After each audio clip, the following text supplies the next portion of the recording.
indicated for a foul.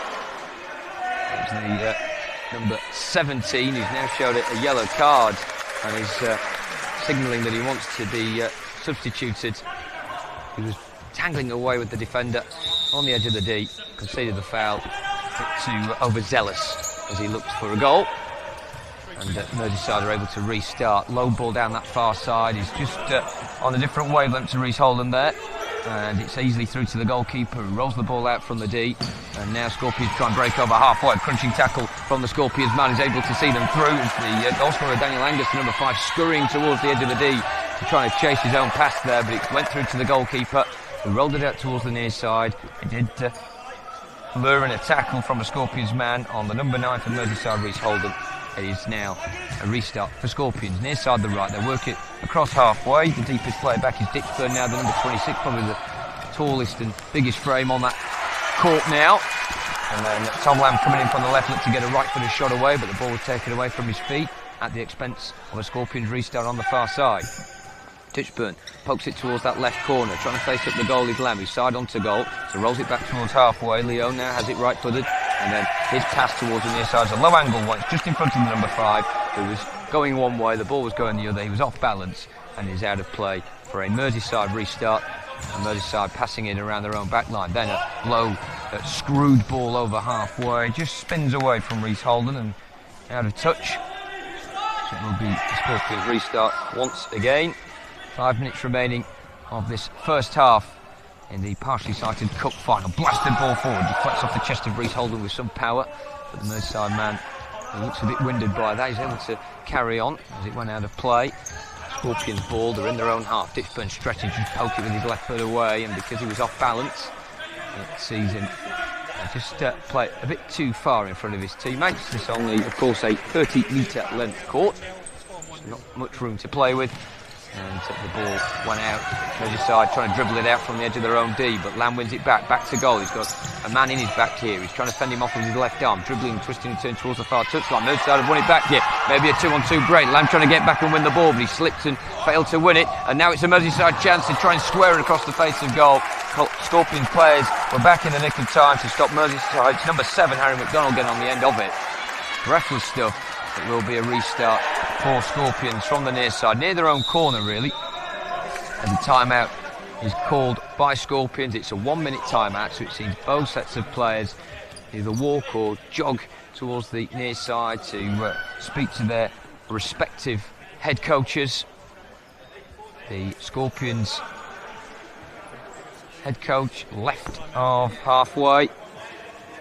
He's currently talking to his players, who at the moment, some of them have hands on hips, some of them just wiping the sweat off their face. It's the goalkeeper for Scorpions, Mal Chadwick, in the fluorescent yellow top and the white padding on his elbows and knees that's doing much of the talking.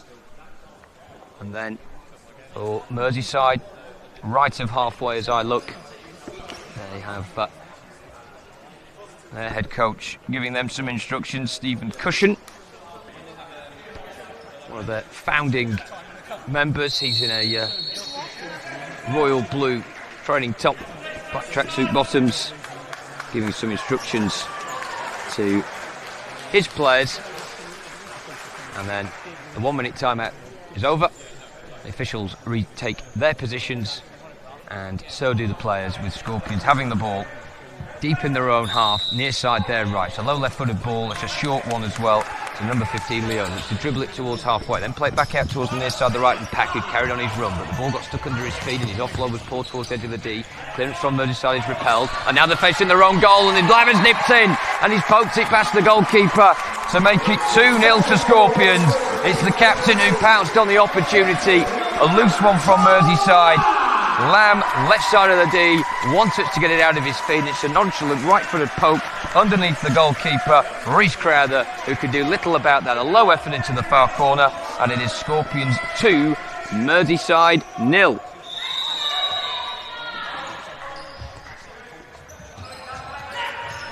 Just a couple of minutes remaining in this first half, and that's a great cushion as another shot goes in from Scorpions on the right-hand side, tight angle, wide towards the touchline, high and over from Adam Leone as he got underneath it with that right boot. So So restart from Merseyside's goalkeeper, Reece Crowther, the number 1, all in orange. Merseyside, though, can't make their passes reach halfway. It's a 50-50 battle for possession. Good twisting battle as well that has seen Merseyside come out on top with it. Low angle ball across towards the far side of the D. Chance to play it back towards the edge of the area. 2 defenders in the way of the shot though. The effort coming in from the number 5 Neil Atkinson, and now the breakaway from Lamb, left hand side across the face of goal with his left boot, and needed a touch, didn't get one. Fast break though from Scorpions, but the ball going behind for a Merseyside restart. So a chance at both ends. Merseyside being slipped in down that right side of the D. Tight angle for a shot, so that's why the ball was played back towards the edge of the D. But Scorpions had plenty of defenders back behind the ball to block the effort. And then fast on the break, Lamb went away and nearly scored himself as Merseyside come forward down the near side, the left. Deflected pass towards that far side into touch. So it will be Merseyside ball, level with the edge of the D. Roll back towards the midway point now of the Scorpions half. Merseyside still with possession, just about in play on that far touchline. There's an assistant official on that far side keeping a close eye on it. And then as the ball is played down the near side, the left by Merseyside. It's just a stray of Neil Atkinson, who seems to have been a live wire since coming off the bench. Meanwhile, on the bench now is Scorpions number 9, Tom Lamb, the captain, who looks exhausted after scoring his goal and working so such industry for his team. Merseyside again putting in the low shot in on goal. Easy enough saved by the right foot of Miles Chadwick, the goalkeeper. And a heavy collision in the Merseyside half as again Scorpions look to break away down the left-hand side. Leone with the opportunity, left-footed, who's level with the deep. Tight angle to score it back. And I think in the end he lost his balance and it goes out towards the near side. And it will be, in fact it went behind, so it's a Merseyside goalkeeper restart, rolled out towards the captain, low right-footed ball, slight angle on that towards the centre circle, but dispossessed by Lamb, immediately back on the court, right-footed shot from an angle, who's far out as well, but the keeper saves it with 2 hands, and now the captain, Lang, comes forward for Merseyside, stretching to meet it there, was the number 15 for Merseyside, Gordon, who attracted the challenge from the captain, Lamb, poked ball out on the near side, Merseyside ball just a couple of metres away from the corner, and then the pass from Gordon, looked a bit tired there with the left boot, just behind the on-rushing Harry McDonald, the number 7, and it goes behind him and out towards halfway for a Scorpions restart. And the klaxon sounds, and that means at the end of this first half in the Disability Cup final, the partially sighted final, Scorpions lead by 2-0 against Merseyside.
Are fired up, but I think their emotions are probably just getting a little bit of the better of them. You can clearly tell Scorpions with Adam and Tom, very good on the ball, very clever, rotate really well. Yeah, I think Merseyside will probably be disappointed. I know they were desperate to come out and put on a performance, but sometimes you put a little bit too much pressure, then you don't play your natural game. Yeah, I mean, the Scorpions seem to be playing the more free-flowing football. And it paid off with this fantastic goal. And you talked about Tom Lamb and Adam Leone, and they played a big part in the instigation of this goal, didn't they? Yeah. I mean, if I was Merseyside, I'd be disappointed because there's no pressure on the ball, Addy. So Adam can clearly pick up. It's from a dead ball situation. I mean, this pass takes out two players here, doesn't it? Great ball. But again, as a defender, you've got to know where you are in relation to the ball and the man on the back. And great finish by Daniel. Angus. Yeah. So, took it really well. People mentioned he's blind in one eye. So to pick up the speed of the ball and put a nice little clever finish in. And probably what Scorpions have deserved in the half, if I'm being honest. So, but then you've got to compose yourself and go again and hopefully try and get back into the game. And Steve, Tom Lamb got the goal that his first half performance deserved, capitalising on a mistake. Yeah, I mean, Tom never stops working. You can clearly see he covers a lot of ground. Again, disappointing probably Lindsay, Andy, who I know really well, probably disappointed. He's just obviously got caught. And someone like Tom Lamb, at the quality he's got, he'll punish you. And it's clear to see, two England players there at the minute that are playing at the highest level, that you can't afford to give them chances or they'll put it in the back of the net. And Merseyside struggled last year in the final. Do you think that'll be playing on their minds now as they're 2-0 behind? I just think if you're going to play a game at this level, you have to manage your emotions, Addy. And I think at the minute, you can't go into a game and wait to the second half before you start trying to play your style of football. And I think at the minute, they've had small glimpses. So young Reece, Danny Gowden, Harry Mack. They've had chances. They've started well, but I just don't think at the minute they seem very relaxed. They give me the impression they're very edgy on the ball. There's not much rotation. I actually think they play better when they press Scorpions in their half.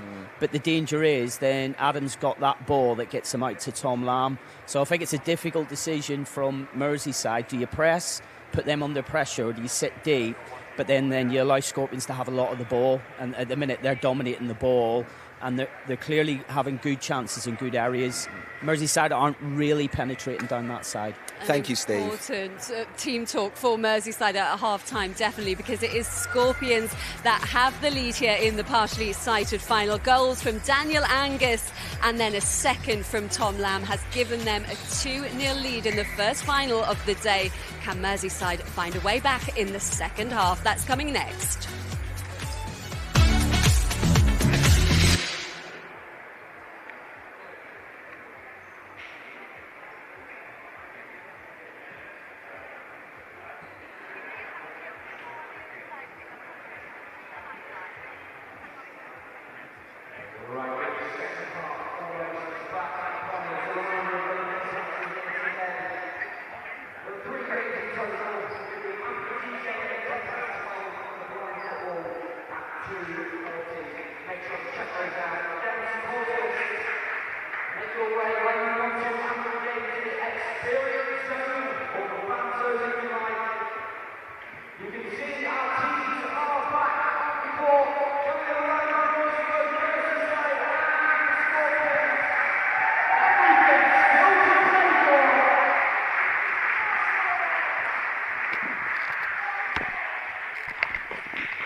waiting for broadcaster. Can we make some noise first for Merseyside? And for Scorpions!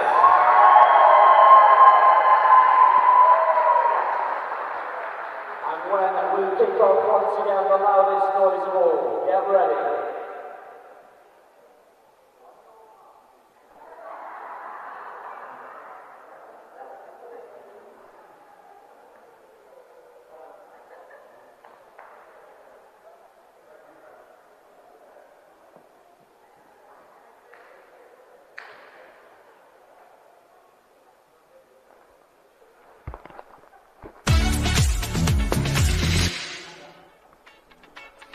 Welcome back. The world's greatest cycling race returns next Saturday with every stage of the Tour de France available to watch live on Discovery Plus and Eurosport. So much to look forward to, including Mark Cavendish's final shot at claiming the outright record of Tour stage wins. Now, though, at St George's Park, it's time to rejoin our commentators for the second half. Back to Ewan Dunlop and Dan O'Hagan. Ready then for the second half here at the FA Disability Cup. This is the partially sighted final. Scorpions leading 2-0 going into the second half. They are in the bright pink shirts, the black shorts, black socks, going from right to left in the second half of 20 minutes. Merseyside looking for a response. Purple shirts, black shorts, black socks. And it's the Scorpions charging towards the Merseyside goal. And the defender for Merseyside, right leg out, diverting the ball into touch on the far side, midway inside the Merseyside half. It's the Scorpions' left-footed ball back to halfway. It's the number 4 who receives it back and tries to roll it down the touchline. It's a right leg coming in from the Merseyside number 5 to put it out for a restart for Scorpions. Back to halfway now, central position.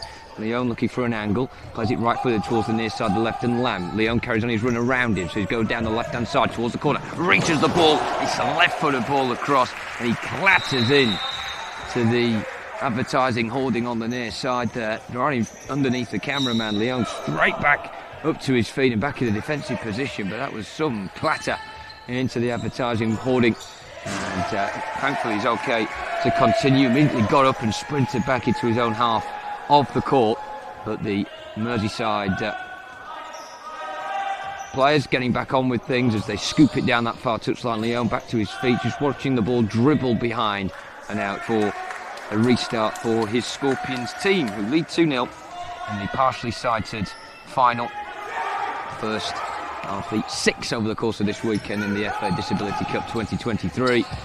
And at the ball just over halfway for Scorpions now. It's Lamb getting towards the edge of the D, tries to poke it back with the right boot. The keeper who closed down the angle, so he looked for a teammate, couldn't find one though, and cleared away by Merseyside. Downfield, ultimately out though for a Scorpions restart midway inside their own half, or just a tad towards halfway, near side the left. Left-footed ball back for Leon.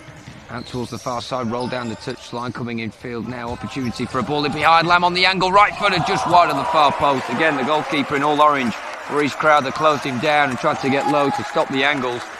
Lamb nonchalantly outside the right boot, just flicked it wide of that far upright, and it's a Merseyside restart. They have it now on the edge of their own D, central position, low angle, left-footed ball towards that far touchline. And then just standing on the ball and waiting for an option is McDonald, the number 7, but his ball doesn't reach the halfway line. Lamb intercepts, but can't get past his opposite captain there, Langle. Rolls it downfield, and there's a man waiting, cutting on the left boot, chance it towards the near post. It's blocked and out. Good defending from Scorpions. But a warning shot fired there by Merseyside. Roll back towards the captain, Lang. Tries to play low and deflects through towards the goalkeeper. Is able to crouch down low with 2 hands and gather it between his legs, and now bowl it out right-handed towards the near side. High switch towards the far corner.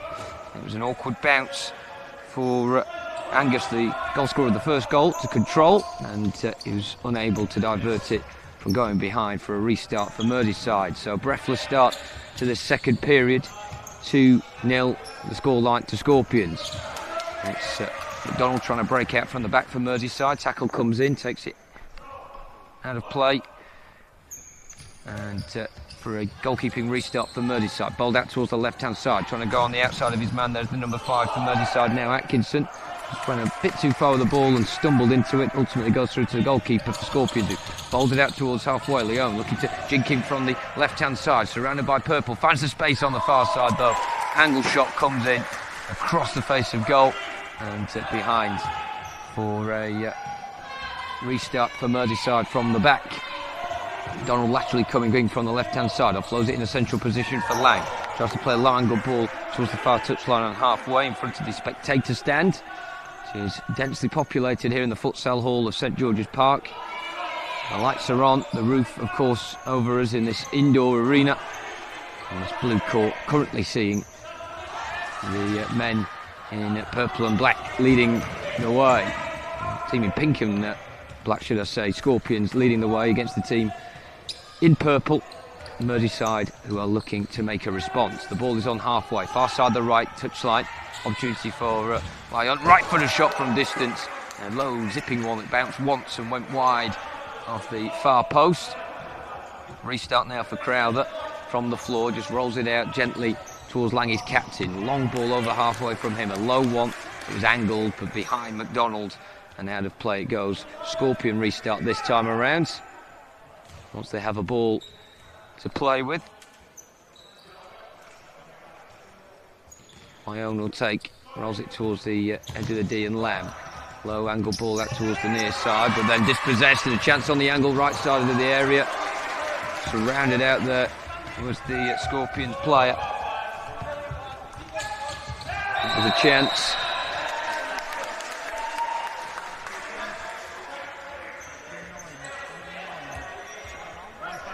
In the end, it was diverted.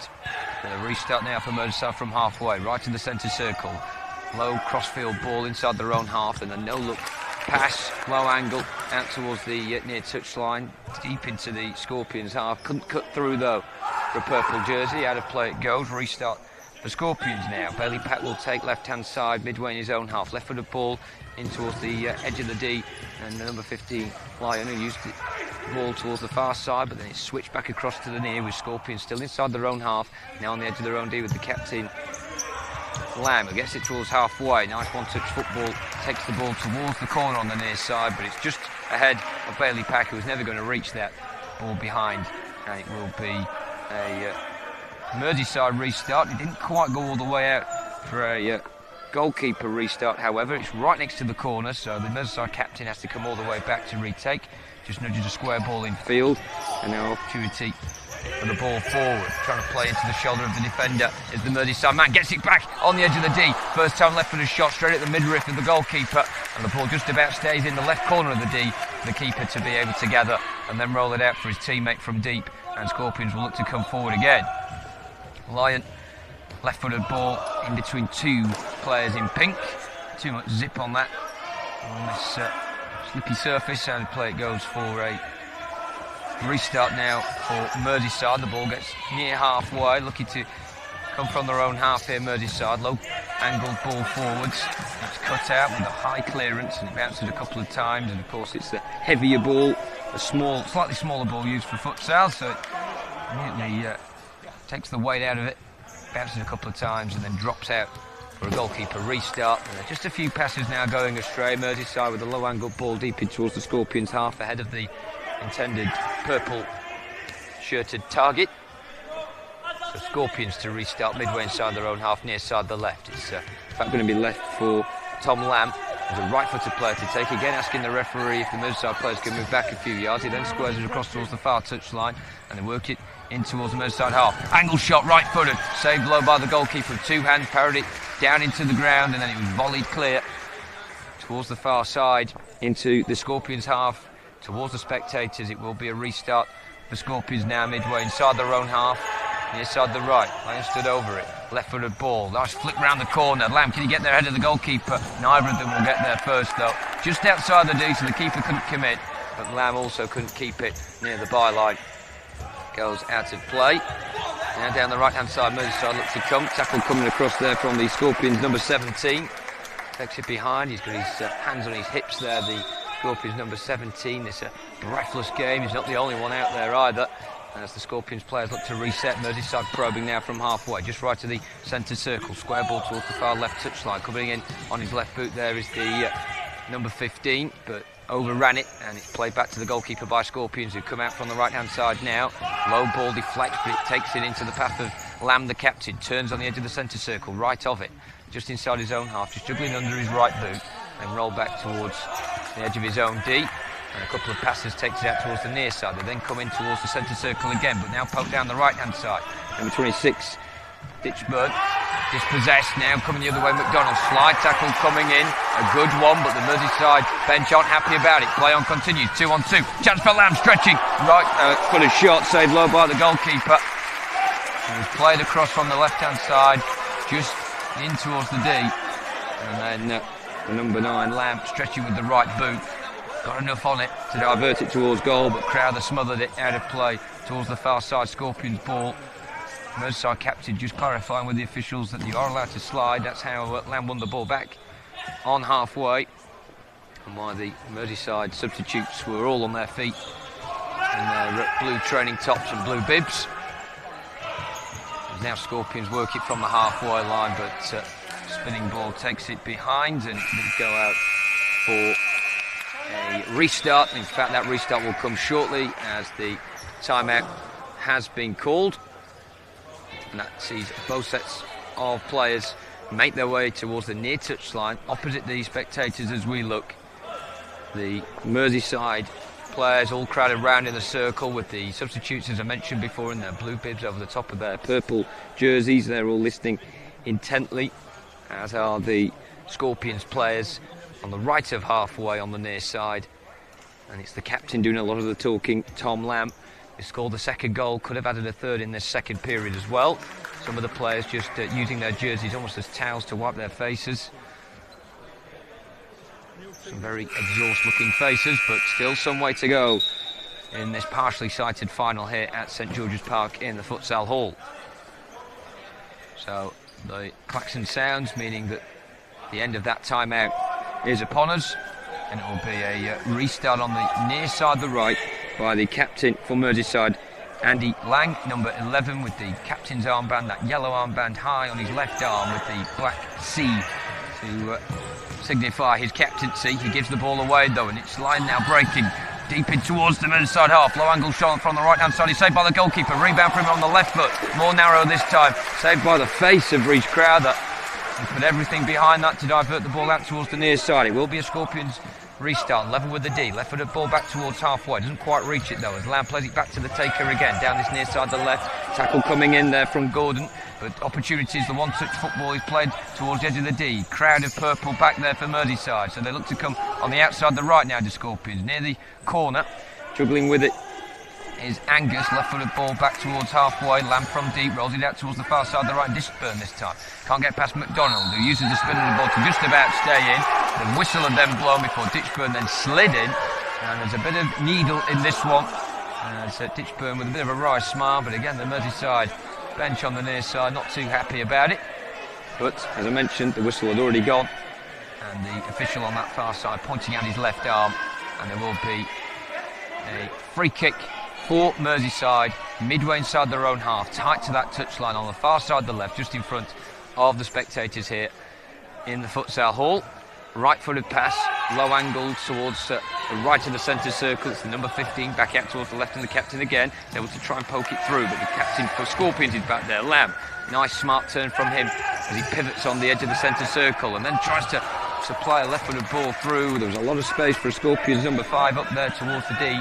No defender back, but it was just away from him. Went through to the goalkeeper, and now Merseyside come back again. Possession almost lost on halfway. Lamb then puts the second challenge in, and then pirouettes down this near side, the left, goes down over the challenge of the Merseyside player just over the halfway line. The Merseyside player conceding the foul, and both arms outstretched to his side, just in front of the Merseyside bench. Some of those players again up on their feet, unhappy with that decision, as Lamb just, after winning that free kick, just squats down and is just slightly hobbling away from that incident.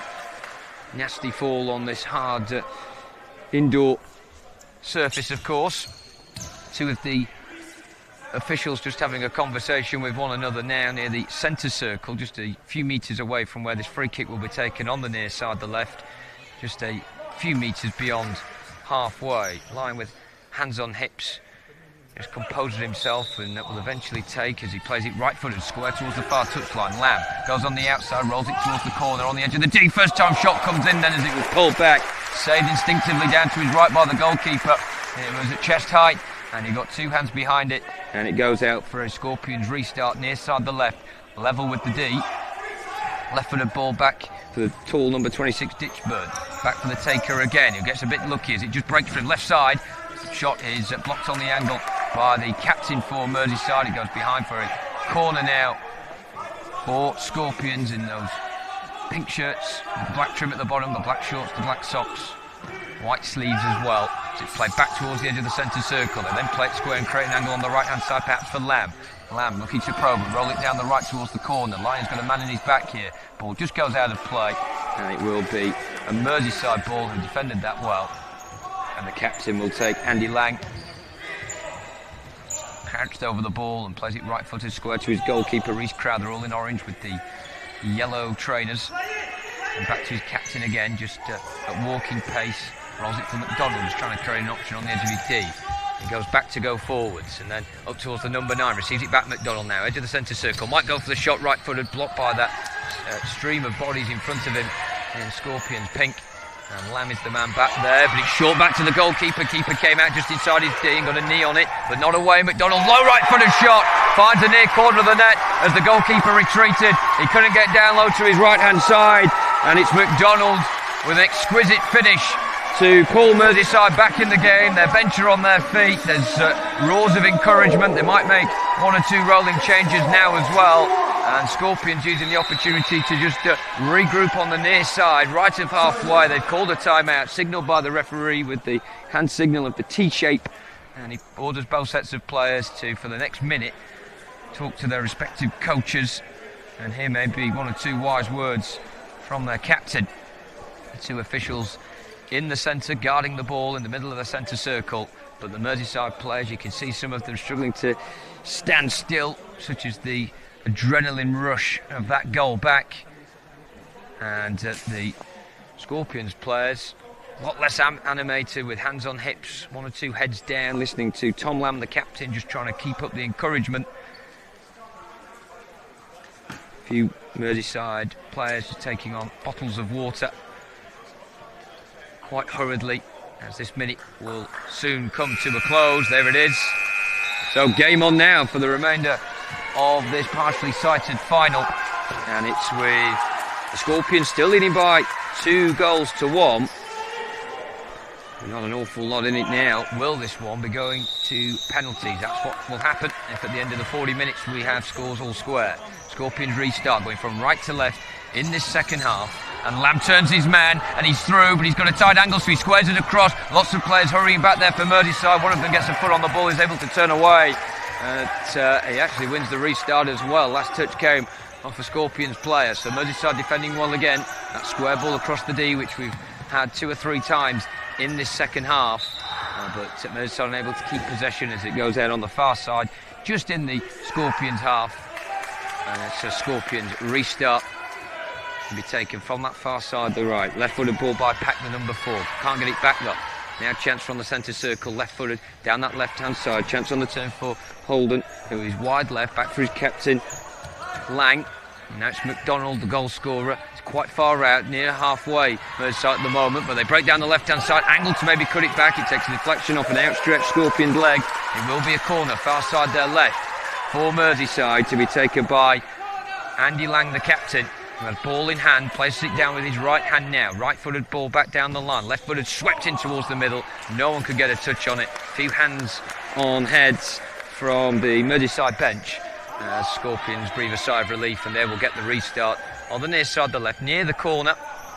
It didn't go behind, it went down on the near touch line, so it'll be an outfield player to scoop it up right-footed towards the midriff of Lamb. Turns out towards the right-hand side and tracks 2 purple shirts around him. He's got his back to them. The player for Scorpions trips off the ball. There is Lamb then, smashes it high over the goal from that far side, the right. And it clatters one of the large banners behind the goal, draped from the balcony above the net.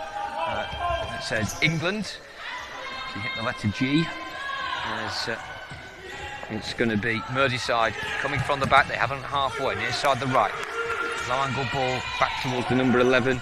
Lang, just left of the centre circle, back out towards the near side, the right. The two players on the halfway line for Merseyside, under pressure, just passing the ball between themselves. Now they look to create an angle on the far side, the left. Hold'em, number 9, turns away from his opposite number, Lamb. It came off Lamb's outstretched leg, but will be a Merseyside ball. Midway inside the Scorpions half, far side the left. Left-footed ball will be taken here. It's a shooting chance right for the crack low by the captain, and it's trapped in between the outstretched legs of the goalkeeper, Miles Chadwick, who spread himself well, sat on the ball, and is now able to just roll it out coolly right-handed towards the far side. Lamb quickly turned it forward, line, nice take on the turn, chops inside of his man to buy himself a bit of room, and then the low square ball across with his left boot goes astray and out on the near side for a Merseyside restart. Andy Lang will take right-footed, back to his goalkeeper all in orange, Reece Crowther. Just rolls it out right-footed to Lang again, midway inside his own half, square ball right-footed. It's too far in front of Reece Holden, who was anticipating a ball at feet, and he looked frustrated with his captain there, but the Merseyside players keen to carry on with the momentum after getting the most recent goal in this final. It's now just over halfway near side the left, right-footed ball forward, looking for Pack, who had a Merseyside player shove into his back, and that took him away from the ball through to the goalkeeper, but then another ball astray down the other end of the field now means it will be a Scorpions restart. Miles Chadwick with ball in hand, right-footed, rolls it to his right-hand side, and it's Lamb who's side on to goal, so just plays it back towards the edge of his own D, and it's a scoop ball forward by Adam Lyon. Takes it out of play, restart now for Merseyside, midway inside their own half. They work it from the far side towards the near, coming in towards the centre circles, McDonald, then goes back out wide again, but he overran it, not enough court room for him to play with that, and it goes into touch. Scorpions ball, the left foot, line to take, left-footed, bit of a bounce on that as he plays it back in towards the far corner, deep from Lamb, high upfield, but it goes all the way through to the goalkeeper for Merseyside, who rolls it out with intent towards the left-hand side, just over halfway.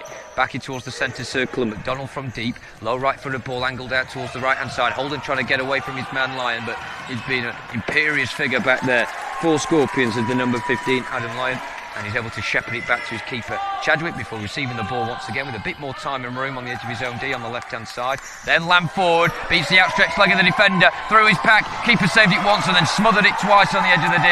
He did well to stay inside his area there, did Reece Crowther, the Merseyside keeper, and twice stopped Pack from scoring. But then the ball breaks loose over halfway and a chance inside the Merseyside half for Scorpions. Great recovery from the captain, Andy Lang, with fire in his eyes as he puts the ball behind and recovers from that mistake, and it will be a restart far side corner for Scorpions.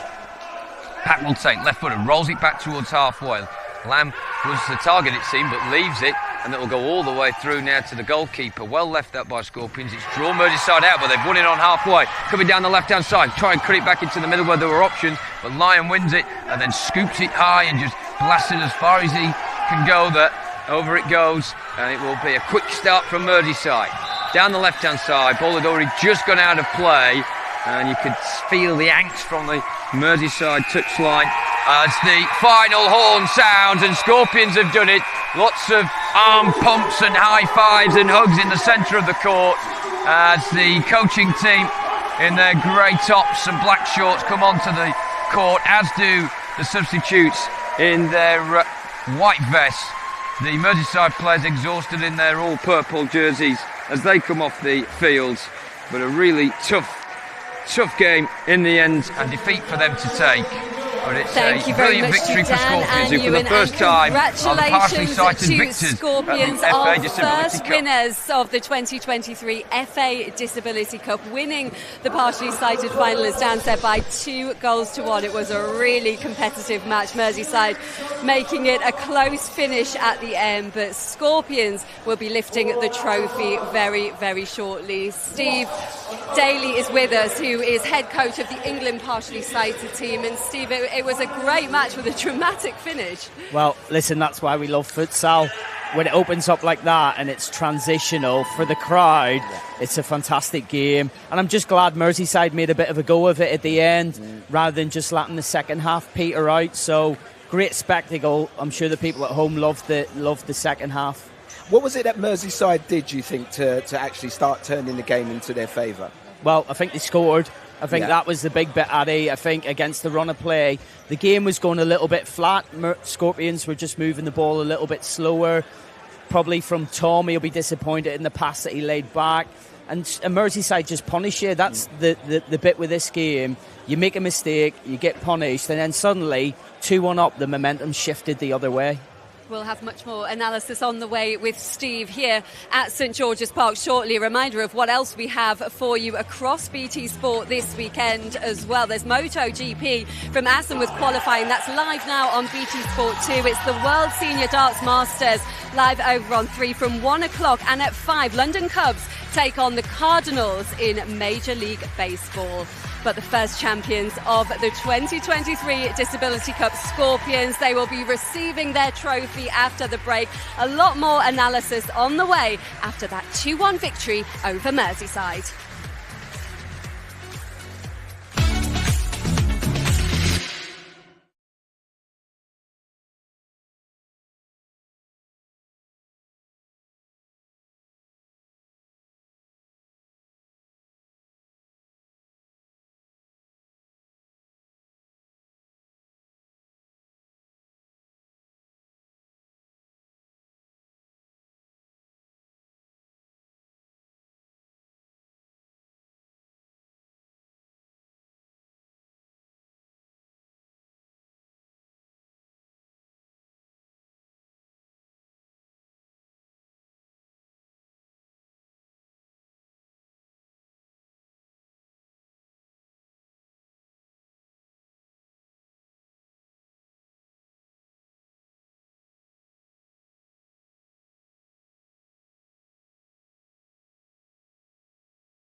Welcome back to St George's Park. Scorpions Futsal took the lead in the partially sighted final with a beauty from Daniel Angus, and then their skipper Tom Lamb made it 2-0.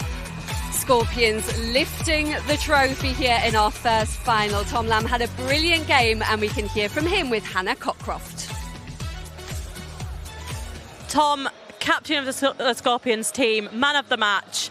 Just how proud are you of that performance and winning the FA Disability Cup title? Yeah, absolutely fantastic achievement from the team.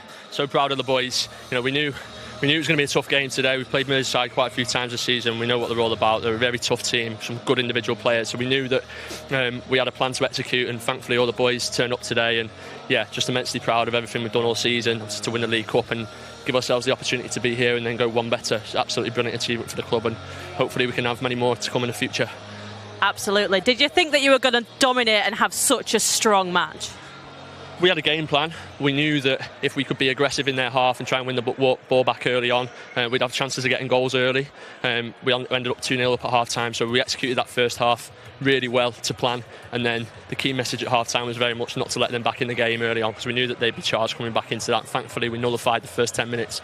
Fortunately, gave away a goal in the last 5 to make it a cagey end, probably more cagey than it needed to be. But we knew it was going to be a bit of a war for the last 5 minutes, and thankfully we came out unscathed and won that. And yeah, champions, brilliant. No panic in the team when that first goal for Merseyside went in? Little bit of a teeth grit, but it was me that gave the ball away as well for the goal. So that's part and parcel of sport. It doesn't always go to plan, and it's about being able to react. And we had a timeout straight afterwards, and the message was very much held my hands up to the mistake, and now we've got a chance to go and continue to just keep playing the way we played. Don't panic, move the ball, which we did well, and we dragged them out. We knew they were going to come chasing. We dragged them out and made them run more, and thankfully that opened up balls for us to get in behind and kill the time on the clock. And yeah, thankfully I think we deserved it in the end. And yeah, really proud of the boys, immensely proud of the boys. 4th time here at the FA Disability Cup, and of course winners for the first time since 2019. How much does that mean to you? Yeah, immensely. It's unbelievable. It's what you work for. Having opportunities like this as disabled athletes. Not just for the partials, but all the other games that are on this weekend. It's unbelievable to get this opportunity on this stage in front of BT cameras and all the other promotion, commercial stuff that comes around it. It's unbelievable for our game, for everyone else's game. So to come here and win on cameras and show everyone what partial athletes can do, and I'm sure the other para teams will display what they can do later on today and tomorrow. But it's just an immense opportunity, and to come out and win it, be at the pinnacle of partially sighted domestic sport domestic football, is fantastic. So yeah, immensely proud of the boys, and yeah, we'll celebrate tonight.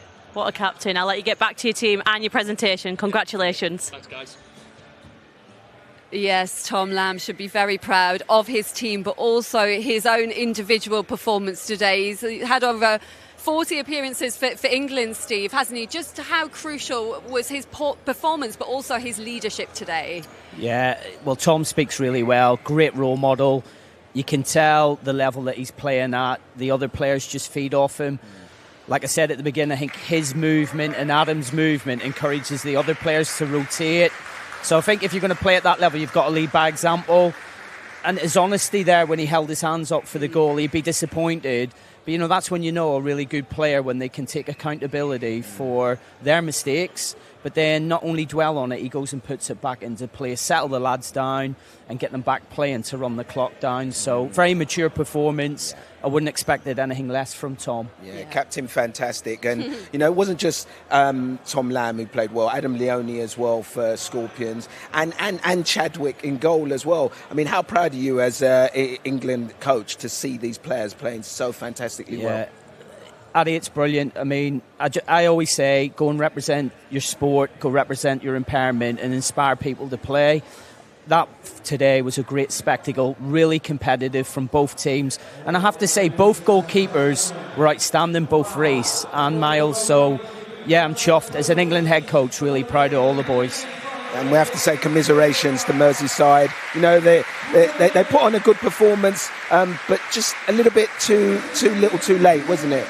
Yeah, I just think they put too much pressure on themselves, Addy, to come out, and they just needed that leader, probably to settle them down a little bit and then get them on the ball, so they will be disappointed. Yeah, hard to take for Merseyside, isn't it? Beaten the finalists 2 seasons in a row, and they look like they're getting ready here at St George's for the trophy presentation here. So we're going to rejoin our commentary team, Ewan Dunlop and Dan O'Hagan.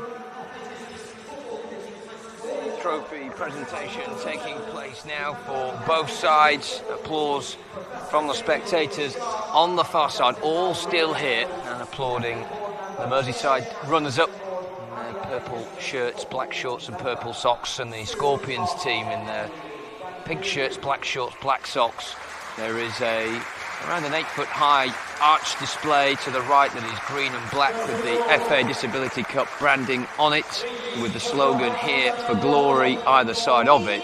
That is midway inside the half of the court to our right as we look opposite the spectator area, and there are dignitaries there to hand out the medals and ultimately the trophy for the winning team. But the first player to pick up his honour is Tom Lamb, the captain of Scorpions, the number 9, who proudly stands with the player of the match trophy in hand. It looks quite rectangular, quite shiny. He kisses it as he shows it towards the spectators on the far side and walks back towards his teammates. And now the the 3 match officials in their teal shirts and their black shorts, black socks, they walk one after the other towards the dignitaries who are lined up just to the left of the arch display as I look, and they pick up their medals for officiating in this final.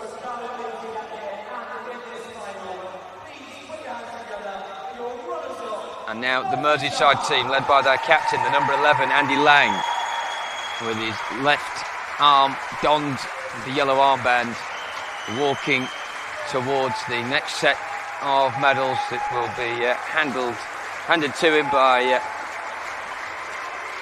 the next of our dignitaries. There is Jack Pearce, the FA Vice Chair and member of the FA Board there, as well as Chris Gordon, member of the FA Disability Football Committee. Professor Dame Rabina Sarr currently handing out these medals in her black blazer. And one after the other, each of the players in their purple jerseys shakes the hand of Professor Dame Rabina Sarr and accepts their medal, which is in a bit of a case that could be closed.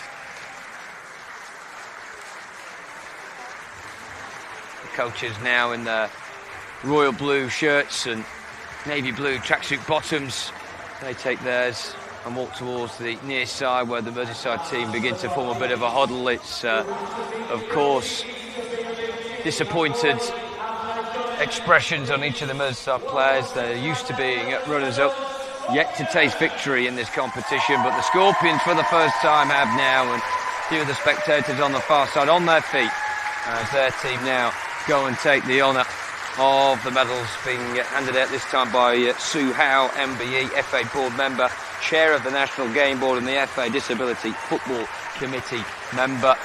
She's in a black blazer, black top underneath that, and a long burgundy patterned skirt.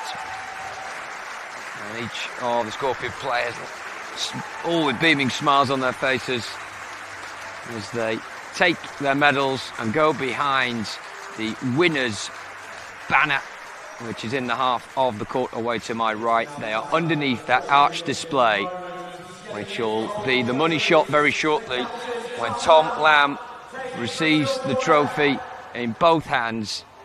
A trophy which is about a foot tall. It's a silver one. It's got his team's ribbons on, the pink and black, and he lifts it into the air in the middle of his teammates. He kisses it and lifts it up with 2 hands.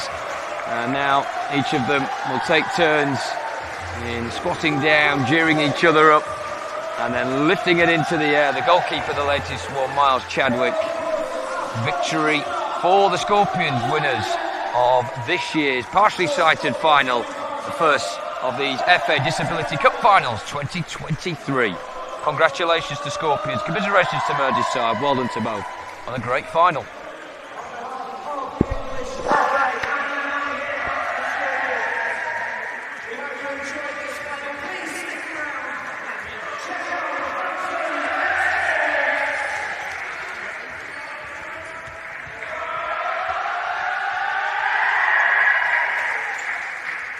thanks to Dan and Ewan, the Scorpions there, and their captain Tom Lamb lifting the FA Disability Cup here after a 2-1 victory against Merseyside. You can just see what that means to the players, to the coaching team, to all the friends and family watching here. And Steve, just how much more does that mean, especially after Merseyside pipped them to the league title in the last day of the season?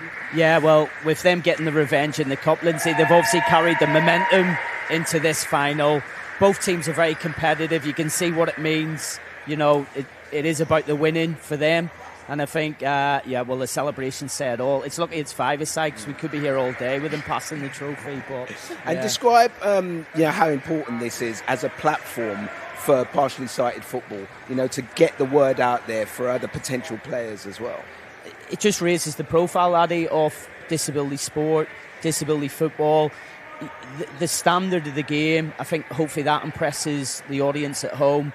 The way that they play, you only have to look at a couple of the individual performances, the way the team handle themselves, the standard of the game. I just hope some young players at home that maybe have been excluded from football know that there is an opportunity out there for them to get back involved, to find their local club, to go and play, and just play at the best level that they can, and that's all we can ask for. And these players will be an inspiration, the likes of Adam Leone, who we can see there. Just what are the pathways like if there are young players watching who want to get involved, Steve?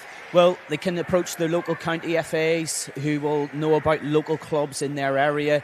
Hopefully we're trying to make more mainstream clubs inclusive so that we educate coaches so they can include young disabled people in the game. But obviously here it's a dedicated league for visually impaired, B2, B3. Yes. And then obviously you can go win the league, win the cup, win the FA Cup, and then ultimately, good enough, play for England. So there is a good pathway out there. We just got to promote it, and the likes of this today will do that for us. Well, I mean, it was a fantastic game. It started off with lots of pressure from Scorpions. Let's talk about that first goal from Scorpions. You were a little bit disappointed with the defence from Merseyside, weren't you? Well, I just think when the ball's dead, I think you need to get yourself organised. And obviously it's a dangerous area, Addy. And Adam, someone of Adam's quality, when there's no pressure on the ball, he will pick a pass like that. And I'm really chuffed for young Dan because he's taken the goal really well. He's maybe not one of the standout players. Great finish. But that just shows you, if you leave players and you don't think they're dangerous, they will hurt you. Well, he started off the play. He set off the corner and then he ran in unmarked, didn't he? But still a fantastic finish, isn't it? Great finish. And I'm really happy for it. It shows what it means to him. And that just shows, if you switch off in a second in this game, you will get hurt. And I think that they were so focused on Adam, thinking he was going to get the shot, and he's disguised it really well, and Dan's come in on the back post. Just a quick one, technically, because that goal was such a technical goal, the finish from Dan Angus. People at home who haven't seen partially sighted football before, they might be thinking, well, hold on, he must have a bit of vision to be able to take that. How difficult was it to finish it like that? Well, it is. Dan's blind in one eye, and he's partial in the other eye. So partly it's about being instinctive, partly it's being because he plays the game. So you can see that he's been in that position before. And I think if you're a good player, you should be able to deal with the ball that comes in at you. And the speed of the ball that came in from Adam, he's got to get the ball through defenders, but at a pace that Dan can actually just then be clever enough to put it in the net. It was a real quality pass, wasn't it, from Leone? We've got to give him a lot of credit for his overall performance today as well. But definitely, listen, I don't want to give Adam too much credit because I'll hear about it at the next England camp, Lindsay. But great player, great role model for the game. Physically, him and Tom, you can see the fitness levels that our England lads are at. And I think just the ground that both of them covered, but the composure when they're on the ball, and that's what you can ask for players at that level. And we can't leave without talking about Captain Fantastic, Tom Lamb. I mean, from the beginning to the end of the game, he had his imprint all over this final, didn't he? Yeah, Tom's an outstanding player, someone that I've known from the age of 16, that I've seen him really mature, grow. That little bit of skill there. Understand his physical dominance on the ball as well, Addy, for such a big lad, how well he can move his feet, how well he can secure the ball. I mean, look at that tackle. What a tackle there. He was everywhere, wasn't he? Yeah, he was. Which would have been a great finish if we had the chance there. Bailey just slightly off. But he can read the game, Addy. If you look, he knows where the danger is. And his technique at futsal, control it with the sole of his feet, both left foot, right foot. Yeah, real inspirational performance. And here's his goal. I mean, no man of the match performance isn't capped off without a great goal, and that was a fantastic finish. Anticipated the mistake, obviously, from Andy Lang, the captain of Merseyside, and then punishes you. Again, England player at the top of his game. It's great for me, Addy, with 7 weeks to go to a home World Cup, to see your players performing at that level, coming into peak at the right time is... And I'm just glad they all got through it, Addy, unscathed, and hopefully get to the next camp in a couple of weeks. How exciting are times for England at the moment? Really good. We played France here 4 weeks ago, who are ranked third in the world, and we beat France 4-0. We've got some great young players coming through. So Harry Mack, Liam Spinks, Reece Holding. So we've got a real crop of young players. And the best bit, Lindsay, we've got a home World Cup in Birmingham in August, which again will be another profile, inspirational moment to get more players into the game. But majority of the players are under the age of 30, so they've got a good career ahead of them. And I just hope we peak at the right time, but it's great to see them putting in performances like that and experiencing finals. I mean, we still got to give praise to Merseyside. They didn't start off well, but they made it exciting towards the end with that goal back from Harry McDonald. Yeah, because I think when you go 2-0 down, Addy, the danger is that you might just let the game disappear. And I think they would have been disappointed in the first half, even though they did have moments, because Miles, experienced keeper, did pull off some good saves in the first half. And again, in the second half, didn't start the best, but then grew into the second half a little bit more. And I think Scorpions give them the ball a little bit more. Harry McDonald, I thought, was fantastic, really tried. Danny Gowden grew into the game a little bit more, and Miles did pull out some great saves towards the end. And I did predict it, if they get a goal with 5 minutes to go, it could be an interesting last 5 minutes, which they will be disappointed, but they show glimpses of what they can do. Because the worry was, after last year in the final losing 5-1, it could go on to be a rout for Scorpions, so they can walk away with their heads held high after making it so competitive at the end. Yeah, Lindsay, that's the danger of this game. You know, whilst you want to go and press the opposition to get that goal back, the danger is the goals can come in at the other end, and you have to stay within touch. And this, for me, I think the bit would be if they'd have gone in at half-time 1-0 down, rather than conceding the goal with 3 minutes left on the clock. I think that could have been a difference. So there's a difference getting 1-0 down or 2-0 down, and then you're having to come out and maybe force it a little bit more. But Reece, the goalkeeper for Merseyside, really give them a platform where they could be within touch and distance, get that goal, and then set up the last 5 minutes. I thought he had a really great performance for Merseyside. And how important is it for partially sighted football to have two teams of this level really competitive, you know, battling it out each year? Well, Addy, the league is getting stronger. Birmingham Sports dominated the league and the Cup and the FA Cup for the last couple of years. To see the likes of the young Merseyside team coming through, to see Scorpions now coming back again. Because the danger is, if you don't win, then suddenly your better players go to the other teams. But the fact the league is so competitive, and we've got 3 or 4 teams that on their day could actually beat each other. So on a different day, it could have been 2-1 Merseyside. It was just Scorpions' day today. But I just think it raises the standard and the profile of that actually disability football is really about talent. It's about technical ability, and people don't see the disability there. It's about what good players we do have. I mean, from here, from the pitch side, I was really amazed at some of the footwork of the players, and also you know a good player by their first touch, and some of the passes are coming last minute, and these guys are just stopping it and controlling it like in a second. It's great. Well, and again, we talk about that in futsal. And again, if you look, their head's already up to play the next pass. So people would think, because they're partially sighted, that they have to concentrate that much on the ball. But because their technique is so good, they're already looking at what the next option is to play forward. So Tom Lamb, Adam Leone, Harry McDonald, they're already looking at they can move it because they believe in their technique of the level at which they play at. Absolutely, Steve. Well, I'm going to pause there a moment because one of the star players, Adam Leone, has got the trophy in hand and he's joined Hannah Cockcroft now. So let's hear from him. Adam, trophy in hand, you must be so thrilled with that performance. Knackered, not that much, but yeah, over the moon. It was I thought we played really well first half. We controlled the game. It felt really comfortable. Second half, they came for us. They were tough. They were aggressive. They got in our faces and they went for it and they gave us a really tough game. But yeah, over the moon to get over the line, and credit to the lads today. We're a small squad and everyone put a shift in, and yeah, I think we're worthy winners in the end. Absolutely. You've competed all over the world. What does it mean to compete here at the FA Disability Cup? But it's a special event. I've been playing I played for the England partially sighted team for sort of 10, 12 years, but I played part of the visually impaired league for 13 years. And to go from playing on small, tiny courts in sort of centralised venues where I just never thought when I first started playing that we'd be on an event like this, playing across a long weekend on BT Sport with loads of other disabilities. Yeah, it's surreal really, and it's so important for our sport, because if there's visually impaired children or people out there that either want to get into sport but they're not quite confident enough, or they're coming to terms with their disability, I hope they've seen this today and they want to be a part of it, or it's even just helped them see what they can achieve with a visual impairment. And if there's one or two visually impaired children that today say they want to go and try the sport, then that means way more than winning this trophy ever does. I'm sure you have absolutely inspired so many visually impaired children at home just with that game. What are you going to go away? How are you going to celebrate that trophy now?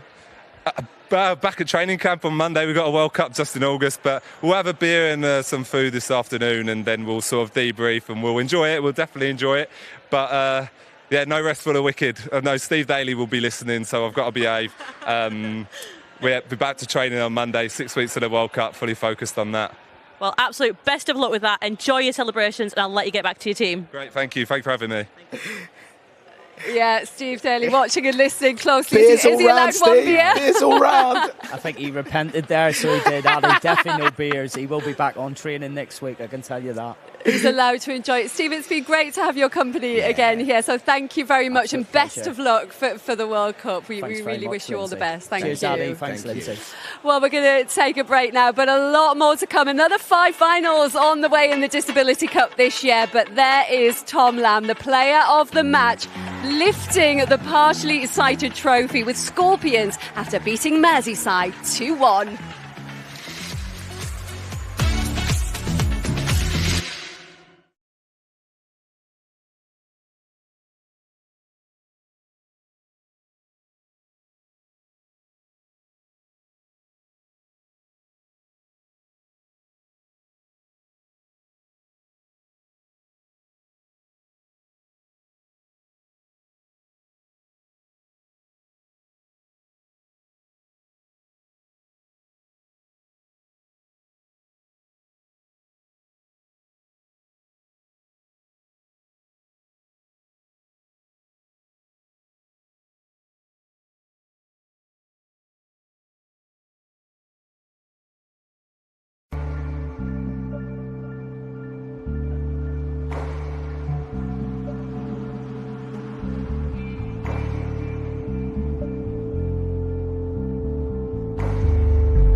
Welcome back to St George's Park, where, as you can see, it's an absolutely beautiful day here as we start to make our way from the futsal hall towards the indoor 3G pitch. And this is for the Amputee final, which is up next. And Addy, we've got something exciting new this year for the Disability Cup, haven't we? Which is the experience area. The experience area is making this year's Disability Cup more interactive, and it's giving members of the public an opportunity to try out the different types of disability football. You can have a go on the crutches, you can wear a mask to see what it's like to be partially impaired. And what I think that's doing is really redefining what we see as a sporting hero. Yeah. We now can see that you can be a sporting hero if you're an amputee, if you're visually impaired, if you use a wheelchair. And I think that's absolutely fantastic. And do you think with anyone who's here today to watch any of the finals who has a disability, if they go along and try some of these adaptations, it'll encourage people to participate more in disability football? Yeah. And when you get here, just head to pitch 7A.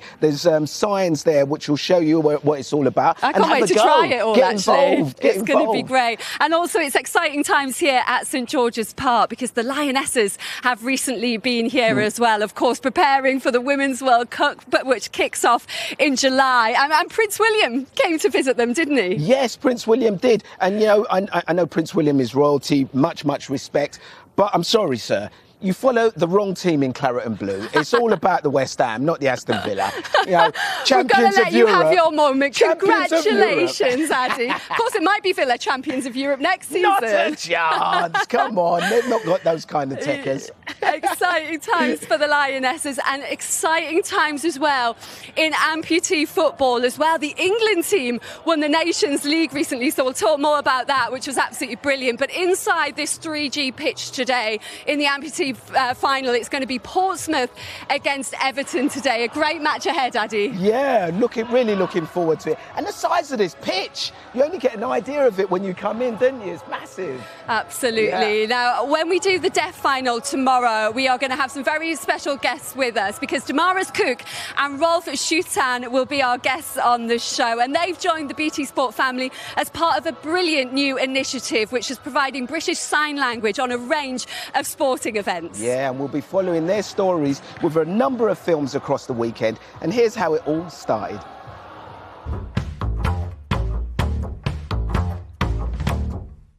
Gomez heads it on. Salah jumping.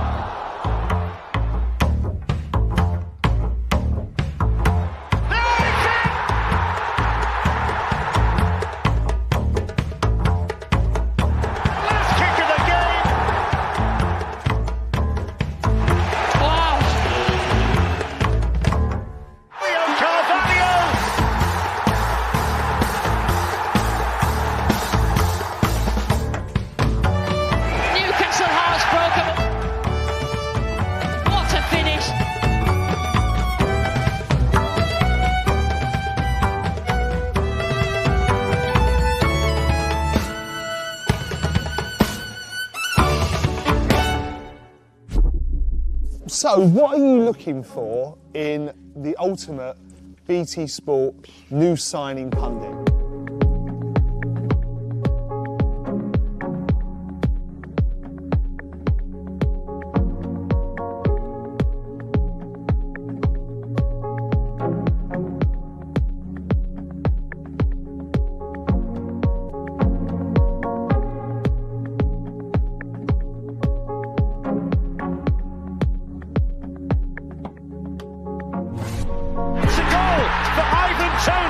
And for Brentford.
My shortlist would be Damaris, a great manner, a fantastic sense of humour.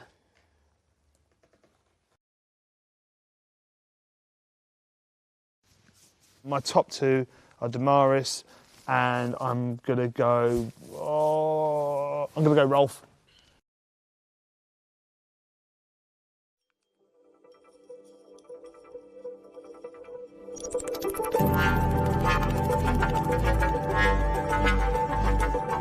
We're delighted that you've done so well, and we'd like to invite you to be part of our team and become our new signer. It would be magnificent if you could do that. We're really pleased for you. We're delighted that you're going to be part of our team and be part of what we're going to do going forward. But honestly, I really appreciate your time, and exactly what I was hoping for. So thank you.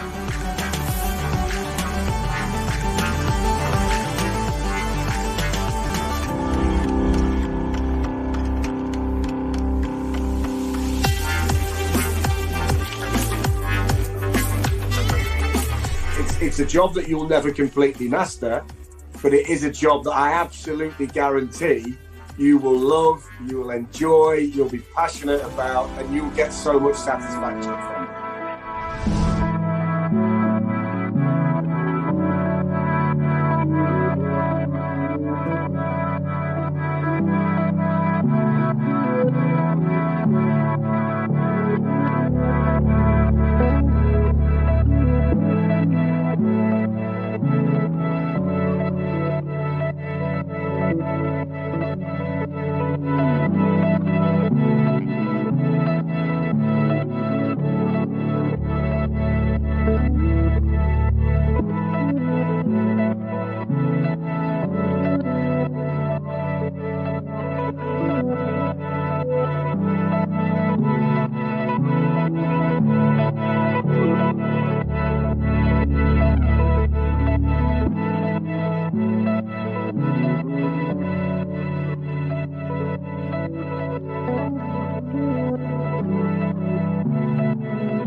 Congratulations to Scorpions Futsal for winning the partially sighted FA Disability Cup final. Daniel Angus and Tom Lamb with the goals in a 2-1 victory for the club, who lifted the trophy a little earlier in the Futsal Hall as we got all the action underway as we showcase the very best of elite disability football.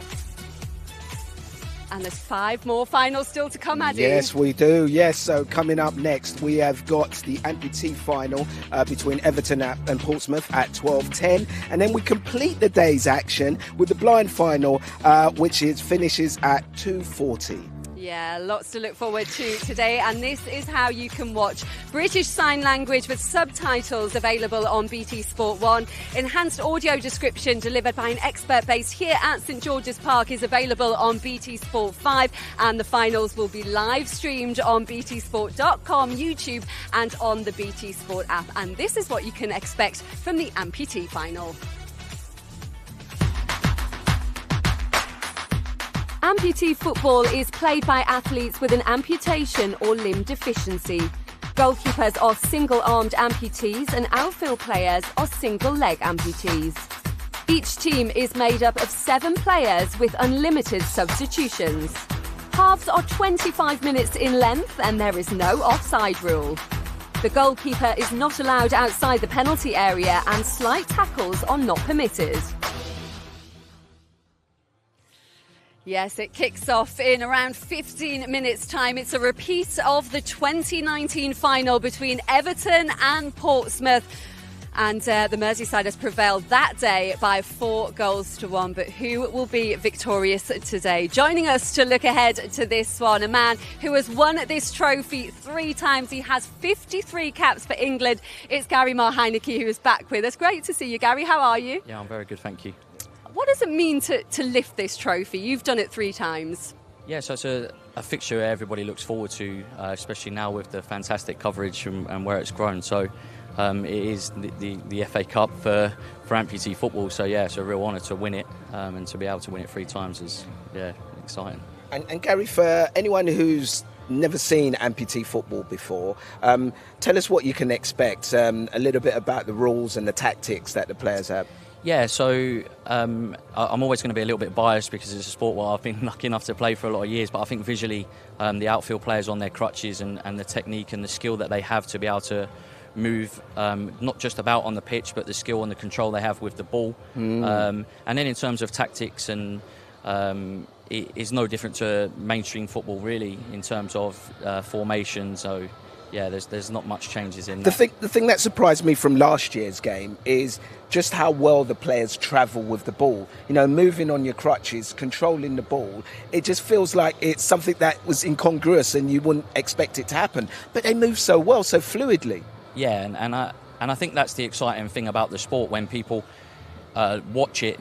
They're fascinated by how well. We was lucky last year to see Mickey Chambers. Oh my wasn't days! He was unbelievable. He opened up a box of tricks.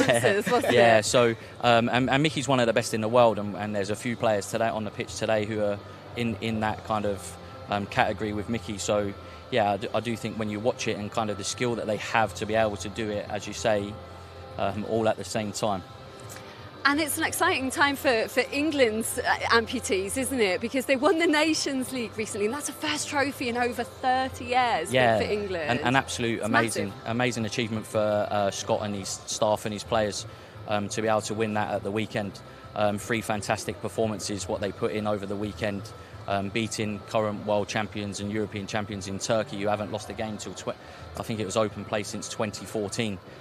So really proud of how far that group of players have come, and to go and achieve that at the weekend is unbelievable for the sport and absolutely made up for the charity and all of the staff what have been involved for so long. Sets us up for a great final now, doesn't it? Really? Yeah, because there's quite a few players what have had that success at the weekend, so hopefully they're here with a spring in their step and kind of carry on that performance from the weekend into this.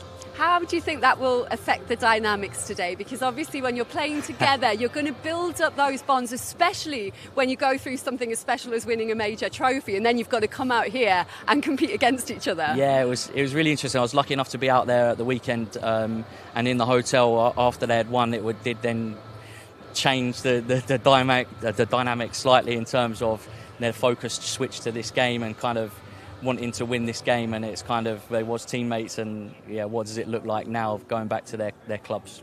Well, we can hear from the two coaches of our finalists today. It's Portsmouth against Everton. They've been speaking to Hannah Cockcroft. We can hear first from Callum Fowler, who is Portsmouth's coach. Is it going to be third year lucky for the FA Disability Cup? We very much hope so. We put all our eggs in one basket this year, aiming to win this trophy. It's the only one we haven't won in Amputee football. So we are here to win that trophy today. Yeah. And what would it mean for you to take home that last title? Oh, it means absolutely everything to us as staff, to the players. They put everything into the last 2 years. We've been building up to this moment. We've been unfortunate the last couple of years here, narrowly missing out both games, but we are here to win today. I'll let you get back to your team. The absolute best of luck to you. First season as head coach for Everton. How have preparations been going for the FA Disability Cup? Yeah, really good. Nothing's changed for us. We've continued to train once a week. All the lads are really, enthusiastic about it. The commitment's shown really well over the course of the season so far. So as I say, nothing's changed for us, and we had a good session on Wednesday, so we're ready to go. The team have been here and won before in 2019. So how are they feeling going into today's game? Yeah, we always thought that we're the build-up to it. We know we're slight underdogs based on the way the league is this year. We've had a couple of encounters already against Portsmouth. But we're confident in our own preparations, and we've got to focus on ourselves. So we have been here before. A couple of players have been here before and know what it's like to play in these type of games. So we're hoping their experience can help some of our other lads as well. We'll keep that focus, and very best of luck for today's game. Thank you very much. Cheers. Gary, two confident teams, but with very different stories. Portsmouth desperate to win it. Everton have won it, and they're pretty excited about it. Who are the standout players? Who are the players you think are going to make the difference to get one team over the edge? Yeah, so if I start with Everton first, I think Reece Ramsden, obviously coming out of the Nations League, is absolute on form. Jamie Oakey in that team as well. And then you can never look past David Tweed up front for Everton. It's like Peter Pan, he's never aged on the pitch, so and he's come fantastic form from the Nations League as well. So in terms of Everton, I think that they have three solid players, and then Portsmouth, you've got TJ Yates, who's centre forwards, growing and getting better every single season. Ray Westbrook, Mike Masters in the midfield. So yeah, so probably 6 standout players, and then not forgetting the goalkeepers, because we know in games like this they're usually ones what have a big impact. So Thomas Atkins coming back from the Nations League and winning goalkeeper of the tournament out there. Hopefully he can carry that in today and help his team, and yeah, I think that could make a big difference as well. Yeah, he's a star in the making, absolutely, isn't he? Just 19 years old. The big question, though, is whether Portsmouth can get over the line. This is their 4th final in a row. They haven't won any of the previous 3 yet. Can they get over the line against Everton? The teams will be heading out very shortly here at the 3G pitch at St George's Park. We'll continue our build-up after the break.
Welcome back to day one of the FA Disability Cup, and next up it's the Amputee final. The teams are heading out. It is Portsmouth against Everton in this one. Portsmouth, the runners-up last year. Our guest today, Gary Marr-Heineke, you capped 53 times for England. And Gary, you know, all these players, as we see them coming out, really excited, ready for the game, they would have had different routes to get into football, and your route was a bit of a struggle, wasn't it? You weren't really into getting into amputee football at first.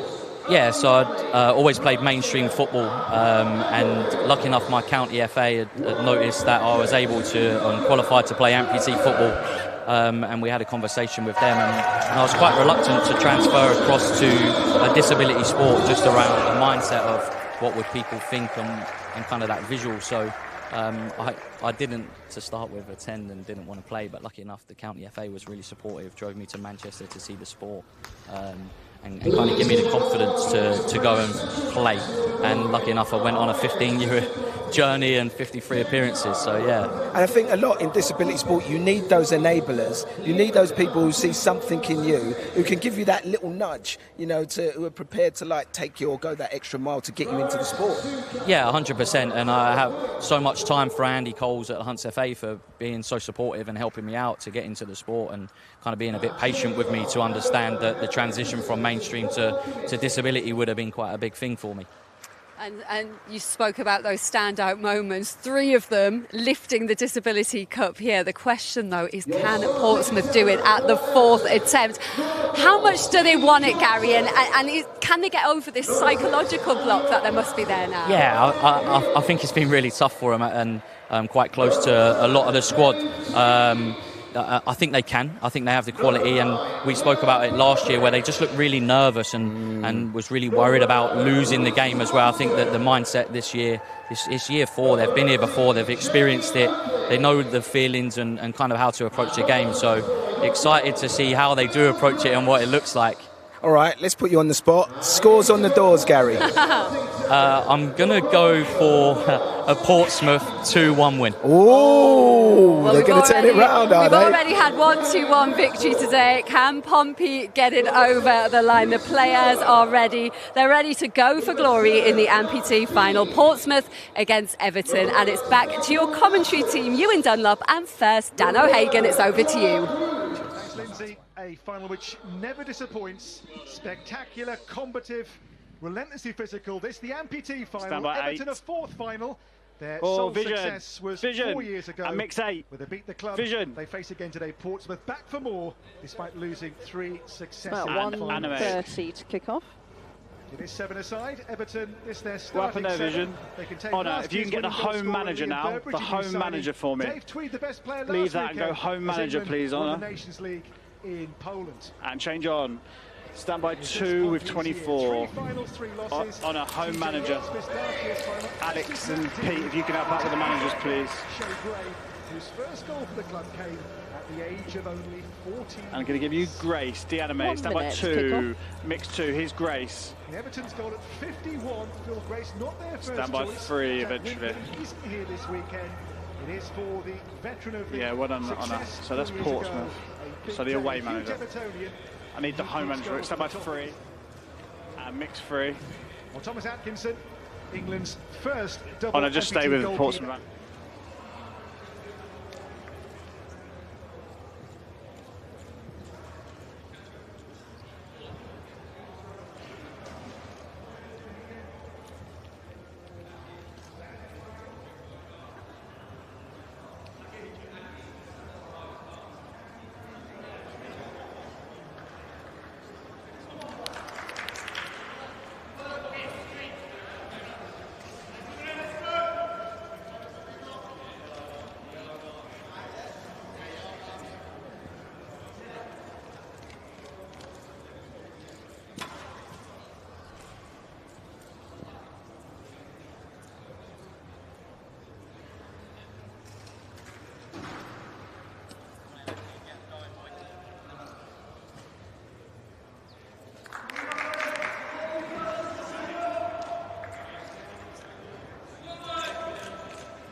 injured pro. Shot coming in, tipped onto the crossbar, cleared away.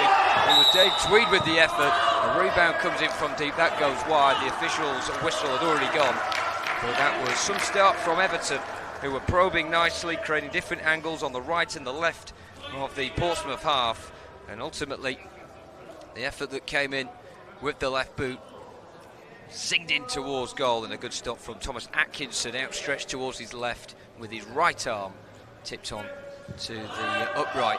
And Portsmouth have their first opportunity to have possession. They're in the centre circle at the moment, and with it is Chris Waller, who's left-footed, narrow ball towards the edge of the box, turning on the left-hand side there. And TJ Yates, shot comes in and is blocked on the edge of the area and spins out high towards the far side and into touch for a Portsmouth restart. Westbrook, the captain, to take. He's got two players in blue jostling around in the centre, deep towards that back stick, headed towards goal, and he's just about pounced on the goal line there by the Everton goalkeeper Phil Grace with his left arm. He's a stocky figure in green and black, and he fell on that ball and made sure it didn't creep over the goal line. So a chance at either end at the start of this Amputee final. And we played around 2.5 minutes of the 25-minute half. So it's back to Phil Grace, both goalkeepers two-footed. They are upper limb amputees, and the actual players are lower limb amputees. As it goes down that far side there from the Everton team into touch, it will be a restart now for Portsmouth. Chris Waller, the number 6, will take with that left foot of his. Portsmouth in the blue shirts, the white shorts and the red socks. It's midway inside their own half, far touchline, just in front of the official. Left-footed ball goes around 40 metres downfield, lands on the edge of the centre circle. Skipping away with it now is Reece Ramsey, the number 11, jostling over halfway. Challenge from behind was from the Portsmouth captain Westbrook, and the free kick given against him, but Westbrook disagreed as he retreats in towards his own half to defend this resulting set piece. It's the number 11, Reece Ramsden, who won that free kick, who had the effort that smacked off the crossbar. As this free kick will be taken right to the centre circle from halfway, left-footed by Tweed, deep, too deep. Maybe he was going for goal, maybe looking for a teammate, but either way, high and wide of the upright as it floats behind. It will be a Portsmouth goal kick. Thomas Atkinson in the luminous green shirt, shorts and socks, left-footed out towards this near side of the Portsmouth right, coming towards halfway. Ball just goes into the Everton half now, tripped from behind there on Westbrook. Foul conceded by Everton, and it'll be a free kick around 5 or 6 metres over halfway, right of the centre circle, and this will be taken by Michael Masters. Right-footed square ball across the centre circle, now on the left corner of it, with the number 6, Waller, plays it left-footed in towards the feet of midfielder Matt Dean, the number 7. He's dispossessed from behind, but Portsmouth work it from halfway again. Central position, chance for a toe peg through, nearly got towards the edge of the area, but it was shunned away by Heald, the last man back again for Everton there, the captain. So a restart on the near side, and it will be Connor Cruz to take left-footed. It gets it back from the number 8 Masters, who makes himself an option out wide, but instead Portsmouth falls back into their own half. They'll just keep the ball here with Waller under very little pressure. Furthest Everton man forwards on the edge of the centre circle in the Portsmouth half. This now back with the Portsmouth goalkeeper. High clip ball forward, the heads go up, come off at Everton man last, and that's Dave Tweed. It's a bit of a square header out towards the near touchline, and it goes into touch for a Portsmouth restart. Midway inside Everton territory, right hand side for the men from the south coast, and it's the captain over it, Westbrook, right-footed, clipped in towards the heart of the box. Good flicked header out on the far side by the opposition skipper Martin Heald, out towards that far touchline. Another restart from wide for Portsmouth. Left-footed ball from Waller, again in towards the box, bit flatter this time, nearly landed on the chest there of Westbrook, cleared away by Everton.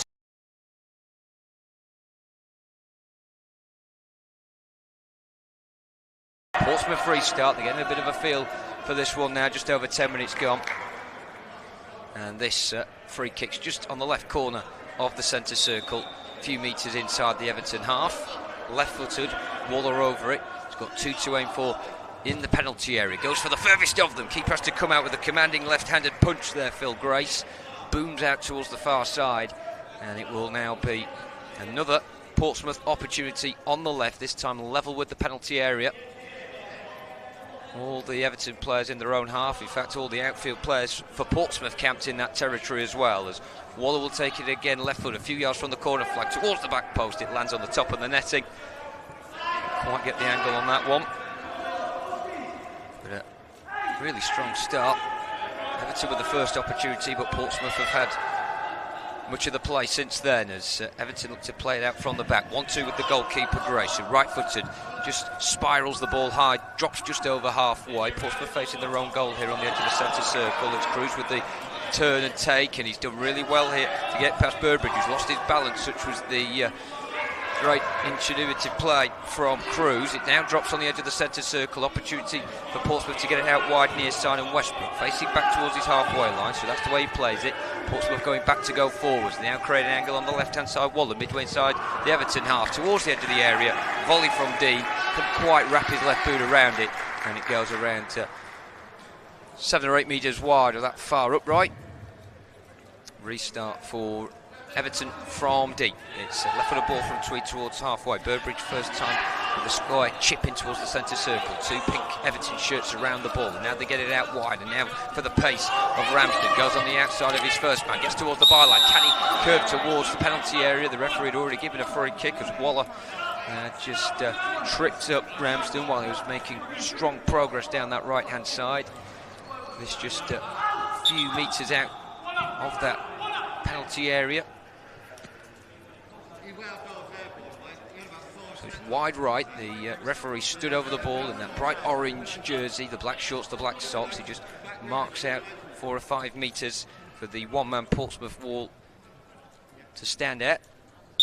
So Ramsden left-footed, 2-to-a man in the box, one on the edge. It goes in towards the middle, low ball, cleared away by the Portsmouth captain. It goes over halfway and rolls out for an Everton restart. Wide right to be taken by Dave Tweed.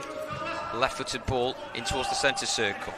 Burbridge puts studs on the ball and then just pirouettes 360. Looking for an option, he took too much time on it. Tackle came in, and it was from Westbrook, who was then tricked just as the follow-through came through from the Everton man there on halfway. Portsmouth restart just to the left of the centre circle and a smudging short of halfway. Waller will take left-footed. Big kick on that. It's a flat one towards the edge of the box. Easily defended by Tweed, and the ricochet takes it towards halfway. Back to goal is the striker Johnson. Can't quite find the outlet though, and it breaks on the far side midway in the Everton half for Portsmouth. We'll just knock it back towards halfway and look to recreate a new angle perhaps. Left corner of the centre circle in the Everton half. Interception comes in there from Ramsden. Tries to quickly hurry onto the loose ball. Couldn't quite manage it. He got the last touch, which means as it goes out of play, it will be a Portsmouth ball. Just barely a metre over halfway on that left-hand side. In fact, Waller buys himself an extra few centimetres, and now it probably will be a metre and a bit. Left-footed, quite acrobatic from Ramsden there, using his crutches as a balancing beam to whip over that left leg and stop the ball from flying forwards. But it's now going to be an opportunity for Portsmouth, breaking over halfway. Now foul as Westbrook got in a bit of a tangle around the halfway line with Dave Tweed, who smiles as he slowly gets back to a standing position there. He was almost hugging the leg of Ray Westbrook, and he won the free kick as well, did the Everton man. It's a bit of a tangle, 6-1, half a dozen, the other goes the way of the Merseyside club. 0-0, the score remains, and we've played 10 minutes of this first half with 15 minutes to go. It's in the midway point of the Portsmouth half, inside right channel, left-footed ball, fed towards the edge of the box. It's a foot up, not away, but the keeper's able to gather it. It just drops into his midriff, around a metre inside his area, and he just ushers with his right hand, which is where the ball is. He uses his hand just to say calm down to his teammates as he puts the ball on deck and rolls it towards the near side. And from deep, Portsmouth will come with a square ball. Now it's towards the centre circle, just left of it. Waller, square back again to Cruz. Just touches the ball over halfway. He's a left-footed player, but will go on the inside right channel for now. Then looks to flick it with the outside of that left boot in towards the area. Keeper then takes no chances as it comes through to him. Grace, quite gracefully right-footed, knocks it out of play on that far side. Portsmouth ball. Keeper did his job though. And it's just one of the Portsmouth teams gone up to Ray Westbrook just to reapply some strapping, it seems, on his right crutch. The officials just blocking my view of that there, but it does look as though it's the crutch that is getting seen to. He's back on the field of players. The restart is taken from deep and headed away by Everton, only as far as the right corner of the centre circle. Coming forward now, Portsmouth. Ball towards the right corner of the penalty area, back to goal. Nudge back to Cruz, who gets a poor touch on that, and that allows Everton to pick up the loose ball and break over halfway. Chance maybe on this left-hand side. Poke ball through. Good defending from Waller, who was side onto the ball there. He had the man coming towards him as well. Cleared away. Repelled by Everton in towards the centre circle in the Portsmouth half. Goes past a couple of players from both teams before ultimately Waller puts his cap on it. Square ball out towards the far side of Westbrook. Westbrook square across that back three momentarily, as it's now on halfway right to the centre circle. This is a chance for Cruz. Comes forward, tries to screw it with the outside of the left boot forwards, and he shakes his head as he turns away, and it goes out for a goal kick. Everton gifted the ball back, and they play that 1-2 again from the goal kick start. And a straight ball high downfield from Grace. Drops beyond the Portsmouth back line, but no one closing them down, so they can turn it back to their goalkeeper, and from the edge of their own area they can turn with Waller, and now face up their attacking options. Waller, can he pick a ball out from the edge of the centre circle? He does now. Chips it, angle ball towards the near side. Well positioned Tweed there to head away for Everton, and then it's picked up in the centre circle almost by Johnson, but now Westbrook comes away for Portsmouth. Can't quite get the ball through the gate of Reece. Ramsden picks it up and now looks to counter-attack. A couple of options with him, Ramsden, but may look to do it himself. He now slips it down the left channel of the penalty area on the angle. Poke back there from the number 9 Burbridge. Couldn't quite find Ramsden on the second time around. The attack breaks down. Portsmouth now look to come down the other end. Battle as the ball skips up off the surface and spins around the centre circle. Ball still in the air now, taken down by Burbridge, the number 9, but pass is blocked by Portsmouth. And now the loose ball may be picked up on this near touchline. Does really well there, the number 14 for Portsmouth, TJ Yates. He attracted the challenge from the Everton captain, Martin Heald, who, as it goes out for a throw, or should I say a restart on the near side, he pleads that really that should have already gone out as a Everton ball. It didn't. It will be a Portsmouth ball as Everton make the first change of the game. Going off is Steve Johnson.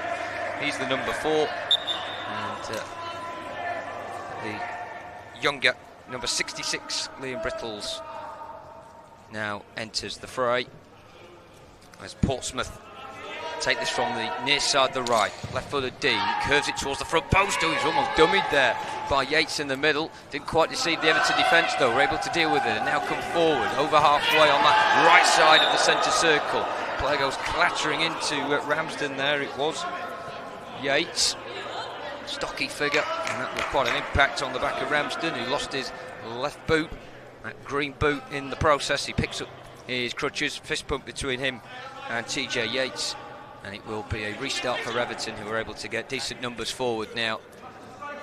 Just on halfway, right of the centre circle by not too much at all. Left-footed chip ball, it's going to bounce in towards the midriff of Burbridge. Back to goal, pokes it the way he's facing, and that's Ramsden from deep. Shot blocked almost at source, and now there's a foot race on here down the left side of the penalty area. On his own there, the Portsmouth man Yates up against the Everton captain Martin Heald, who defended well and diverts it out for a corner, far side the left for Portsmouth. And it will be Ray Westbrook, the captain, to take on that far side the left. There are 2 blue shirts in that yellow marked penalty area and 3 pink shirts back there for Everton. In it goes towards one of the blue shirts. It's TJ Yates getting his head underneath it, not over it though, and that's where it loops over harmlessly for a goal kick for Everton. Grace takes it short, very short, just a yard or 2 in front of Dave Tweed, who left-footed, standing starts, able to find Burbridge. Whistle had blown though. Indirect free kick, and it will be Portsmouth ball on halfway. Westbrook will take just a couple of metres right of the centre spot with 9 minutes remaining. Right-footed, chipped high ball downfield, and it's the goalkeeper's effort to get a punch underneath it to put it behind for a corner on the near side now for Portsmouth. Coming over this time is Matt Dean with the red boot at the bottom of his left leg. Just places the ball down with his right crutch towards the left of the quadrant. Now left-footed, stabs it in towards the heart of the box. Keeper comes free, taken off him by one of his own defenders, which saw the ball carry its way through towards the far side. Now for another Portsmouth ball. Phil Grace, the goalkeeper, trying to command his area there, but his captain had already done the job for him as Portsmouth take the restart. Michael Masters, the number 8. Right-footed, low ball towards the edge of the box. Westbrook's initial shot blocked. Squirms out towards the far corner flag. Maybe an opportunity once again. Westbrook down the left-hand side, tries to poke it through the gate of Dave Tweed. It did hit the leg of Tweed. It goes out for another Portsmouth corner, this time on the left. Dean to take again. Takes 2 or 3 strides back.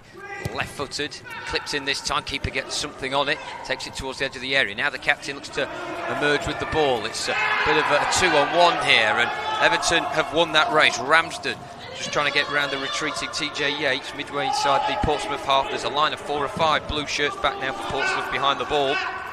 So Everton have to play it back towards the centre circle. Maybe a chance for Heel. Left of the centre circle. Just chips it up towards the foot of Burbridge. Maybe lays it off to his captain again. Shot comes in. Another effort off the crossbar from Everton.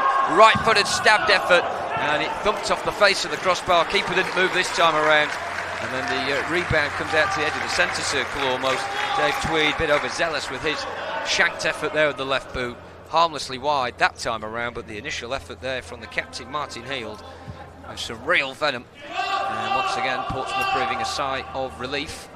Scores still goalless with just 7 minutes remaining of this first half. It's a poor ball forwards by Portsmouth. Low rolling ball towards the corner flag. Harmlessly out for an Everton restart. From the near touchline, just a metre or so away from that corner flag. White pole with the yellow flag on the top of it as it's chipped up towards halfway. Flipped by Burbridge, carries it once, twice, 3 bounces into the centre circle. Running onto that there was Oakey for Everton. And move out to Ramsden, just short of the halfway line. He'll want to be a lot higher up the field, but has to bide his time as Everton do play their way into Portsmouth territory now. Just on the edge of the centre circle. Poke ball through, nice intricate play. O'Keefe trying to lay it off for Ramsdale. It's very tight play, around 2 or 3 metres outside the penalty area. Ball then goes downfield, but Chris Waller was the one who walloped it away. He was clipped though. As it goes down, it will be a Portsmouth ball. Chance for both sets of players, it seems, to take a bit of a breather as they slowly retreat back to their position, and we're waiting for the ball to be returned down the other end of the field for the Portsmouth restart, which will be taken midway, slap bang central in the Portsmouth half. Ball still in the Everton half of the field at the moment. Finally, TJ Yates for Portsmouth just plays it back to his teammate via the referee. And Chris Waller has stood over it now and in fact turns to pivot towards his own goalkeeper. Gets the ball back off him now with the ball live in play, so it gives Waller a chance to roll the ball towards the centre spot. Then play a low angle ball out towards the left hand side, midway point inside the Everton half. It's a bit of a battle between number 11 for Portsmouth, Connor Cruz, and the number 7 Dave Tweed, the latter conceding the free kick, which Portsmouth will take now just slightly closer to halfway than it is the Everton goal. Ray Westbrook, right-footed, clips it in there with some force, headed away by Tweed. It's been a very strong last line of defence alongside his captain Martin Heald. Goes out towards the far side, midway point of the Everton half. Portsmouth's left, and it will be Westbrook stood over the ball, right-footed, floats it in towards the heart of the area, headed away by the captain. Bainbridge then knocks it back down towards the far corner flag. Dangerous for his defender to scamper across, but he's able to ricochet the ball off the shins of Ray Westbrook, who was closing down with intent. It goes behind. It's an Everton ball, and Everton have just called their timeout for the half. So there's just around under 5 minutes left on the clock. Everton 0, Portsmouth 0 in this amputee final at the FA Disability Cup 2023 at St George's Park. This is the Alf Ramsey Arena on the AstroTurf pitch, which is very well lit indeed. It's on lengthways at both sides of the hall. It's solely glass windows, letting lots of light in. You can see some of the rolling hills of Staffordshire in the distance. Floodlights on in venue as well under the arched white roof. But the Portsmouth players in their huddle, left of halfway by a couple of metres, in front of their technical area on the far side. And the Everton players have just emerged from their huddle, a bit further towards their own goal, right of halfway on that far side. And the three officials in their orange jerseys and their black shorts, black socks, just stand as a three, watching both sets of players emerge from that minute timeout. The whistle blows, and at the final 4 minutes and 40 seconds or so of this first half about to begin, with an Everton restart away to our right hand side. A reminder, of course, Everton are in the pink jerseys with black pattern etched on the front. They've got the grey shorts and the pink socks. Portsmouth in their traditional blue shirts, white shorts, red socks. Everton coming forward on the halfway line. Ramsden again tripped, but they've got the ball, but they are not going to make much progress with it from halfway, are Everton. So another free kick is awarded in the favour of Reece Ramsden. He is a key man for the Toffees, and no wonder Portsmouth keen to try and thwart him the best that they can. So Everton restart just right of the centre circle on halfway. Right-footed ball from the captain, almost blocked at source. He flecks up towards Westbrook, volleys it away towards Heald, who merges with the ball from halfway. He's just outside the centre circle now. Oki trying to find an angle on that far side, but Portsmouth have blocked it well. Their clearance though doesn't find a blue shirt. It's going to be picked up deep on the edge of the centre circle by Tweed, who steps in towards halfway. Left-footed low-angle ball out towards the near side. Bainbridge tries to face up his man and go towards goal. It's a good challenge from Waller, but there's a foot race between him and Bainbridge. Bainbridge crept in behind there, poked it into the side netting. The official on the near side already indicates his left arm towards the Portsmouth net, so it will be an Everton free kick level with the penalty area. It's slightly closer to the near touchline than it is the penalty box, and the official now just paces out a few metres in front of him for a one-man Portsmouth wall to guard the near post. There are two pink Everton shirts around the ball, and it will be left for Tweed just to knock it back for Ramsden. He prefers his left boot, but he's able to just scoop it in towards the box. Left edge of the area, back to Ramsden. Oh, it's lovely, tucked underneath the goalkeeper. Really nicely worked goal for Everton, who with 2 minutes 50 on the clock remaining in the first half are able to squeeze in front, and pretty much every single outfield player's on a bit of a pylon towards the far corner flag. Adulation for Reece Ramsden and his teammates. So what a well-crafted goal. It was probably going to be something special to open the deadlock, and special it was from the Merseyside club. It was from the set piece.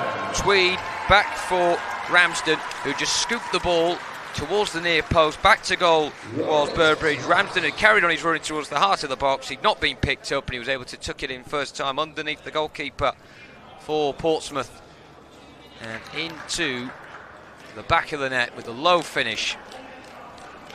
Great play from Everton. They lead 1-0, and Portsmouth have now unsurprisingly called a timeout. Both teams allotted a timeout each in each half.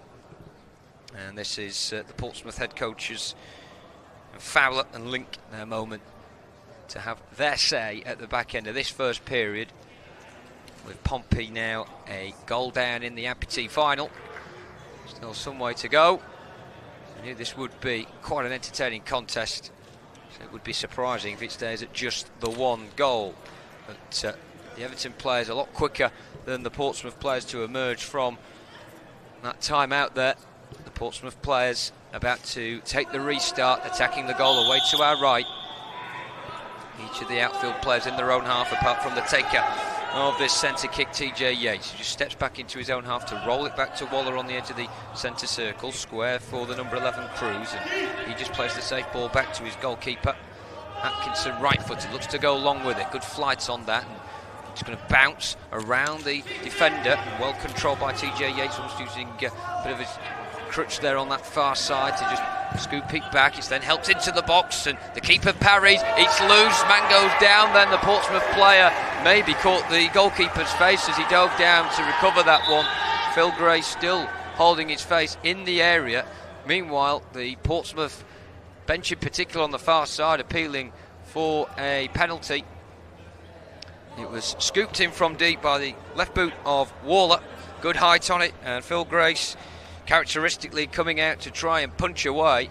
It was parried though and dropped right in front of the Portsmouth attacker, Masters, who, and going for the ball, collided with Grace's face seemingly.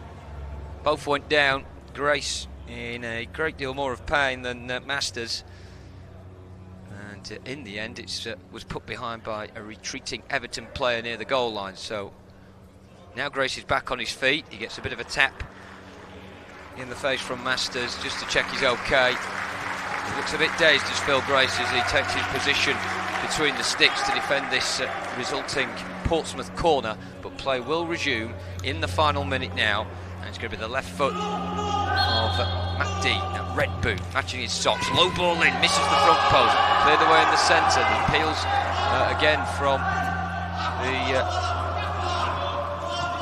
Portsmouth players won't come to any fruition for now. They come from deep again. They're in a narrow position in the centre circle. Can they work an angle on the right hand side? Trying to do so is number 11 Connor Cruz, but he's got Bainbridge in his back. Turns away from him and finds the spare man left of the centre circle. Waller low feed in towards the box. Dean's effort again can't wrap his boot around the ball, and it squirms out towards the far side. It goes behind. It's closer to the corner flag than it is the goal, and it will be a restart for Everton. 2 minutes added on at the end of this first half. Low ball forward towards halfway for Everton. Bainbridge back to goal. Just initially looked to turn out towards the near side, but then played the safe ball back. Brittles towards Tweebreeze, having to turn away from his own goal here, just outside his box. He's able to just slip it through two Portsmouth players very nicely indeed into midfield. It opens up on the far side, the right now for Everton. Coming over halfway, a couple of options ahead of them. Neat back flick from the goal scorer Ramsdale into the centre part. Bainbridge, who set up that goal with the back flick, flicks it again himself. Scoop ball forward by the captain, and then again on the far right corner of the box. It's another inventive effort from Ramsden. Just stuck his boot almost like a scorpion kick, but went more up than towards goal. And Portsmouth are able to play it out from deep down this near side, the right, encroaching into the Everton half. The ball spills out in towards the centre circle. Paul and Dean, should I say, getting there first, gets the free kick. It was a bit of a belated whistle from the referee, which frustrates the Evertonians, it seems, on that far bench. Everton bench just to the right of halfway, just a couple of substitutions for Everton to choose from. Not a very well packed bench, but the players on the pitch doing the job at the moment. Free kick from deep, punched away again by the goalkeeper. More up than anything by Everton. So high actually hits the underarching beams here in the Sir Alf Ramsey centre. And so it will be a restart for Portsmouth. Uncontested. I think the referee's trying to take the ball into the Portsmouth half where he imagines the ball would have dropped. And it's a restart towards the back end now of this first half. One last kick forward for Portsmouth. The referee puts his whistle to his mouth and now blows. It is half time. Both sets of players going off the field. It is Everton in those pink shirts, black shorts and pink socks who lead by a goal to nil. A brilliantly worked goal as well, finished off by Rhys Ramsden. The Portsmouth players in their blue shirts, white shorts and red socks trudge off towards the far side, the left, for their half-time team talk. Big second half to come in the Amputee final. It is Everton 1, Portsmouth 0.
Welcome back to St George's Park. A quick reminder that next Saturday, WWE heads to London for the first time in over 2 decades as the biggest superstars go head-to-head in WWE Money in the Bank at the O2 Arena.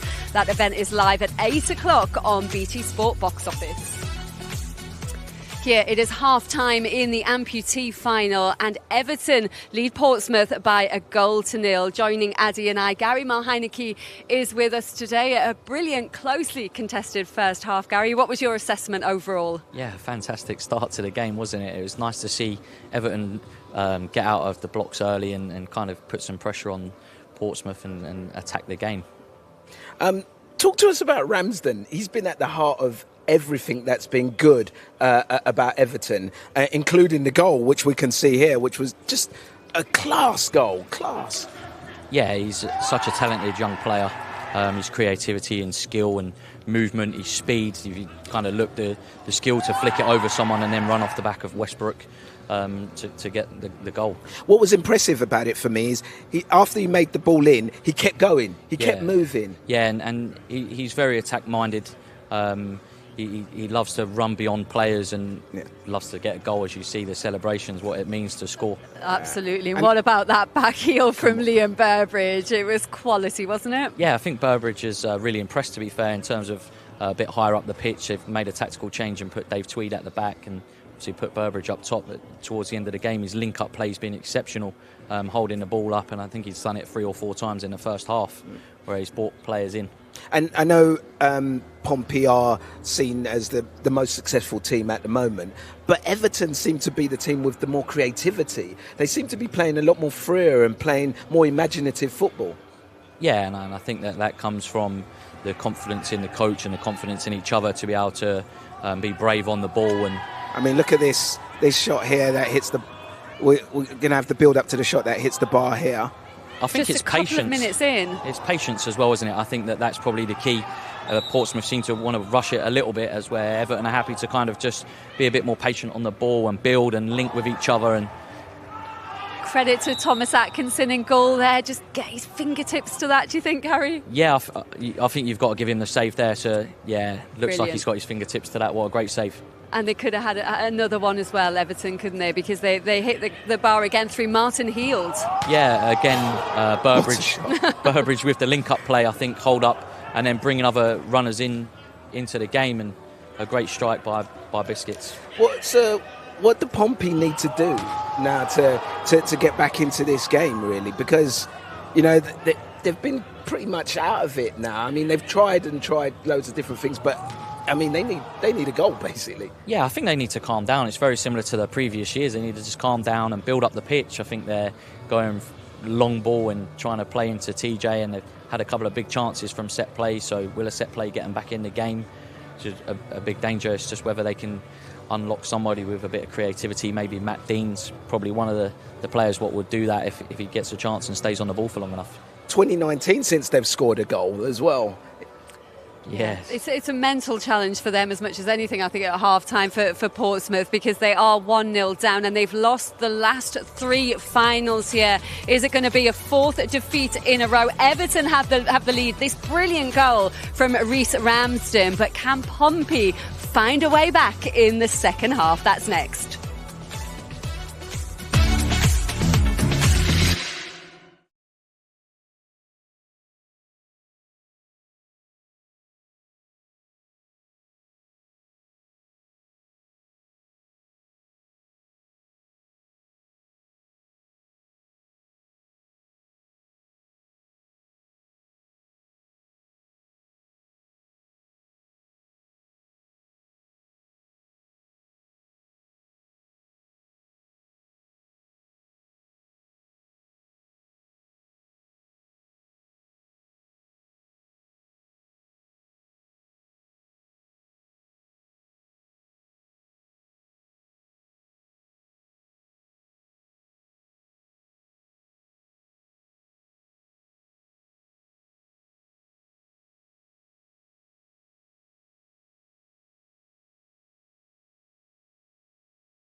Welcome back to St George's Park. Tonight over on BT Sport 2, it is UFC Fight Night. Featherweights Josh Emmett and Ilia Topuria go head-to-head at 6 o'clock. That is over on 2. But right now it's the second half of the Amputee final on the way. Everton 1-0 up against Portsmouth. Let's rejoin Ewan Dunlop and Dan O'Hagan.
Another solid header from Tweed, then breaks it towards the centre circle. Everton come out on top with it, try to break through with it. Slide rule pass, but good interception from Chris Waller, the number 6 for Portsmouth, back there in the centre circle. Now Portsmouth come over halfway, far side the right, roll down the touchline. Westbrook, the captain, then pokes it inside. Good underlapping run there, and then it's a chase down towards the near corner flag between the Portsmouth man and the goal scorer for Everton, Ramsden. Ramsden just picks up the loose ball and cannons it off. Great, and it will be an Everton ball, level with their own penalty area near side, just a couple of metres or so away from the corner flag. Martin Heald will take the mullet-like trim, clips it downfield, coming out with it again is Waller for Portsmouth towards halfway, blocked by Ramsden in a stationary position.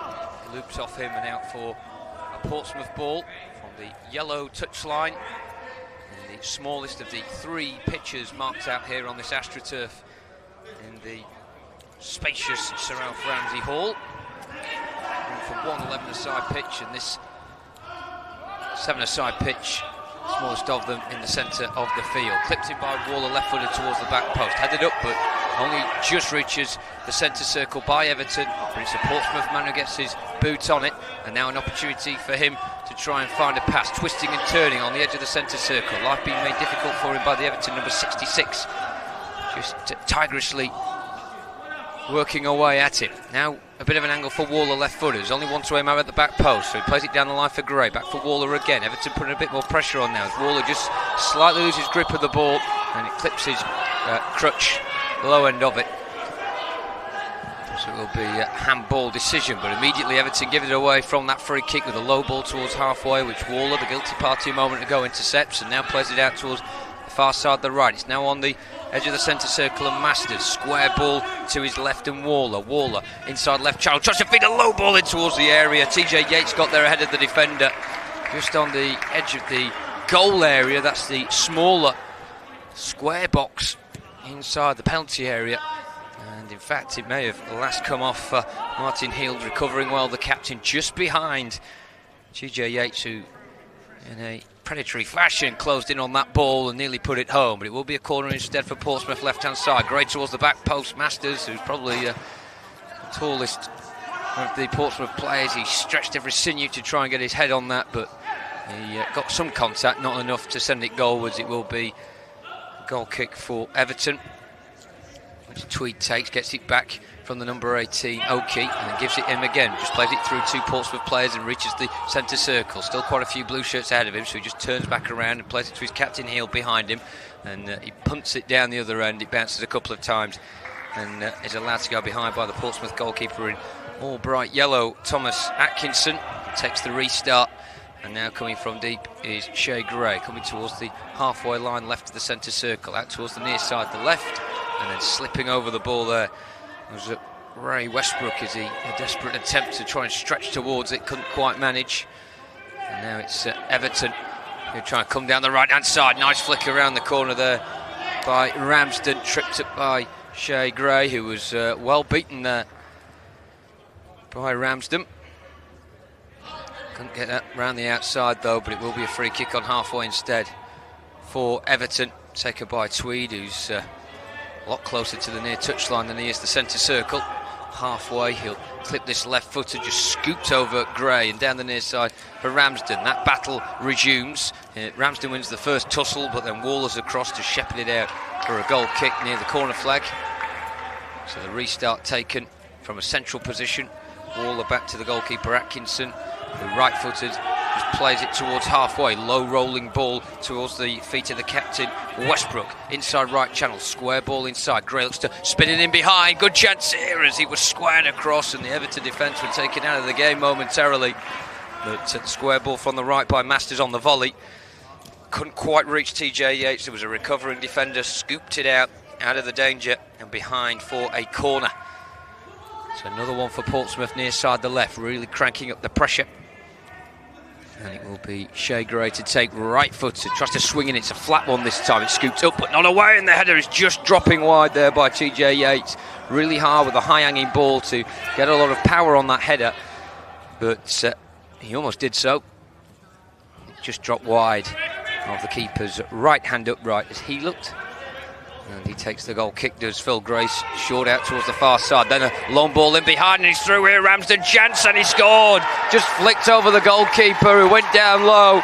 And it's a nonchalant finish from Reece Ramsden, who gets his second of the game and gives Everton a very nice cushion indeed early on in the second half of this Amputee final.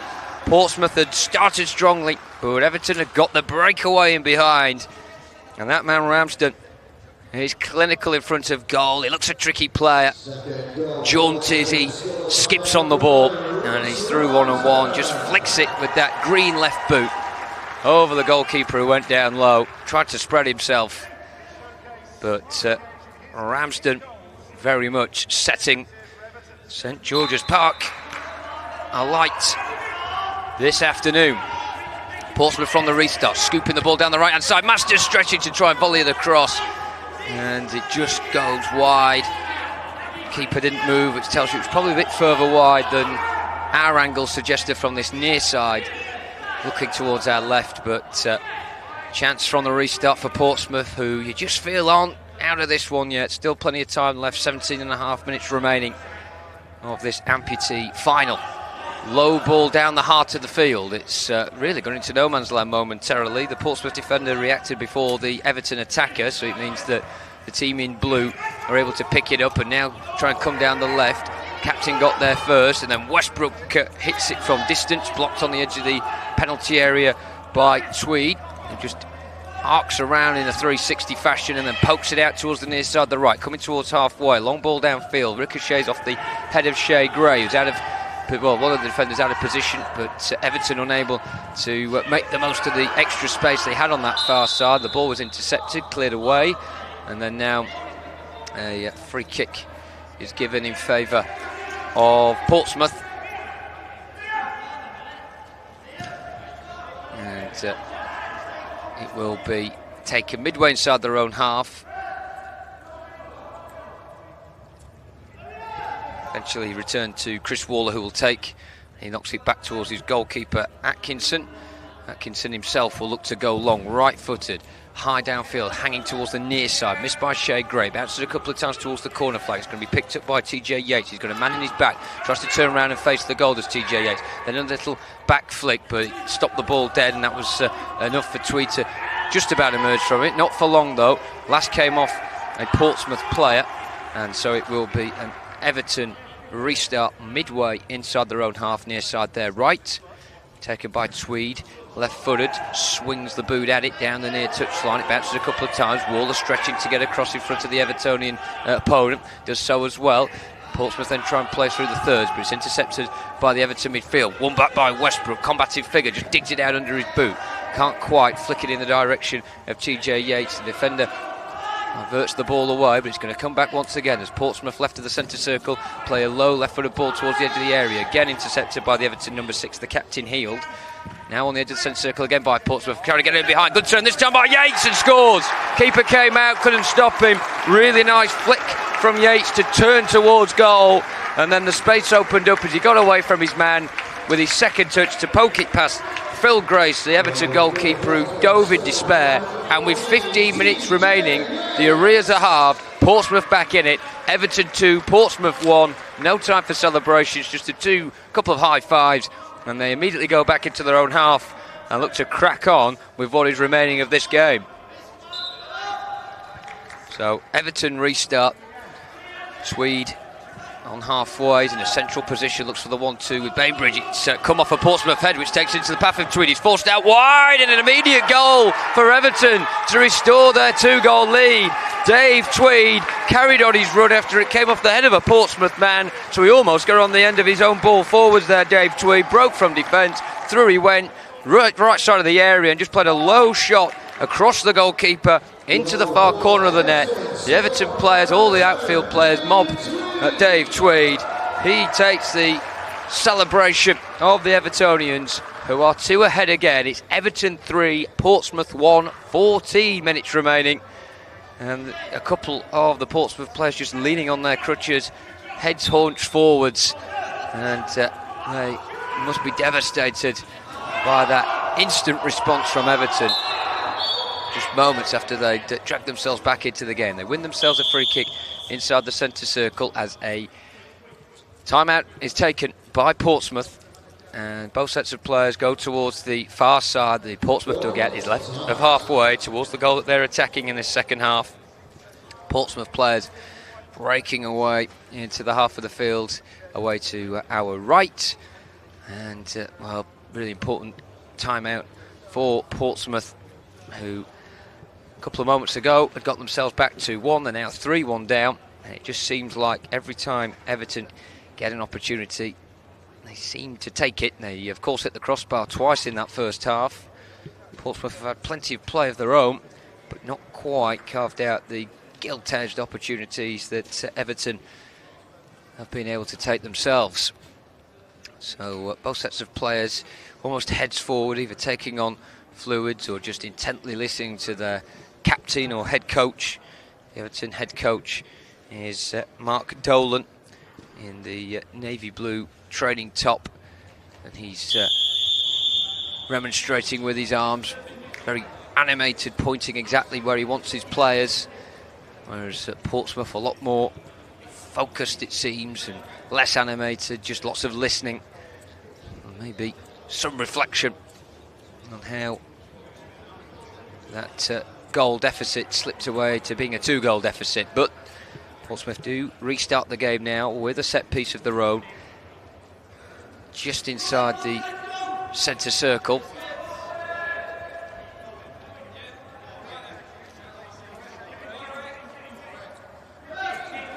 Just inside the centre circle. That's the yellow centre circle, which is the smallest of the 3 circles I can see due to the different pitches. And it's chipped forwards all the way through. The keeper got a little bit on it, but not enough purchase to divert it away.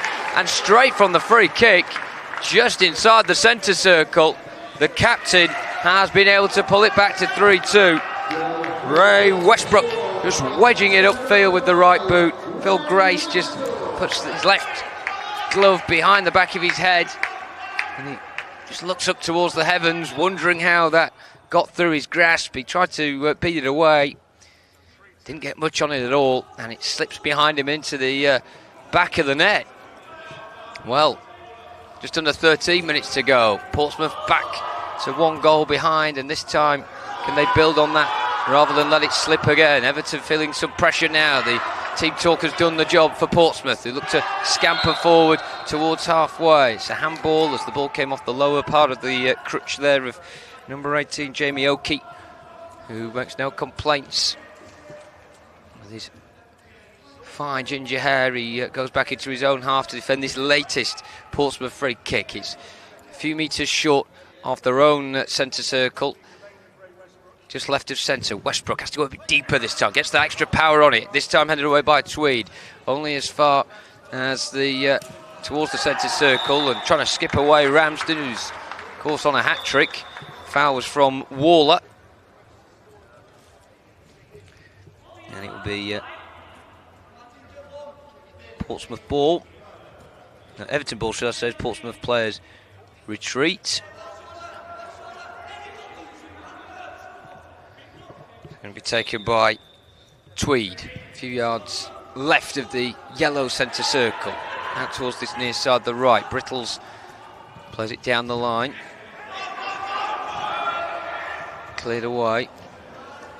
Brittles and Heald the captain continues to take charge and get Everton upfield. They're into the Portsmouth half. Wide left is Ramsey. He's got his back to goal. He's got Waller just scurrying around him. Who got the last touch? It was Ramsden, who lets out a roar of frustration as he looks towards the skies, and it will be Waller to take the free kick. Not too far away at all from that far corner flag. Left-footed square ball back to his goalkeeper. Everton with everyone at least as deep as the centre circle, if not further beyond. It's clipped high downfield. Just too much on that for TJ Yates, the furthest man up there for Portsmouth, the number 14. Grizzly beard. We've got the really impressive goal that Portsmouth were craving when they were 2 down. Got an extra one since, but they've also conceded an extra one as well. So 3-2 the score. Now a chance for Bainbridge. Gets through at the first of the Portsmouth defenders. Played out wide left. 3-on-3 here as Ramsden has 2 to aim for in the middle. Looks to take a Waller. Gets to the byline. Can't quite keep it in. Nearly did under his studs, but just strayed a fraction over that yellow byline. Portsmouth will have the goal kick. Played out towards the left, and Westbrook coming towards halfway. Surveys the scene. He's got a player for Everton right in front of him. It's not so much space at all to work with, so has to square it across to Waller, right of the centre circle. Left-footed ball. It's going to bounce just onto the foot of Oki, who diverts it away first time towards halfway. Everton not able to break over halfway though, and maybe an opportunity for Westbrook. The space out wide right if he can find it. Just got stuck under his foot though and couldn't quite get the back lift to poke it towards that direction. Not enough power on it, and Tweed came away with it. Poor low-angle ball out towards the far side though for Burbridge, and it will be a Portsmouth restart.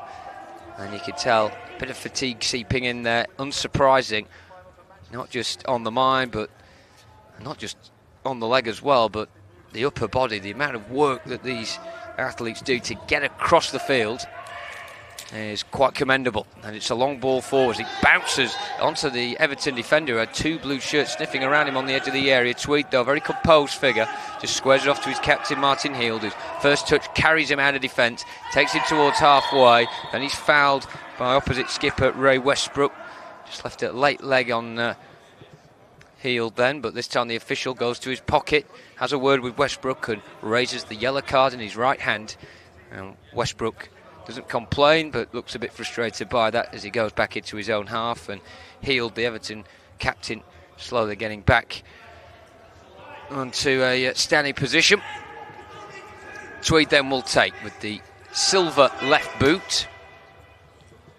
And it's probably as close to the centre circle as he is the near touchline, as he just passed it into the feet of Oki, and Tweed gets it back. He's facing up the Portsmouth defence here, but he's surrounded by blue. Manages to squeeze a deflected ball out towards the far side though. Inside left channel, Bainbridge. Tackle coming in from Cruz. Ball squirms out towards that far touchline and it goes out of play. It will be an Everton ball. It's much closer to halfway than it is the corner flag on that far side. The Everton left in the Portsmouth half. Ramsden will take. Looking for an option here, Ramsden. 2 ahead of him and 3 behind him. Just stabs it down the line, gets it back off Burbridge. And then Ramsden looking to twist and turn his marker, but instead gets himself in a tangle. It goes out of play for a Portsmouth restart. Then a yellow card shown for Ramsden for not backing off the required distance to allow Portsmouth to take this restart. Number 7 Matt Dean just flicked it off the leg of Ramsden, and the referee instantly goes to his pocket to show the Everton man the caution. So Portsmouth getting play restarted. They're coming down the left-hand side in the Everton half, but they're forced back to halfway here. Westbrook tries to curve his way in field and just feeding in towards a narrow position in the centre circle. This is Dean on his left side, just twisting and turning, looking for an option. gets past one man, then tries to poke it out towards the near side, but Everton well stacked in those pink jerseys and now look to come over halfway. Coming across was the last man back there for Portsmouth, who got lucky because it ricocheted off an Everton player, and he got lucky a second time as well as it ricocheted off Heald again, but this time it was a handball. It came off the lower part of the crutch, and so it will be an Everton Portsmouth ball, should I say, as Everton get a yellow card. Heald, captain, the latest in quick succession in the officials' notebook. Free kick then for Portsmouth to be taken just a few metres inside their own half, left-hand side, right-footed, deep ball up from Westbrook. It goes beyond the first attacker, then the defender clears it ahead of his despairing and diving goalkeeper. And Everton now trying to come down the right-hand side. Ramsden gets the decision as he is able to flick it off the leg of Dean, and it will be an Everton ball. A few metres short of halfway, near side the right in their own half. Ramsden left-footed back for Oki. Oki looking back towards Ramsden again, quickly closed down by Dean. And Ramsden wins the restart near side, same position really where he began a few moments ago, but this time we'll leave it for Dave Tweed, who comes across. Number 7 on his back is Tweed. Up towards halfway, looks to get it back as he advances upfield from Ramsden. Dean is the man that plays a low diagonal ball out towards the far side, a few metres outside the left corner of the box. Shooting chance maybe for Burberry, shot by him, right footed, blocked by the captain Westbrook, and well steered away, preventing a corner. That was Connor Cruz, because it was on his unfavoured right side. He was able to get his left leg across and just oust it towards that far channel, and it will be an Everton restart, not far at all from the corner flag. Ramsden giving it to Oki, just outside the left side of the area. Ramsden getting towards the byline, jinking run, and it will be a decision for Everton outside of the area, on the byline, probably midway point between the goal frame and the corner flag, down that left channel. So Ramsden, not many to aim for.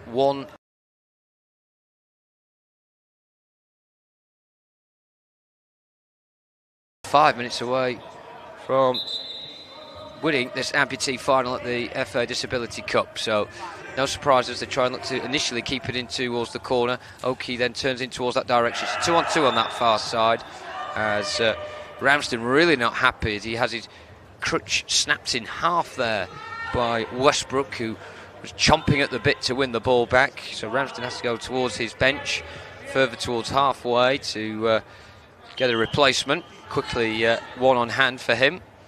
Free kick then, just a few metres, 8 metres I'd say, from the corner flag on that far side. Almost level with the edge of the Pompey penalty area, but it's the far left touchline as Portsmouth make a change. Shea Gray back on the pitch. Of course, rolling subs in this sport, so players coming on and off. Not too many subs to choose from, so most of the players on the field are who we had at the start. There's another Everton decision for them on that far side. It's still just around 6 or 7 metres from that corner flag, inside the Portsmouth half. Everton have Portsmouth exactly where they want them, but they're forced back towards halfway now, looking to just try and keep the ball for these final 3 minutes of the amputee final. But Portsmouth have time if they can create an opportunity down the centre of the field. Low ball interception on halfway. Burberry's trying to turn defence into attack. First ball was blocked, came back to him and just smashed it away the second time around. Out of play it goes, and the referee signalling that he tried to play an advantage that for Everton that didn't come. So he's now going to give a free kick on the edge of the centre circle, and the referee orders the number 7 for Portsmouth, Matt Dean, just away from the crowd of players, away from the centre circle, just have a quick word, explain his decision, and now carry on with the rest of the game.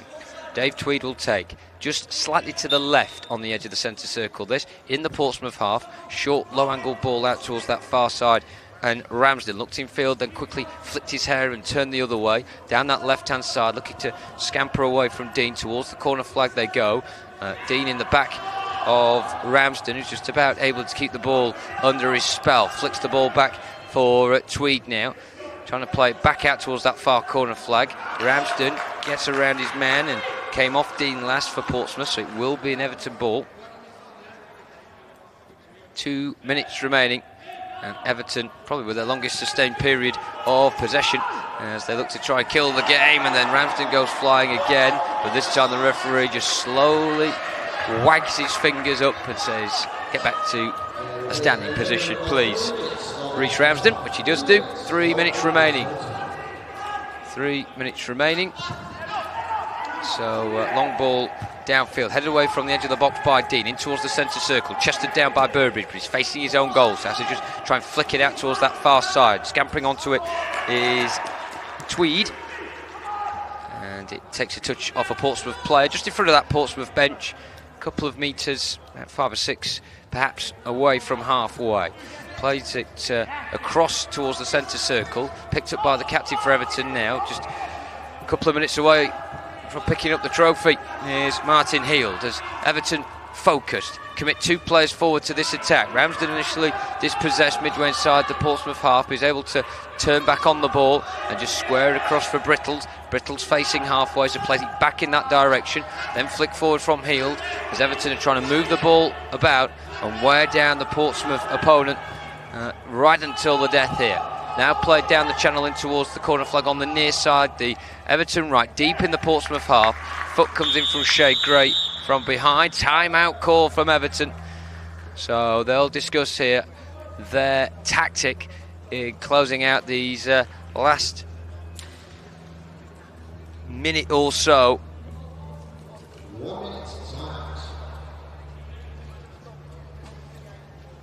And the Everton players go away to the bench on that far side, the right. The Portsmouth players, the far side, the left. Well, Portsmouth, the last timeout there was, it was their timeout, and they scored immediately afterwards. As for Everton, well, they'll be hoping that there are no more goals in this contest, and if there are any, then it's them sealing this Amputee final. They are closing in on the 2023 FA Disability Cup at St George's Park. A couple of the Portsmouth players, hands on hips, just eager to get back out and give anything they've got left in the tank. The Everton players seem a bit more upright in their body language, a couple of fist pumps. They know they're not far away. As number 11, Reece Ramsden, has given the Player of the Match award. 2 goals in this Amputee final for Ramsden, and he's been the threat throughout, the menace in the Portsmouth team. They've dealt with him most of the time, but the times they haven't, he's punished them. So Portsmouth defending deep in their own half. Everton have the ball exactly where they want it, near the corner on this near side, the right.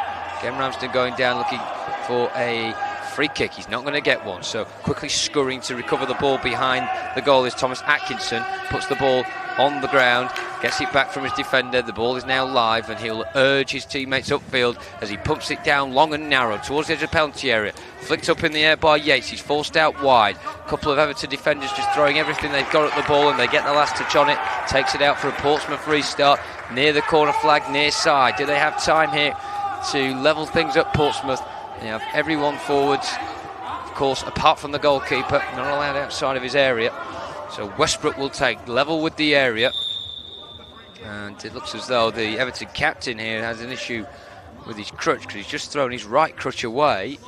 He's waiting for a replacement to come onto the field. It will be his fellow defender Dave Tweed, who goes across to pick up the crutch and just put it into the hands of his captain, Martin Heald. The Portsmouth captain, Ray Westbrook, just a metre or two away from the corner flag, right-footed, puts it into the middle of the area, drilled in at head height. It flicks off an Everton player, and it carries through all the way towards the far side for another Portsmouth ball.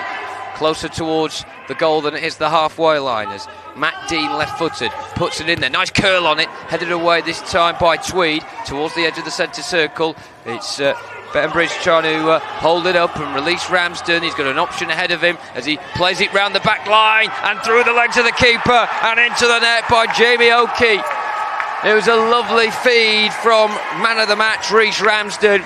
He somehow managed to just slip it in front of that retreating Portsmouth back three. And Jamie Oakey was at the far side.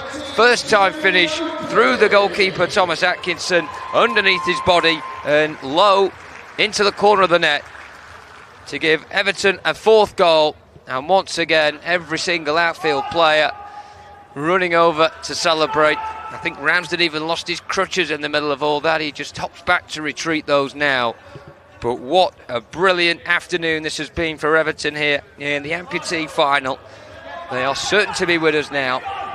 And the Portsmouth players who have given it their all, understandably looking spent, a lot of weight being put on those crutches.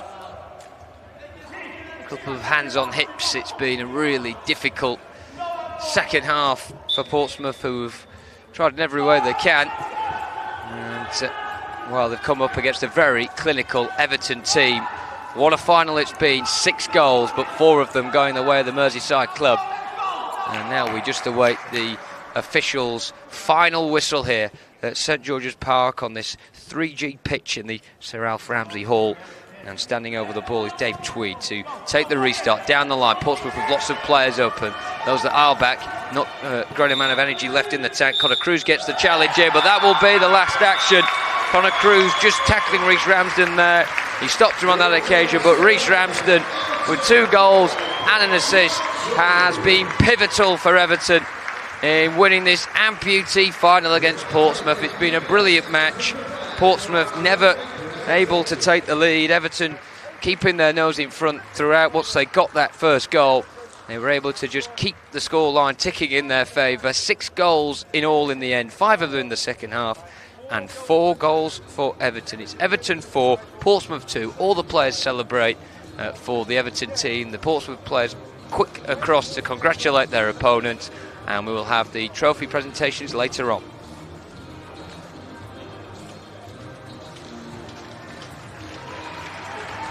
But for now, both sets of players congratulate one another, and they shake the officials' hands as well in the centre circle. It is Everton in pink who are victors, and they will be lifting the trophy shortly. But Portsmouth showing some really encouraging performances out there. They battled as hard as they could, but Everton took their chances when they came. And the Everton players embracing one another, some of the substitutes out on the pitch as well. But we'll be back later on for the trophy presentation. And wonderful scenes for Everton today here in the Sir Alf Ramsey 3G pitch. A 4-2 victory for them in the Amputee final over Portsmouth. More heartbreak today for Pompey. 4 finals and 4 defeats for them, but it's all about Everton today with that victory. 2 goals for Rhys Ramsden, who was the player of the match, 1 for Dave Tweed, and Jamie Oakey sealing the victory there. Joining Addy and I pitch side here, Gary Marheineke is alongside us. Gary, I won't remind you of your 2-1 Portsmouth prediction. What was that all did about? the best team win? Yeah, definitely the best team on the day one. What a fantastic performance from Everton. I thought that was really exciting to watch, really creative and exciting going forwards. I mean, my notes are just destroyed. I mean, every time I wrote something, something else happened. It had everything, Yeah, didn't what a fantastic game. I mean, talk to me about the quality of the game as well. You know, how good was that standard? Yeah, so it's what an unbelievable spectacle for the sport. And I think when you look at it and go, some of the best players in our country are playing across both teams.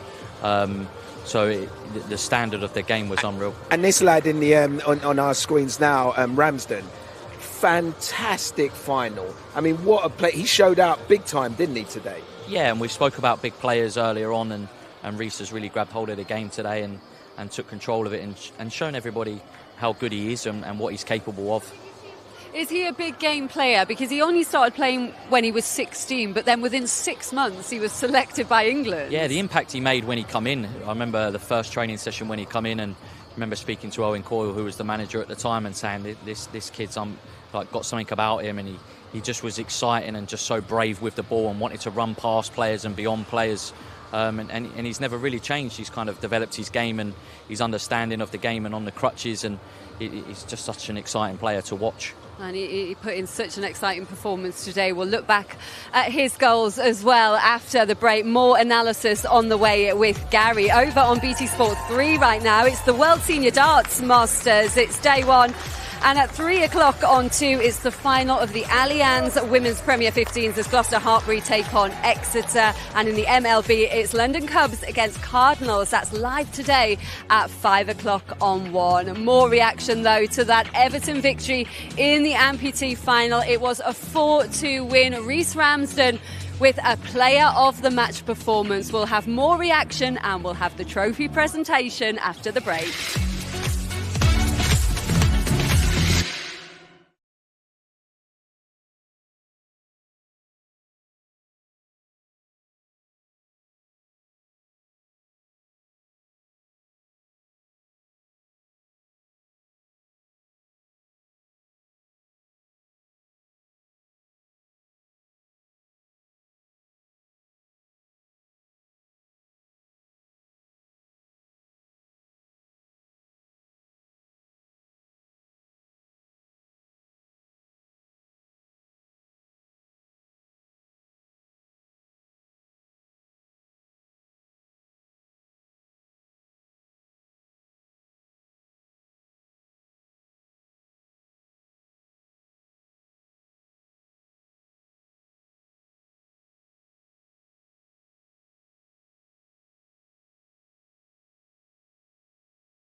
Welcome back. Well, it was some performance from Everton in the Amputee final. Reece Ramsden showing what a quality player he is with 2 goals. He also got an assist in this match. A 4-2 victory over Portsmouth to win the Disability Cup, and he's speaking to Hannah Cockcroft. Reece, winners in 2019, winners again in 2023. Just how sweet does that victory feel? Honestly, it's amazing. This is my first time playing in this competition. My first year with Everton, and coming here, I wanted to win trophies, and thank God this is the first trophy we got. How brilliant has this competition been then, as your first time? honestly, it's amazing. I've never been to St George's Park. I've never had the experience of being on TV, being the game shown all around, and with the lads like telling me like in previous games, it's quality, and I've been playing for 6 years now. It's like finally I'm here. It was always going to be a tough game coming in. Portsmouth have been so dominant this year. What was the team atmosphere this morning? It was, I don't know how to put it. It was like we know how good they were, but we know how good we can be on the day. So we wasn't concentrating too much on them. We was trying to concentrate on us, and we know with the set of lads we have, we can beat anyone. You look like you really, really enjoyed it out there. I have. I'm knackered though. I'm knackered, but yeah, it's been amazing. It's been amazing. What are you going to do to go away and celebrate now? Oh, I don't know yet. Didn't think that too far, so I don't know yet. I'm sure whatever you do, it's going to be great. Maybe McDonald's on my way home. Maybe McDonald's, that's about it. Well, whatever you do, I hope you enjoy it. I mean, how are the team feeling right now? They must be just absolutely buzzing. Oh yeah, lads, like they're over the moon. Especially, we've got a couple of the England lads as well in the team, and with us being in Poland last week, playing in the Nations League and winning it, and now coming here and winning this cup as well. It's don't get better than that, does it? 2 trophies in a week, not a bad day at the office, is it? It absolutely isn't. I'll let you get back to your team, but a massive congratulations. Thank you. Rhys Ramsden's first time at the Disability Cup, and he announced himself on this stage today. What a performance from him. Absolutely not fazed by the stage or the cameras today. No. Everton with a great victory, and we're going to hand you back to our commentary team now for the trophy presentation. We'll go back to Ewan and Dan.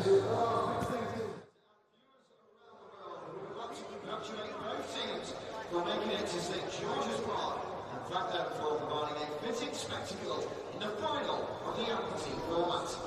Assisting us in the presentation, we would like to thank the Royal Air Force for their contribution today.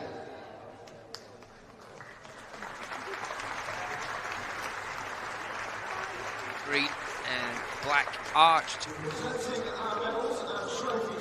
boardings, says, has the FA Disability Cup branding on it, with either side of that arch the tagline "Here for Glory," and that is about 8 foot high, that arched backdrop, which is where the players will be standing in front of, from the Everton team at least, with their winning trophy very shortly. We have a presentation party lined up on the near side to hand out player of the match, and the runners-up and the winning medals as well.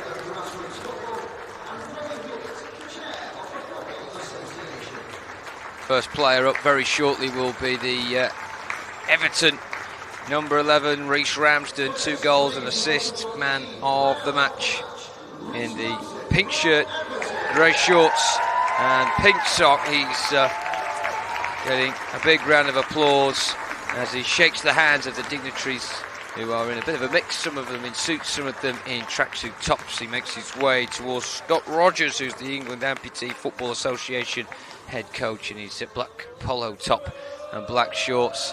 And Rhys Ramsden lifts up his player of the match trophy, rectangular shape, in his hand. Bit of a shine on it on top as well, as it glistens off the floodlights here inside the Sir Ralph Ramsey Hall. Next up are our 3 match officials in their bright orange tops, black shorts, black socks and black boots, each of them with a watch on either wrist, and they take their medals in a small black case off Wing Commander Neil Hope, who is member of the FA Disability Football Committee. Now the Portsmouth team in their blue shirts, the white shorts and the red socks. They are led by a small boy mascot in all black, and he's going to walk up now to James Kendall, who's the FA's Director of Grassroots Football. He's in a black tracksuit top and blue chino trousers, and he's handing a case, a medal to each of the Portsmouth players. Some of them have taken their boots off now, most of them with them still on, as you can imagine, take the applause of the crowd on the near side, but there's that look of disappointment and exhaustion in their face as they move away towards the right-hand side. Some of them, the goalkeeper at least, Thomas Atkinson in all bright yellow, just sinks to a sitting position. One or two of them begin to throw their crutches on the ground and sit down now as well and just watch on as the victors, Everton, in their change strip, pink shirts, the charcoal grey shorts and the pink socks. And they come forwards and they shake the hand now of Debbie Hewitt, the chair of the Football Association. She's in a black blazer, black top and white trousers. And she hands out the winner's medal, which is being held by one of our guests from the military personnel in a smart blue shirt, the black tie and the dark blue trousers. He's holding out a silver tray with each of the winners' medals on them, and each of the Everton players take their position in front of that arched banner I was talking about, which is the backdrop for this trophy lift, and the Everton players stand in front of that and behind the winners' banner, again in that green and black branding. And now another member of the military personnel with white gloves on, smart dark suit, hands the winner's trophy to Martin Hill, who with his teammates gets ready for the cheer to lift the trophy in his left hand. He hops up and down in delight, and each of the Everton players will take their turn now to kiss the silver trophy. It's about a foot high. They get a good grab of that and lift it high into the sky. Everton, the victors in this amputee final here at the FA Disability Cup 2023. The officials, the media, the Portsmouth players all watch on and applaud, and it is those of an Everton persuasion most in delight at the end of this one. Amputee final winners 2023 are Everton.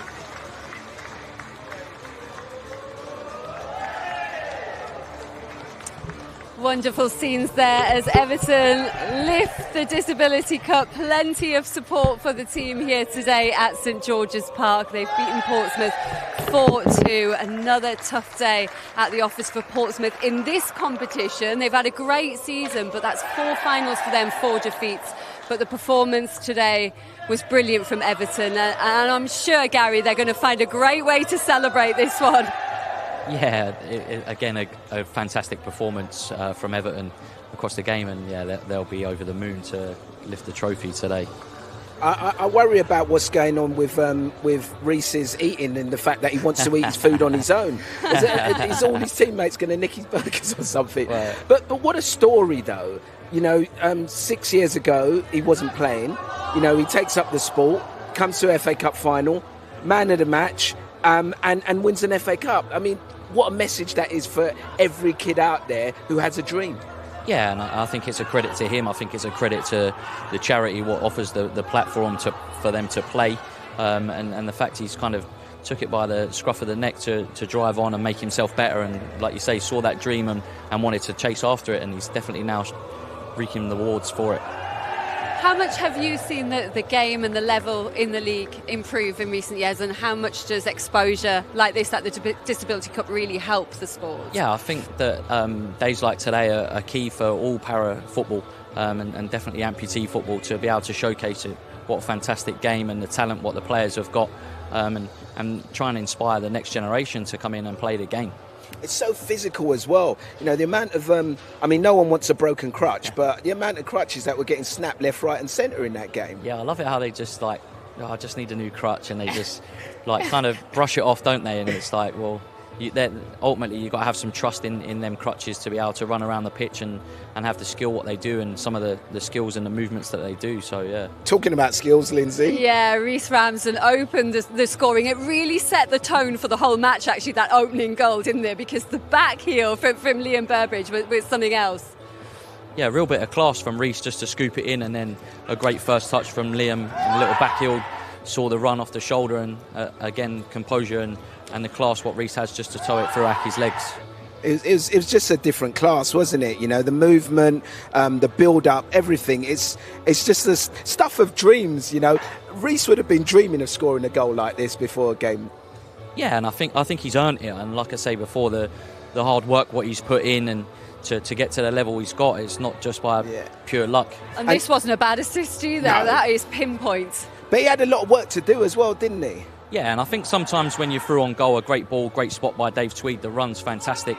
But when you're through on goal and you have a bit too much time to think, he's had to drag it from behind himself, so to go onto one stick and drag it through, and then a great finish just to sit the goalie down and then scoop it over his foot.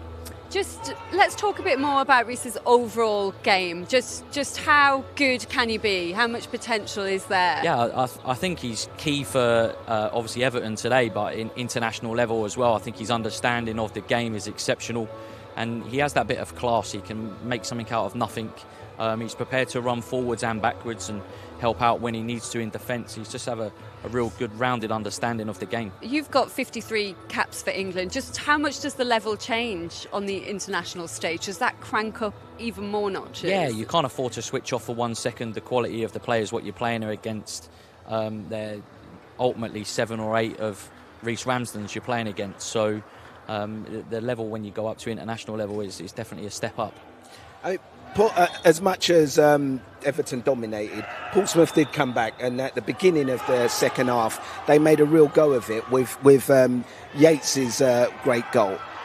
Yeah, just Ramsden's just seen his assist just there as well. He added that to his 2 goals, didn't he? But as you said, TJ Yates really gave Portsmouth a bit of hope, had he? Yeah. I mean, Yates started off on fire at the beginning of that second half, and he got his deserved goal, and it gave Portsmouth hope, didn't it? Yeah, they come out firing, didn't they? And a fantastic first touch to roll Martin, and then, like you say, a great finish. And TJ has that in the locker. He's a fantastic player. Yeah, it's must be desperately like disappointing for Portsmouth, you know, to keep coming to these finals, you know, and keep losing, especially something like this. I mean, it's great for us to watch, but for them, yeah, heartbreaking, isn't it? What would you say to Portsmouth like players now? How would you get them over the line? For me, I think it's just around the success what they've had in such a short period of time since they started, and they will come back next year, I'm sure, and give it a good go again. But they've still got the Champions League to focus on, and the league campaign this year where they're sitting at the top of the league. So they still have lots to focus on. It's obviously disappointing to come and lose in a cup final, but a one-off game, sometimes it goes like that. And after they sort of got that belief back in the game, because they were so much stronger after half-time, it was just 43 seconds later that Everton went down the other end and restored that 2-goal lead that they had there, making it 3-1 with Dave Tweed. Yeah, and I think that's really important, is it, when you score, not to then switch off and control the emotions after a goal, and obviously not followed runners. And Dave Tweed's done what Dave Tweed does. He scores goals. He's a fantastic player, as the commentator said earlier. He's covered every blade of grass on the pitch. I was going to say we gave Ramsden a lot of plaudits, but Dave Tweed was spectacular in this final. Defensively, midfield, he was box to box, wasn't he? Yeah, he was all over the pitch, and just his calmness to help the young lads, and the bravery on the ball to slow the game down and control the game. He never really seems to panic, and like I say, he scores goals for fun. So he's done that for 20 odd years, what he's been playing. And he had a great football tournament with England, yeah, didn't he, in did. the Nations League, which has probably just lifted his confidence even more. Yeah, for sure. He come away with the top goal scorer in the tournament. So I think, like I said, we've seen today the bounce in the step what they've had from the weekend into this, and we've seen it in the game and the scoreline. Yeah, another great day for him. A disappointing day, though, for Portsmouth captain Ray Westbrook. He did get a goal today, but on the losing side, unfortunately. We can hear from him with Hannah. Ray, you came over here smiling. It wasn't to be today, but I think that was a pretty hard-fought match. Yeah, well, it always is between us and Everton. They usually are main rivals in the league, and they always put up a good match against us. It's a shame that we couldn't come out on top today. We've not lost in the league for like 2 seasons, and it always seems to be this competition that we come unstuck. So hopefully in the future we can get there eventually, get across the line. That's the third time you've been in this final, and 4th time, so you're always getting to this final, so that must be a good sign that you're where you're supposed to be. Yeah, well, we've got a great group of lads and they keep progressing and getting better and better every year, but like I said, it just seems to be a sticking point for us, and it's like every cup final, it's one match and it can go either way, but it seems to be like a mental block for us, which hopefully we can overcome in the future. What's the plan now to go away and work on and hopefully come back stronger next year? I don't think we'll work on anything different in particular. It's just we just need to play the ball a bit quicker, transition a bit quicker, and just make better decisions when we're going forward. That's all. I think that's what let us down today. We had to try to resort to long ball tactics because, being fair to Everton, they shut us down playing through the lines and didn't let us play. So we had to play long. So which worked in the second half, not so much the first half, but it wasn't enough in the end. You're founding member of this team, captain of the team. You must be so proud of this team. Yeah, like I said, there's a great group and the boys make me proud every time we play. They give 100% and that's all you can ask for. So that's just the Pompey spirit. We'll keep that spirit. I am sure that we'll see you here again next year. Yeah. My very biggest commiserations, but still go away and be proud of what you achieved. Thank you. Cheers. Yeah, thank you, Hannah. Huge thanks to Ray Westbrook as well for coming out to talk to us. That is hard to take, isn't it? A 4th final defeat for them. Do you believe, Gary, that we're going to see them back here lifting that trophy in the not too distant future? Yeah, it'd be nice to see them come back and win it. They've obviously given everything for four fixtures and been unstuck, unfortunately, in all 4. And they've got the Champions League, haven't they, to look forward to in November, which could be huge for them. How do they pick themselves up for that? Yeah, and like Ray said, they've got a fantastic group of lads in there, and we've still got league fixtures, and they're doing really well. And like I said before, to see where they've come from to where they're at now, actually, what does success look like? Yes, we want to win trophies, but ultimately they're one of the newest teams in the league, and they're kind of growing strength and strength each year. So I do think the Champions League now is a target and a focus for them to refocus back on that. Yeah, no English side has won it yet. That would be absolutely brilliant for Portsmouth if they can do that in November. We can hear from the winning team now because one of the goal scorers, Dave Tweed, is with Hannah. I am indeed. I mean, off the back of that game, you must be buzzing. Yeah, it's been a big week, especially for these guys. You know, they were away at the Nations League, where a lot of the guys on that pitch today came home champions, and I think that winning mentality has bred through into today's performance. What was the attitude this morning coming into this game? It was always going to be a tough game, but you fought hard. Yeah, really tough game. We know Pompey, we know their quality. I think that we came in really relaxed. We've been building towards a performance like this for probably 18 months now. It's not been a turn up and take each game as it comes. We've deliberately been playing to create, an ethos and a style of play, and it's really working. Talk us through your goal then, because, it's always nice to see you getting that ball in the net. Yeah, I'm the worst person for this. I can honestly not remember. Other than seeing Aki come out and putting it across, that's pretty much all I can remember. But yeah, great feeling. And how does it feel to play here at FA Disability Cup, St George's Park? I mean, you've been playing a little while, so is it still as special? Yeah, I've been here a couple of times. It's a great facility. The FA and obviously put on a good thing for all the disability groups. Nice to have a pitch properly marked out and a great environment that we can play in and just enjoy the whole environment. Well, go and enjoy the environment more. I'll let you get back to your team, back to your celebrations. Congratulations. Thanks very much. Yeah, Dave couldn't remember his goal there, Gary. It was a decent finish, though, when we watched it back there. Yeah, fantastic finish, and that's Dave Tweed. We put him in front of goal, and he'll put it in the back of the net and give him half a chance. And Dave Tweed there talked about their style of play and their tactics and stuff. Tell me more about that and what they did that actually stifled Pompey. Yeah, it was interesting. So I was expecting after the weekend Dave Tweed to play up front, and then Everton's obviously started him at the back, but ultimately keeping the ball, building through, and Liam Burbridge hold up play and linking with other people, Reece Ramsden running down one side, Jamie Oakey, and so it was pretty cool to see a change of tactic for the game. What's next for you, Gary? I'm not sure. Just enjoying a bit of time out of the game, and supporting the lads kind of across the tournaments and the fixtures. Keeping a close eye on Portsmouth in that Champions League as well, I'm sure. Yeah, I am registered, so we'll see whether I get the call up for the Champions League. I heard it's in Malaga, so probably, get a little trip out there. Well, nice. We really appreciate you joining us again today, Gary. Great to see you. Thank you very much. Cheers. Thank you. Indeed. Right now it's time for the next of our films, which tell the story of BT Sport's new signing initiative featuring Damaris Cook and Rolf Schutan.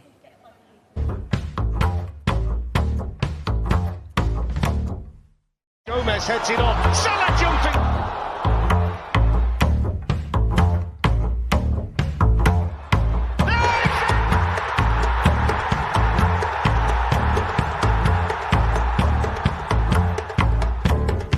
This is what it's all about. Deflection, it's in.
Oh man, there are so many amazing things that I get to do and when I do this job. I actually think that you're experiencing one of the best roles now, which is being on the pitch, and you've got some of the biggest names in the Premier League as close as I am to you now, warming up, and like you see the touch and the ability. That for me is a really special moment. A year ago I made a decision to start really enjoying doing the job, so just standing in now talking to you two, it's important to drink it in and remember it. You know, you never know how long you get to do this for. I'm really lucky here at BT. Every co-commentator that I've ever worked with has become a really good friend of mine. So I'm with Lucy tonight, we get on great. Jermaine at the weekend, I've known Jermaine since he was this high at Forest, since he was a boy. The important thing is, never be afraid to watch other people do it. I always watch my peers, so I've got a lot of respect for the other commentators. So I look at the way they do it, I try and learn from them. I want you guys to enjoy it, I want you to succeed, and if I can help you in any way, then just all you've got to do is ask. Honestly, I'm with you all the way, I'm with you. We're in this together. I've got some people for you to meet as well. Hello. You have to always remember the amount of mistakes that you make. Fulham are 7th, Chelsea 10th. All eyes tonight on Graham Potter's team for obvious reasons. William, deflection, it's in!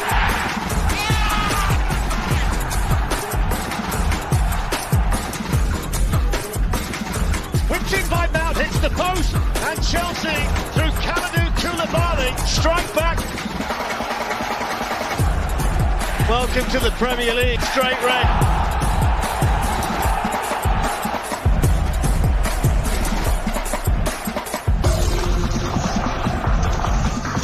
Pereira, Carlos Vinicius!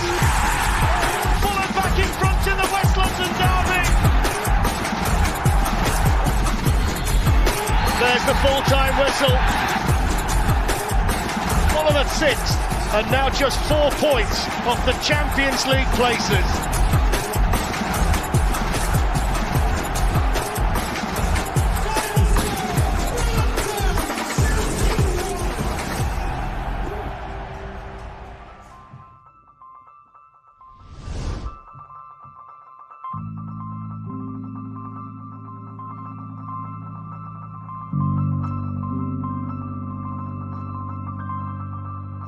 Mood is great in the dressing room.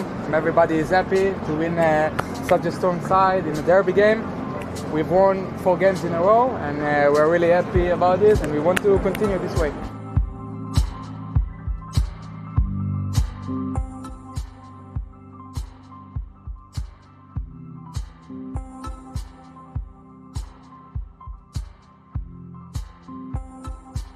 No, so far we haven't talked about this. We just want to focus in game by game and to win, to come to each game with the goal to win. And we hope we did it today, and we want to continue this way.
Hello.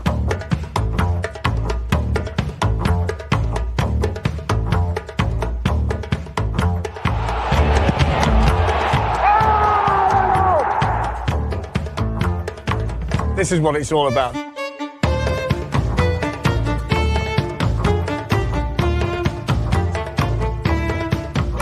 Well, it's a very nice job.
Well, it's a very nice job. I'm really enjoying it, and so far we have had a great journey, and I hope we'll keep having this very nice journey next summer.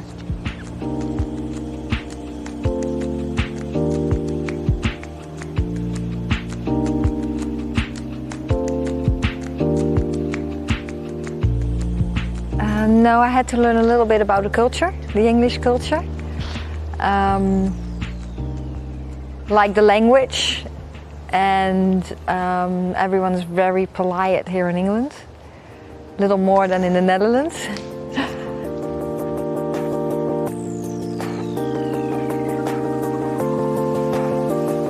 Yeah, well, we are called very blunt, the Dutch, but you can be nice and blunt at the same time.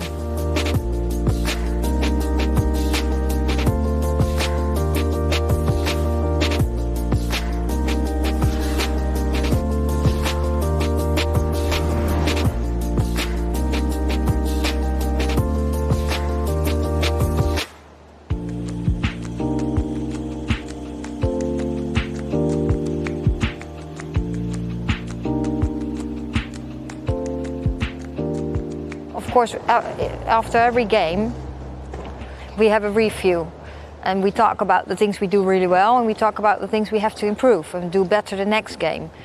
But when you keep winning, there's not that urgency. And now with losing against Australia, we didn't show our best game, but now the urgency comes too, because we lost the game, the result wasn't great. So that's a very great lesson for us, with the urgency, what makes us taking the next step.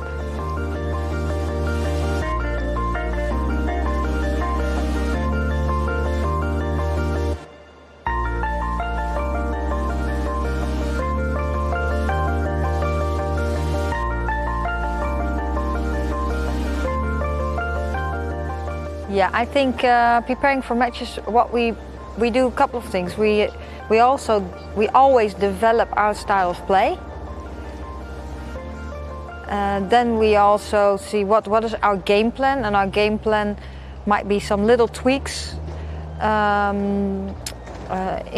related to our opponent. So for example, when we play the USA, we'll have some little different tweaks than we play, for example, Estonia, because we expect a different game. But it starts with us, how we want to play. And then we want to use our strengths, and we want to eliminate their strengths and exploit their weaknesses.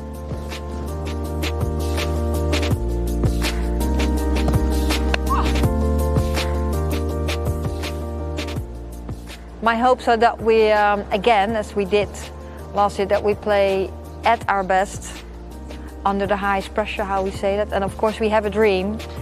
We all have a dream, but we bring it back to what do we have to do and how can we win matches.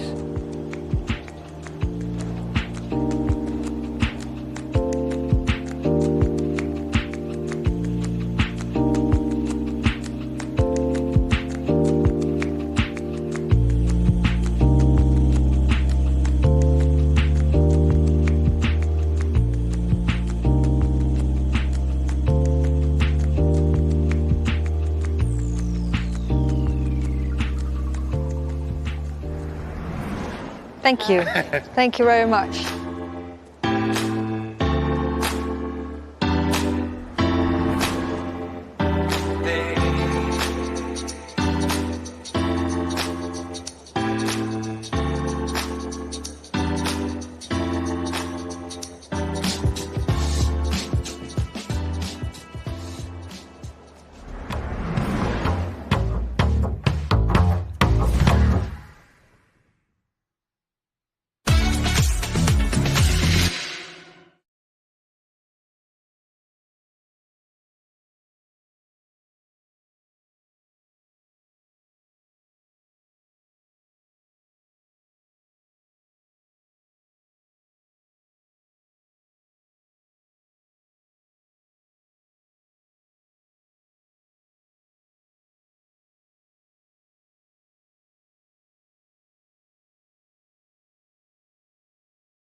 Welcome back. On day one of the Disability Cup, we've seen a match-winning performance from Tom Lamb with a 2-1 win for Scorpions over Merseyside in the partially sighted final. And it was a 6-goal thriller in the Amputee final. A Reece Ramsden Player of the Match performance inspired Everton to a 4-2 win over Portsmouth. 2 goals and an assist for him. And there's more to come, Addy. Yeah, it's been an absolutely fantastic game day. We've had 2 great finals so far. 9 goals scored today. But don't go anywhere, because our last match of the day is the blind final between RNC and Brighton, which kicks off at 2:40.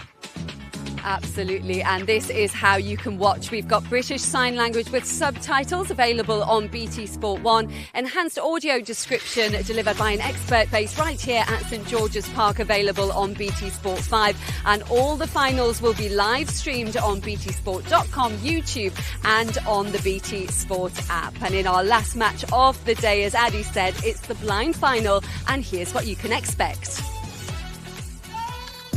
Blind football is made up of 5 players on each team who, with the exception of the goalkeeper, must be registered as blind. All outfield players are blindfolded to ensure fair competition, as some blind people have some degree of light perception. Goalkeepers, however, are sighted without blindfolds but must remain in their small restricted area.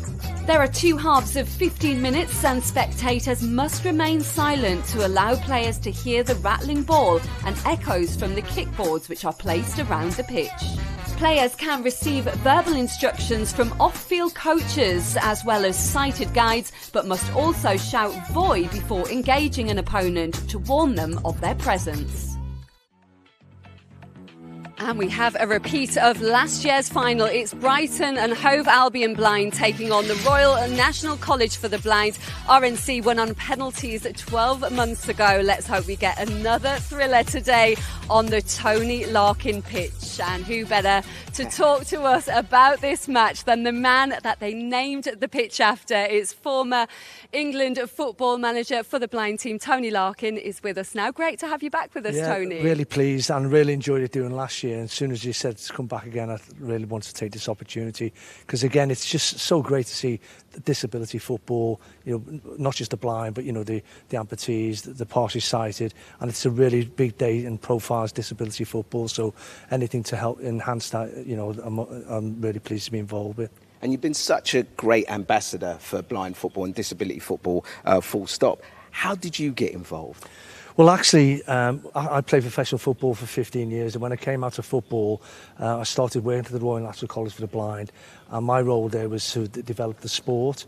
And in 1995, we went to our first competition over in Madrid, and that was affiliated with British Blind Sport. And then from 97, which was the first European Championships, right through to 2012, I started off doing the blind and the partially sighted football, and then after 2001, concentrated on the blind football. I was able to see, I really enjoyed football, and once I started working with blind players and partially sighted, they had the same feeling. They wanted to play football to get to a certain level, etc. And and I really, when I worked with the England blind team, I never used to look at them as blind players. I used to look at them as international players. And anybody out there who's got a child, who's got a vision impairment, there's a great pathway now to get into playing blind and partially sighted football. And at the same time now, I'm working where we're developing the women's blind football.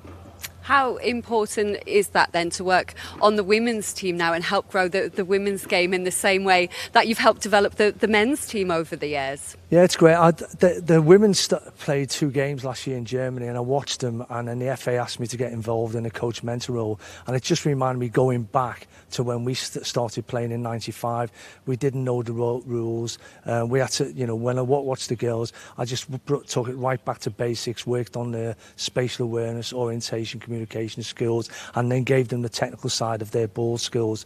So that's what we're looking to do. It's very much at that stage where I started with the lads team, and hopefully they've got a brilliant opportunity to play in the World Games in August alongside the men's blind football team and the partially sighted team. I was going to say, super exciting. Tell us a little bit more about the World Games as well and what you're trying to do there. Yeah, well, again, it's within the, there's 8 countries coming for the girls' football, so that's unbelievable. So it's football spreading for women right throughout the world, and it's that opportunity to see what the level's at, to start to get, to move on from this to get a European Championships, then South American Championships, and then to have the World Championships, and hopefully the long-term goal is to be, the women's like the men's become a Paralympic sport. And then if we also move away from the women from the World Games, that's the start for them. But for the men, it's massive in the sense that they haven't played in the Paralympics since 2012, and these World Games is their last opportunity. So I think, depending on results, they've got to get into the semi-finals, have a chance of qualifying for the next Paralympics. We can see the players starting their warm-ups outside here at St George's Park. It's a beautiful day here ahead of the final. Just tell us a bit more about what being part of a club and playing blind football can do for someone who's blind. Yeah, it's so important because, again, when we first started off, at the moment we haven't got a girls' league, and 1 or 2 of the girls are playing today in the final. But it's an opportunity to play at grassroots level. To get to play league. Now, some of the players that would be their standard where they play in the league, but then there's that opportunity to go into the development squad and then into the full international squad. And years back when we first started, we didn't have a league, so we're having players that were going from just training at weekends into an international competition against other countries who had a very active league in blind football. So this is a great event, but not only the event of getting them to play in a league, but it just shows off what disabilities football's all about, and about its adaptation, but the skill level, as your viewers have just seen in the games that are being played, the skill level's unbelievable, and it's the same with blind football really. So this is a really opportunity to profile what as we're doing now with the blind football, really, to say, if you get the right type of coaching, the right environment, there's an opportunity to take part in league, but there is a pathway of getting into international football. Well, we can hear as well ahead of our final of the day with the Brighton manager now, who is with Hannah Cockcroft. So Brighton and Hove have had a pretty successful season so far this year. How are they feeling heading into this match? Yeah, it's been an absolute fantastic season for the team, finishing in top place. But do you know what? They're actually a little bit nervous in the change room. You can feel the energy. They're really excited for kind of that the cup final today. But you could definitely sense a few nerves in there, even though we've got a few experienced players in there as well. Definitely. A little bit of nerves is always good, though. Do they think they can go in there and take that reigning champion title away from RNC? Fingers crossed, honestly, fingers crossed. No, they're excited, but they want to win as well, and they've had some lovely chats in there, and today's going to be really special for them guys, all of them, and hopefully we can win as a team and individuals as well. It's been a bit of a different season with the summer and winter leagues pushed together. How has that affected preparations? For us, actually, it's not been too bad. We can still get the team together to train once a month, and then pushing the season together. Like I say, it's been okay, and the guys have been flexible, and it's helped the league a little bit to continue that league and getting all the players together once a month for their games. Well, I'll let you get back to your team. Absolute best of luck. Cheers. Thank you very much. Thank you. Looking really relaxed, all the players and the Brighton manager there as well. But one player that really stands out to me is Darren Harris from last year. He was the match winner last year, and he swapped teams. He's gone from RNC to Brighton. I mean, how big a difference is that going to make for Brighton this year? Yeah, Darren's unbelievable. How he keeps himself to play this level of football. He's really looked at himself. He's a top athlete, and he'll be great for Brighton because he's got his experience.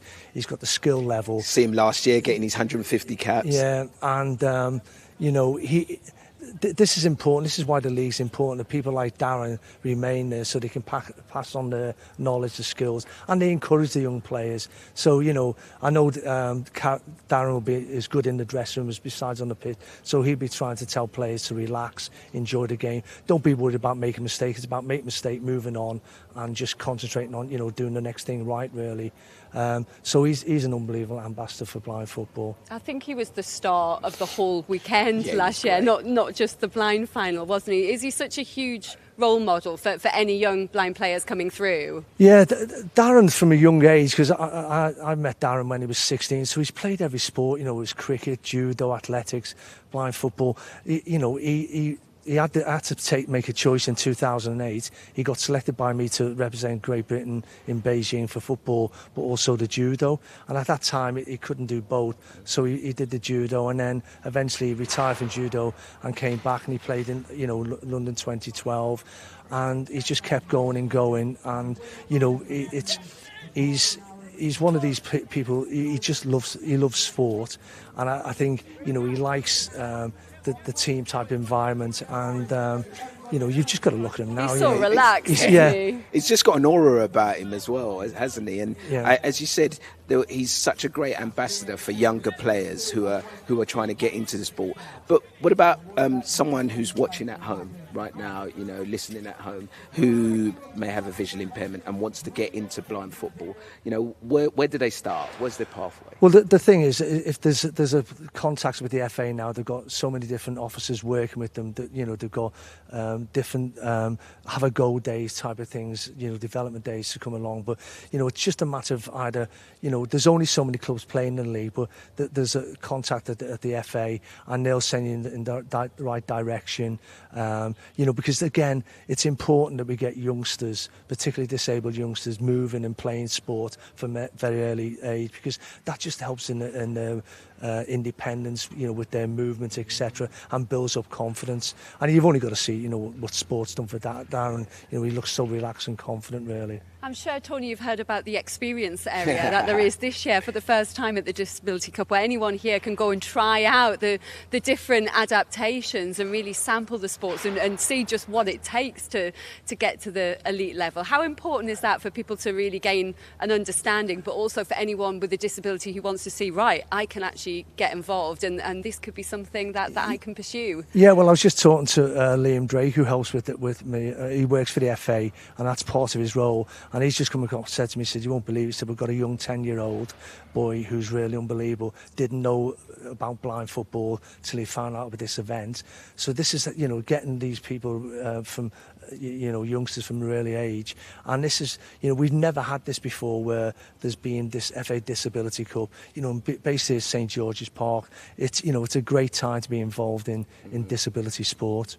And we're hoping to bring everyone a flavour of that experience area as well on tomorrow's show as well, so we can show you exactly what is going on there and just how good it is. Yeah, super, super exciting. Are there any other players we should be looking out for then, apart from Darren?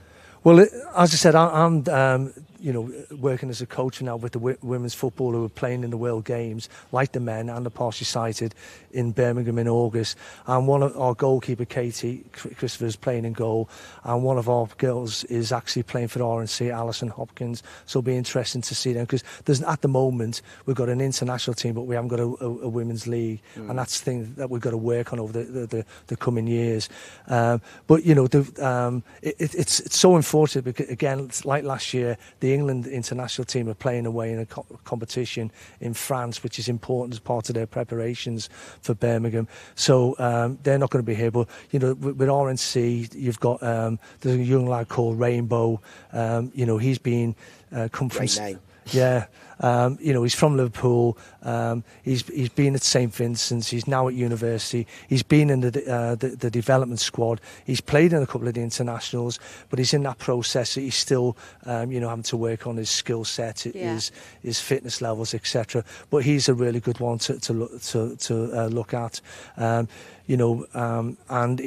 He's played in the European Club Championships for RNC. They played last week in Belgium, so he's one like to really look at, really. And obviously you've got Robin Williams and Daz Harris, which would be interesting on the other side. It should be a great final, the final one of the day. Tony, thank you very much for now. After the break, we will continue our build-up to the blind final between Brighton and Hove Albion Bride and RNC. It's coming up very shortly. We've already had two cracking games already at St George's Park, and I'm sure there is another one to come.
Welcome back. We are looking forward to the blind final at the Disability Cup as Brighton and Hove Albion get ready to take on RNC. And head coach for RNC, Dixie Dean, is there preparing his players ahead of this last game of the day. And a little earlier, he caught up with Hannah Cockcroft.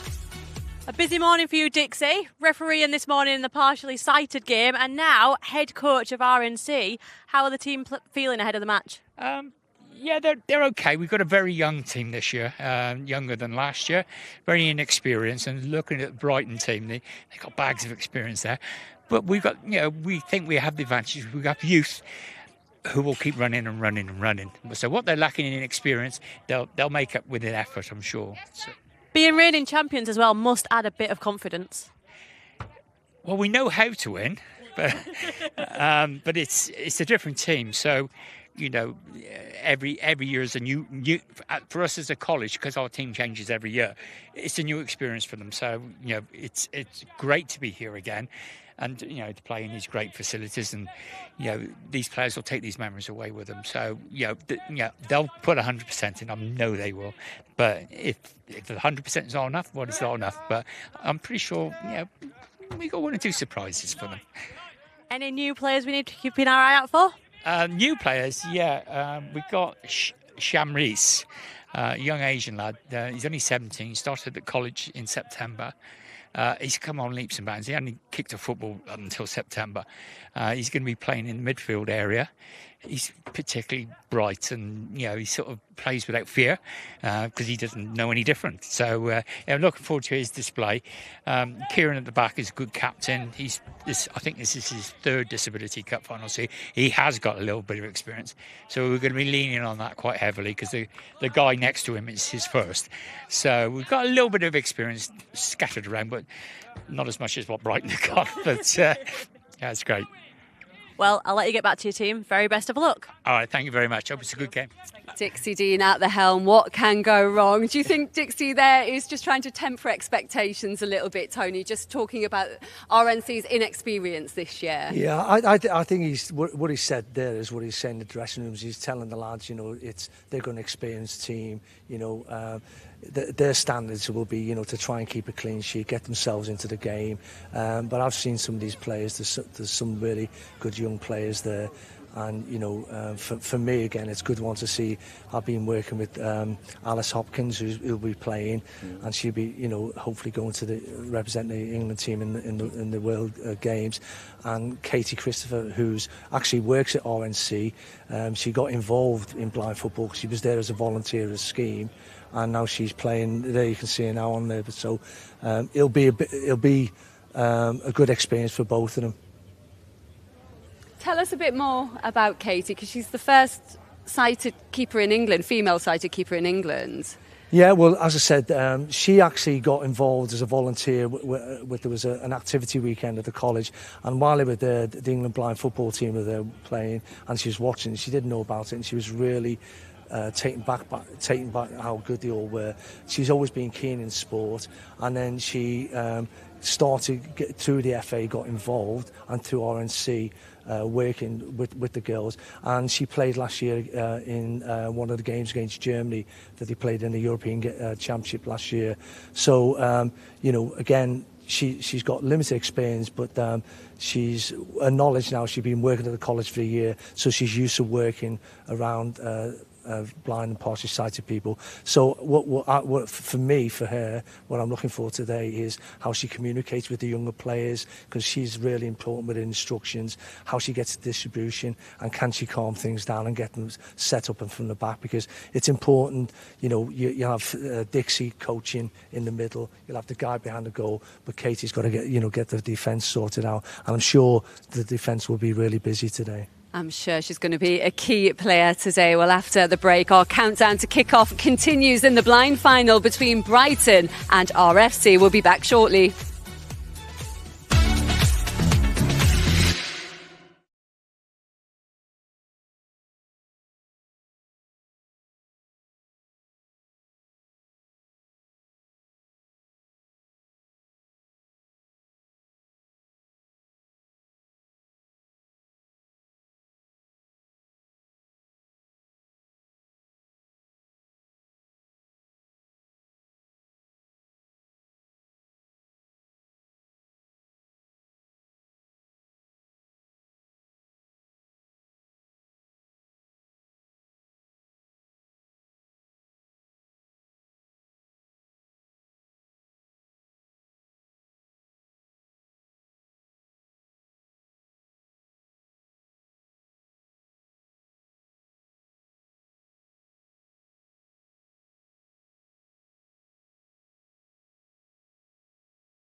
It's great to have you back with us at St George's Park. It's day one of the 2023 FA Disability Cup, and we have a repeat of last year's final in the blind game. It's Brighton and Hove Albion Blind taking on Royal National College for the Blind. Who is going to come out on top today? Indeed, who is going to come out on top? And we've stayed here at the 3G pitch, haven't we, Lindsay?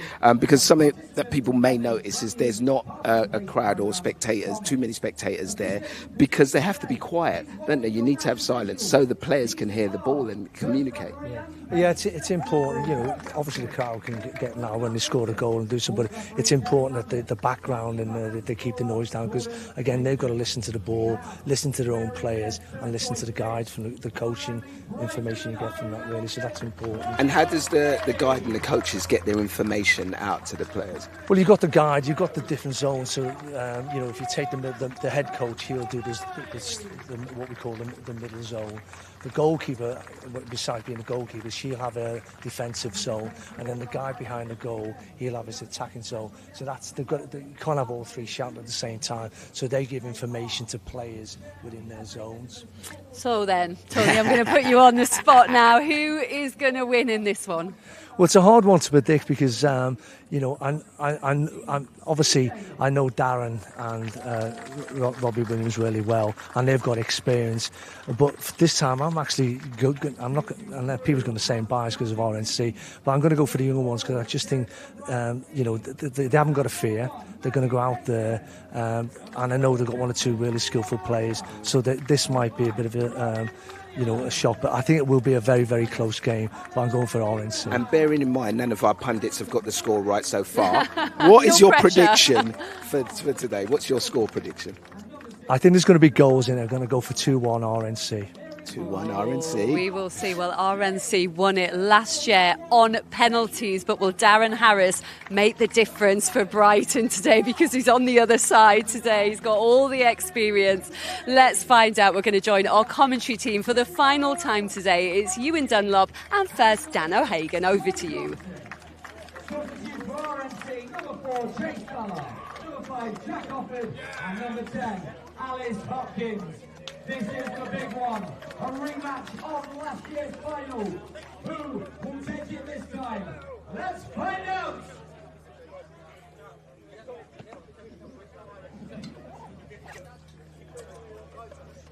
Well, a very good afternoon and welcome to the Tony Larkin pitch here outdoors at St George's Park for the third of our finals today. This is the audio description service for you.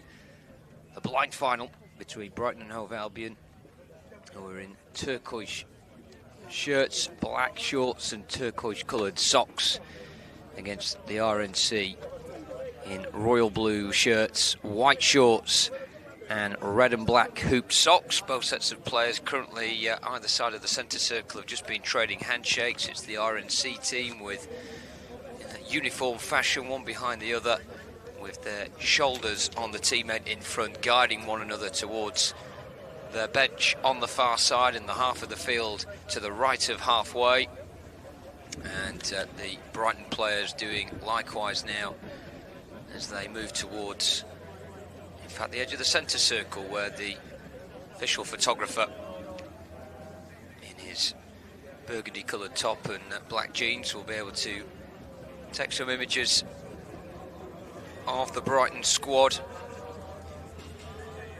who are 7 strong, including their goalkeeper in all green. There's also the coaching team in all black joining the team for that photo to the left of the centre circle. And the same applying now for the RNC team just to the right of halfway as well, around midway inside their own half. 2 officials on the field. They're currently on the pitch at the moment. All in black are our referees for today's game. And if you're unfamiliar with blind football, 2 lots of 15-minute halves, and the pitch 40 metres in length and 20 metres wide. And I'm sure you'll understand for me keeping my voice down during the course of this game. We're right at pitch level for this audio description service, and of course to ensure that the players have maximum concentration on the ball and the whereabouts of their teammates, we'll keep our voices down so that they're able to hear one another. Of course, those familiar with blind football will be used to the voice shouts that each of the players shout to one another. In fact, it's part of the rules of the game to do that, just so that the opponent is aware of exactly where each of the outfield players are. Each of the players are in the P1 category, but they do wear approved blindfolds as well, which the officials at the moment are just checking for the RNC team, who are towards the kickboard in front of their dugout to the right of halfway, the midway point of their half on the far side. The Brighton players will be having theirs checked near the centre circle as well by the other of the officials. Both goalkeepers are sighted, so they are the only two players on the field who are blindfolded, and both teams will have a guide behind the opposition goal to try and direct them towards the net and give them an idea as well as to just how wide of goal they may be or how far out they are, to give them a sense of where they are aiming the ball to go. So we look as though we may be ready here for the first half of 15 minutes. It'll be RNC going from right to left in this first half as the referee blows his whistle. Most of players on the field take a knee as a signal of unity against social injustice, and the RNC team with one player behind the other. It'll be the player behind rolling it in front of the other to run forward and get this game underway from the centre circle. It's number 8 for RNC, Rainbow Buanji. Goes out far wide, and he's a very stocky figure, tries to bundle his way towards the D, gets a left-footed shot away on the angle as well. It's blocked well by a couple of Brighton players in front of him, comes out towards the near kickball, then arcing his way back into the D again is Rainbow. Just tries to get a shot away, just slightly scuffed, and again, can't lose the defence. And so it's a chance for Brighton midway point of their own half on the far kickboard. Robin Williams facing his own goal, he just scuffs at it, diagonal clearance towards the near side, finds a bit of space for Darren Harris. Harris now just tiptoeing his way over, halfway dribbling through 3 royal blue shirts, gets stuck a little bit at the broken line, which is the midway point of the RNC half, so he goes back towards halfway, and then battling for it now is the Brighton number 7, and the RNC number 8, Rainbow, has got the strength on his opponent. He's able to hold it up. He's got 2 players around him, curves out towards the near side from the broken line, then checks back on the near kickball, just uses it as a bit of a guide to go down this near side. Just still with the ball at feet here, Rainbow Buanji, he's got his back to goal. He's going to try and turn on the outside on his left boot, then loses his balance somewhat. No foul, is it? The referee does give the infringement. It will be in favour of Brighton, the defending team. It'll be a restart on the near side, level with their own goal area. Darren Harris slowly dribbling with it forwards down the near kickboard, then diagonal ball across halfway and towards the far side. Robin Williams just goes ahead of the ball there. It was well read by the RNC defender, who goes down that far kickboard on the far side, Kieran Clark. Robin Williams gets his body in the way in front of the ball, and he shepherds it back to his captain now for his first touch, Liam Archer. Midway point of his own half, he faces the near kickboard, and that's where the direction of the kick goes. Now Darren Harris trying to move it forward towards halfway. It's into the RNC half, and a bit of confusion there from the RNC number 7. Allows his opposite number Zida to pick it up. He slalom-like runs on the left side of the goal area. Full step wide, spins back on his right boot. Maybe a shooting chance here. Goes back on his left again, still clipping at his heels. And Kieran Clark for RNC. Out towards the far corner, coming back in for the kickball. Now's the Brighton number 7, still with possession. Slightly loses track of it on the edge of the D. He's got 2 players around him, both trying to just take the ball away, but he's got a bit stuck here. 2 players tackling for it. Still Zida for Brighton. Can he get a shot away at the end of this?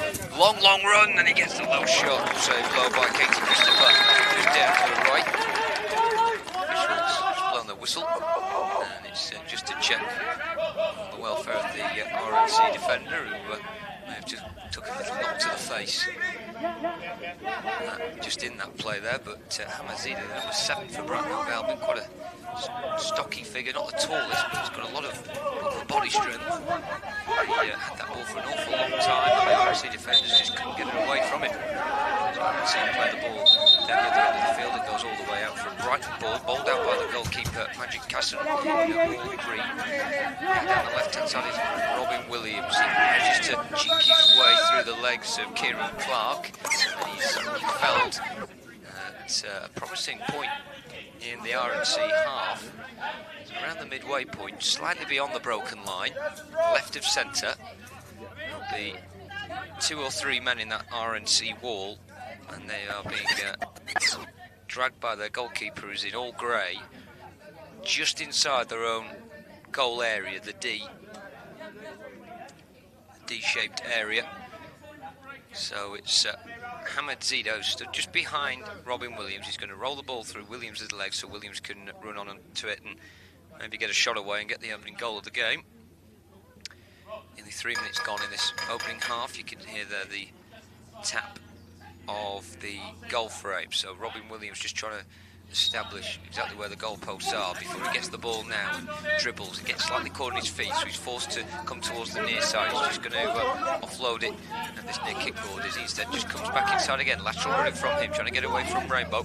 Manages to laterally get back towards the far kickboard, almost where the free kick was originally taken. So RNC not allowing Williams and co to make any progress, but Brighton have it again with Zida inside left channel, going on the outside, tight angle left footer shot low. It's by Katie Christopher down low. She immediately bowls it beyond halfway, rolls past Rainbow Buanji.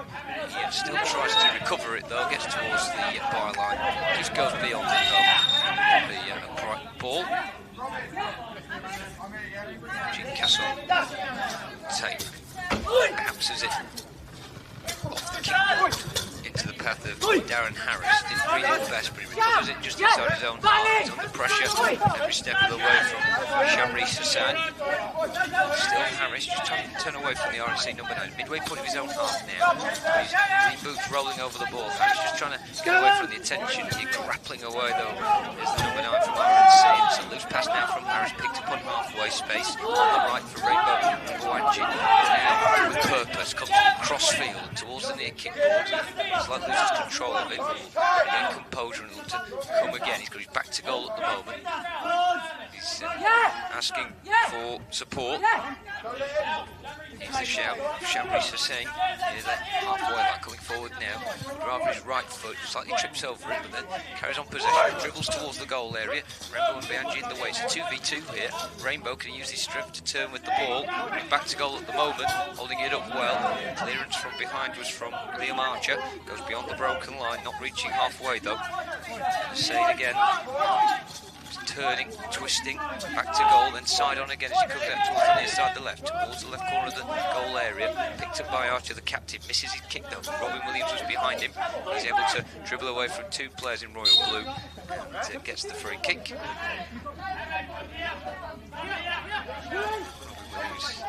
Say, come on, ref, as he gets that free kick on the broken line inside his own half, right of centre. Those of you tuning in to blind football for the first time, you may have picked up the jingle of the ball. And of course, is the ball bearings inside of the football. So the both sets of players are aware of where the ball is on the field. Smacks off the near kickboard from Williams, goes through for Harris. Heavy first touch, takes it towards the far side. Got blocked off the ball though fairly by Kieran Clark, who recovers it now on the right side, deep in his own half. He's facing his own goal with 2 players behind him. Can he smother it down that kickboard at all? It's forced all the way back and gives away a corner. Good pressure from a combination of number 7 Hamad Zida for Brighton and also number 8 Darren Harris. Zida, who is stood over it on that far side, the left. He's got Robin Williams, the big number 5, now joining him. It'll be Williams this time to put it through the legs of Zida, and he will try and arc his way around the D. maybe find a shooting position. There are 3 RNC players in a wall almost trying to track Zida now as the whistle blows, and Zida takes it a few metres infield, but then has to face out towards the left again. He's been forced back towards the broken line, trying to turn onto that left foot near the far kickboard. Laterally comes inside now, maybe a shooting position centrally, but he's surrounded by Royal Blue. Eventually the ball breaks for him towards the right corner. He's got Darren Harris just behind him down this near kickboard here. Still being surveyed very closely indeed as he gets towards the right corner of the D. Darren Harris still an option, but Zida looking to go himself. Can he get a shot away? Left-footed here now in a central position. Going across just wide of that upright. Not by an awful lot, just by a few inches really. Katie Christopher in the RNC goal in all grey seemed to have that one covered, and she restarts play with the ball beyond halfway, but the 2 number 8s battling for it. Little and large as Harris, the little one out of the 2, is able to initially beat Rainbow Wanji, but the ball goes down the kickboard into RNC territory, and they're able to keep possession and give it back to their goalkeeper Katie Christopher. Surveys the scene, left-footed, ricochets the ball off the far kickboard, bounces into Brighton territory, midway point. A couple of Brighton players sniffing around it. Rainbow Wanji trying to make his presence felt. It's the Brighton captain who picks it up, and he comes up towards the near corner. It's very deep in his own half, and he gives away possession. Rainbow Wanji trying to arc his way centrally to get a shot away, but Robin Williams, the number 5, and Liam Archer, the number 4, the captain, with him every step of the way. It's the latter conceding the corner ball now for RNC with 8 minutes remaining. Every time the ball goes out of play, the clock is stopped. It's currently on 8:08 remaining in this first half, goalless in the blind final in this FA Disability Cup. St George's Park. It's corner taken. Arcing run being made round by Shamreese Hussain. Can't get the shot away as Darren Harris was with him every step of the way. The ball now loose on halfway. And in fact, it's 2 of the same players battling for it at the moment, just perhaps not shouting void to one another and familiar with that call. And it's allowed Brighton to nip the ball back. 2 defenders to beat here. Amber and Zida. He gets them stuck just beyond the broken line. Nearly got to the penalty spot, but tackled by his opposite number, Kieran Clark. Good battle between the 2 number 7s so far. Clark on top this time around. It's now just rolled off the far kickball, which means the ball's not made a great deal of noise, so difficult for both sets of players to work out exactly where it is. Robin Williams reacts quickest, rolls it back to his captain Archer. Rainbow Wanji misses the tackle. It's a low diagonal ball across halfway towards the near side. Harris trying to listen out to where the ball is, but it's Hussain who reacts first for RNC. Diagonal run from him over halfway. The ball's going to roll into the path of Rainbow Wanji. Looking to try and turn the face. Goal! Left-footed shot! Absolute arrow. Just high and wide of that top left corner, but not by a great deal. That shot came out of nowhere. Side onto goal, went left-footed, and pinged it just high and over. RNC. Leaving the field, number 8, Rainbow Wanji. Substitution now being made with Rainbow Wanji being replaced. The number 8 goes towards the far kickboard, where he'll just walk his way down all the way to the corner and the far right-hand side, and he will be replaced. I think the only player on the field with a turquoise-coloured blindfold, which is actually the colours of his opponent, number 4, Jay Stallard, coming on. As the restart taken by Brian out towards the near side. Harris laterally coming inside, looking to now arc his way through 2 players. He was pulled back as he got towards goal, and the referee going to his pocket to brandish the first caution of the game. I think that was to Joe Johnson. The ball just to the right of the penalty spot. That's how close towards the goal area that one was there. As Darren Harris had the beating of 2 RNC defenders, and there's a 4-man wall stood in front of Katie Christopher's goal. There are 3 turquoise shirts over the ball. Darren Harris, the 3rd of them, now walking away back towards halfway. You can hear the guy just tapping the upright behind the goal. And it will be the number 7, Hamid Zida, who stood behind Robin Williams. He will roll it through the legs of Robin Williams. Will look to dribble and create an angle. The angle, if he was going to have one, is if he nudged it slightly to his left, because the wall is slightly to his right. So the guy just tapped both goalposts. Robin Williams ready to strike, has it. Fred goes on the right boot, and that means it goes straight into the wall as he shot with the right boot. Breaks towards the broken line, still in the RNC half, but they're looking to break away now with Kieran Clark. Just trying to hop the ball towards that far kickboard. He's surrounded by turquoise-coloured shirts, and Brighton win it. Zida dribbling his way down the left-hand side. He's got his back to goal here. The strong number 7 turns well onto his right boot, but just couldn't quite track the ball all the way, unlike his opposite number, Kieran Clark, who was back well. And then there's just a little ball back by number 6, Joe Johnson, to his goalkeeper. And then the ball long from Katie Christopher goes beyond halfway. Harris wins it well. Tigerish stuff from him. He was tripped as he tried to advance forward by substitute Jay Stallard, the number 4. That was his first involvement. And the referee is just indicating at the moment that's a 4th foul by RNC. So they're racking up pretty quickly. Of course, once we'll be on the 5th,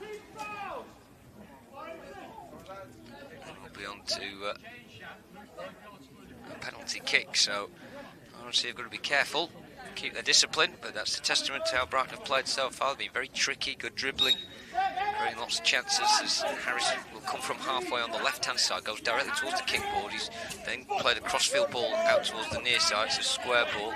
It's Williams with it, left-footed, nice angle on that towards the far side, bounces off the kickboard, and the spin of the ball took it away from Hamed Zida and behind for a goalkeeper's ball.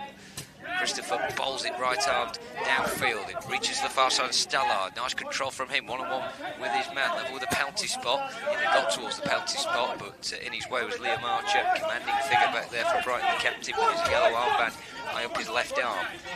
This is Hussein on the broken line for RNC, just jiggling one way then the other. He's out towards the far kickball, collides into it, was able to keep his balance with the ball between his feet. He's got an option behind him and uses it as well, just rolls it with his studs to Stallard. Stallard coming in onto the left boot, tackled well by Darren Harris, and Williams trying to get away from his man, comes towards the mid kickboard, midway inside his own half, just in front of us here. He's got a man in his back which he's trying to fend off well, twisting one way then the other, deceives him, gets the turn, crossfield over the centre circle, then tries to check back onto the right again, past the broken line. It's going to be a difficult angle to shoot, so he tries to steady himself again, pirouetting into the corner. He's got 3 royal blue shirts around him here. One of them's just felt their face. They felt as though they took a big whack from Williams. He had a spare player in the middle there. Williams, as he goes down, loses possession. The chance is gone for Brighton. RNC, they come down the other way. Hussein, lanky, leggy run, should I say, from Hussein. Takes him over halfway before being dispossessed by Darren Harris. Comes centrally through the centre circle, gets past one player, but then lost track of the ball and seemingly gave up on that. But Williams won't do. Scuffling there with Clark for possession beyond the broken line. In fact, he's been tackled by his own teammate there, Williams, before he gets the shout to confirm that it is indeed Hamed Zida, the number 7. Back to goal, trying to turn onto his left boot. Can he get around Clark? It's been a good battle between the 2 number 7s. As Zida now checks in from the left kickboard and then back onto his left boot. Chance for a shot, low effort, good save from Christopher. Spread herself well, got a leg on it. Breaks off the far kickboard. And it was Clark that reacted first for RNC, coming towards halfway. He's got an option on this near side if he can play the ball forwards. He's got the ball slightly stuck under his feet, so not much power on the pass towards the centre circle. Harris now has it in those green trades, one of the shorter players on the pitch, but really tricky player. Harris past 2, 3, right side of the area. He slightly lost track of it, so it rolled away from him. He's gone out of play. RNC ball. Katie Christopher rolls it out off the near kickball. Out towards this near side, Jay Stallard with the orange boots and the turquoise blindfold. Hops past the Brighton captain. Central position, only one to beat here. Goes for the low shot, just wide of that far corner.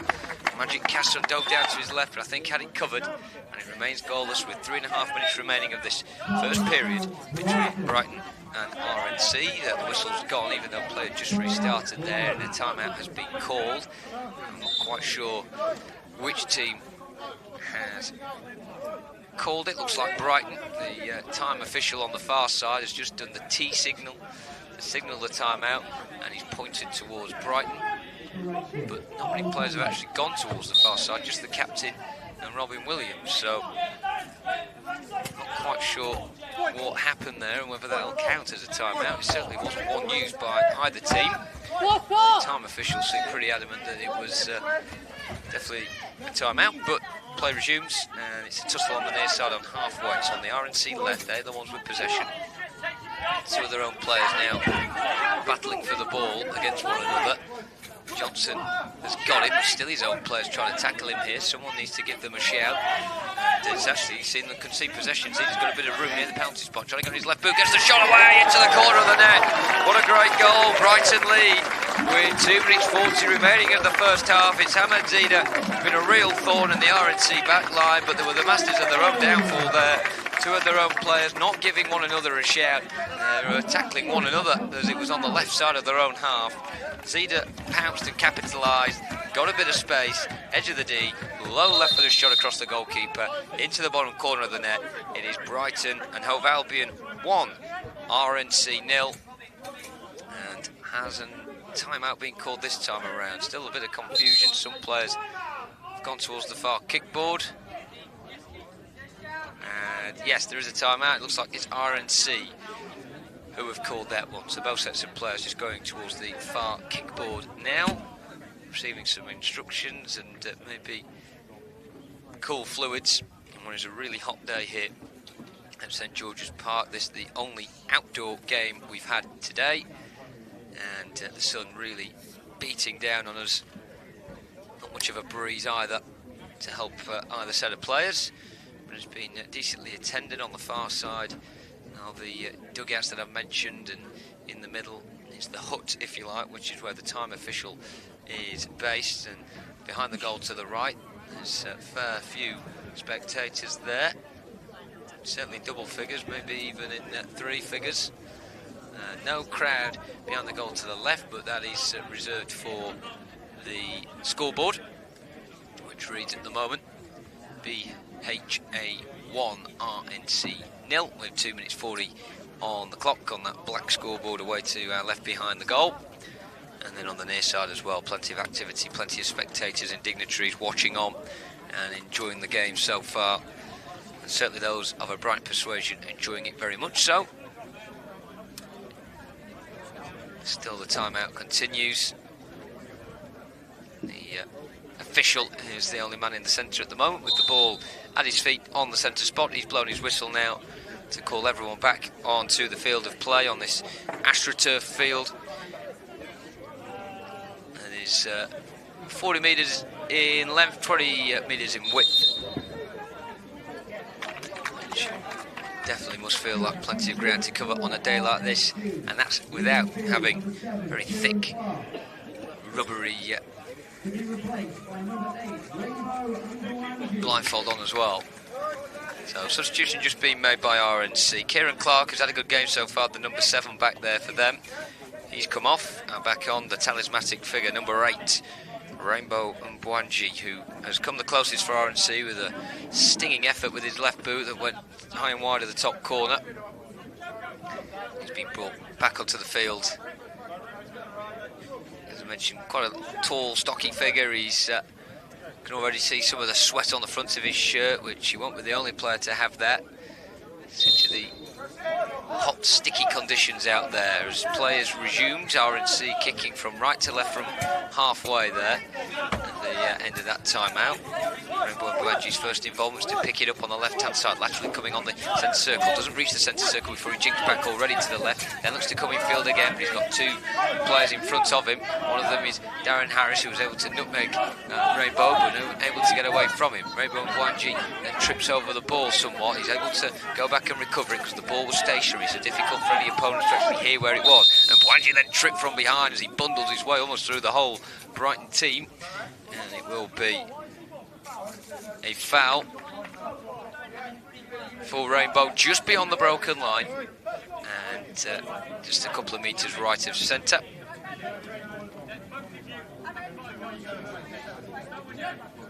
So Rainbow has a player behind him, Jay Stallard. He's going to roll the ball through the legs of Rainbow. Not much pace at all, but it's just so someone has touched the ball before Rainbow will dribble towards the 3-man wall in front of him. There's a 4th Brighton player just to the left of them.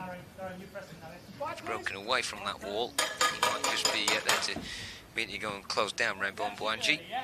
Goalkeeper in all green, Magic Casson, is braced. There's a Bwanji left footed just wide of that far post. He shifted it to his left side, which was away from the wall. Still a couple of metres out of the D, and the keeper Casson had to fly to his left. And didn't need to get a touch on it, but he didn't know that until it flew past him. So twice Rainbow and Bwanji has gone close. Overarm bowl. Was kneeling down there towards that far side. Bounces off the left kick ball. Robin Williams picks it up and dribbles towards the byline. Just has to stop it going out of play. Does so successfully. He's out of the area now. He tries to arc round onto his favoured right boot. Just got underneath it and wedged it over. Bit of a chip really from Robin Williams. Didn't catch it as he wanted to. So it goes high and wide by quite a distance. Katie Christopher with a new ball in play, rolls it over halfway, bounces off the far kickboard. Stallard getting kicked from behind by Williams, trods on the ball as he runs into the Brighton captain now. Bit of shade coming over the Tony Larkin pitch here at St George's Park. Respite maybe for both sets of players as the ball's on the near kickboard. Back for Darren Harris. There's individual battles going off all over the pitch, but it might open up now for Harris. He's got two defenders to beat, gets past the broken line on the right foot, beating them all, trying to get the shot away. I think that was Katie Christopher who went down low to her left there, the goalkeeper, near post, able to tip it round. And will be a Brighton set piece. A few of the Brighton players unaware of that, but now being told, so they're starting to slowly walk forward, not wanting to sap any more energy out of them. We have 78 seconds remaining of this first half. Robbo? Yeah. Okay. Do you want to go? I'll have you. Hard drop out. Goalkeeper ready? It's a corner on the near side. Two Brighton players near the ball. Laid off for Williams, who dribbles past 1, 2, 3, into the air he goes. Shot in the upright. The near post, left-footed effort.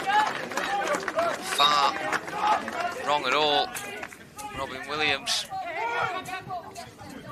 Now, Rainbow and Bwanji runs down the right-hand side, stops the ball by about a few metres going towards the byline. Comes in for the right kick ball, maybe a shooting chance, dribble past a couple of players. One goes down, but he's come laterally all the way across towards the near kick ball now, holding off a couple of players, going back out onto the right once more, and then he was fouled from behind. Another team foul against Brighton, so those score lines in that sense beginning to level out a little bit now in terms of team fouls. No penalty kicks in this first period, but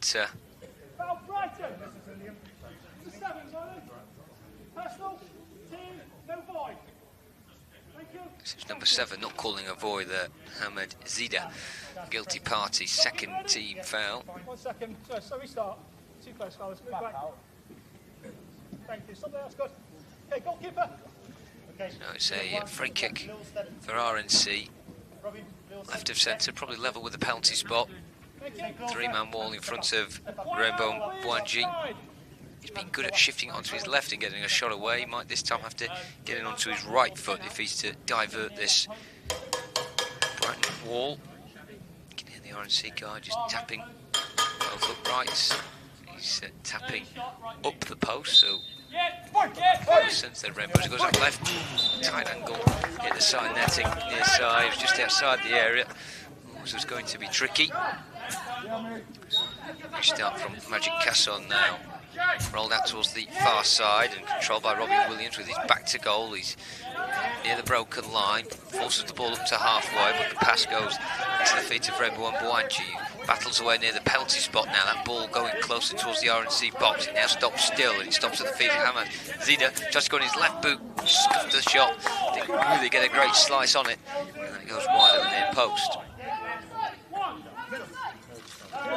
Christopher rolling the ball, looks like she's playing bowls there, just downfield over halfway. He's going to roll all the way through towards the D. The keeper lets it go behind, didn't quite go into his goal area, which he's not allowed to move from the rectangle within the D. He's rolled it out towards the far kickboard. Two players going for it. Robin Williams skips past the first one, but it's not a great angle for it, so he tries to laterally come inside, then runs into an opponent.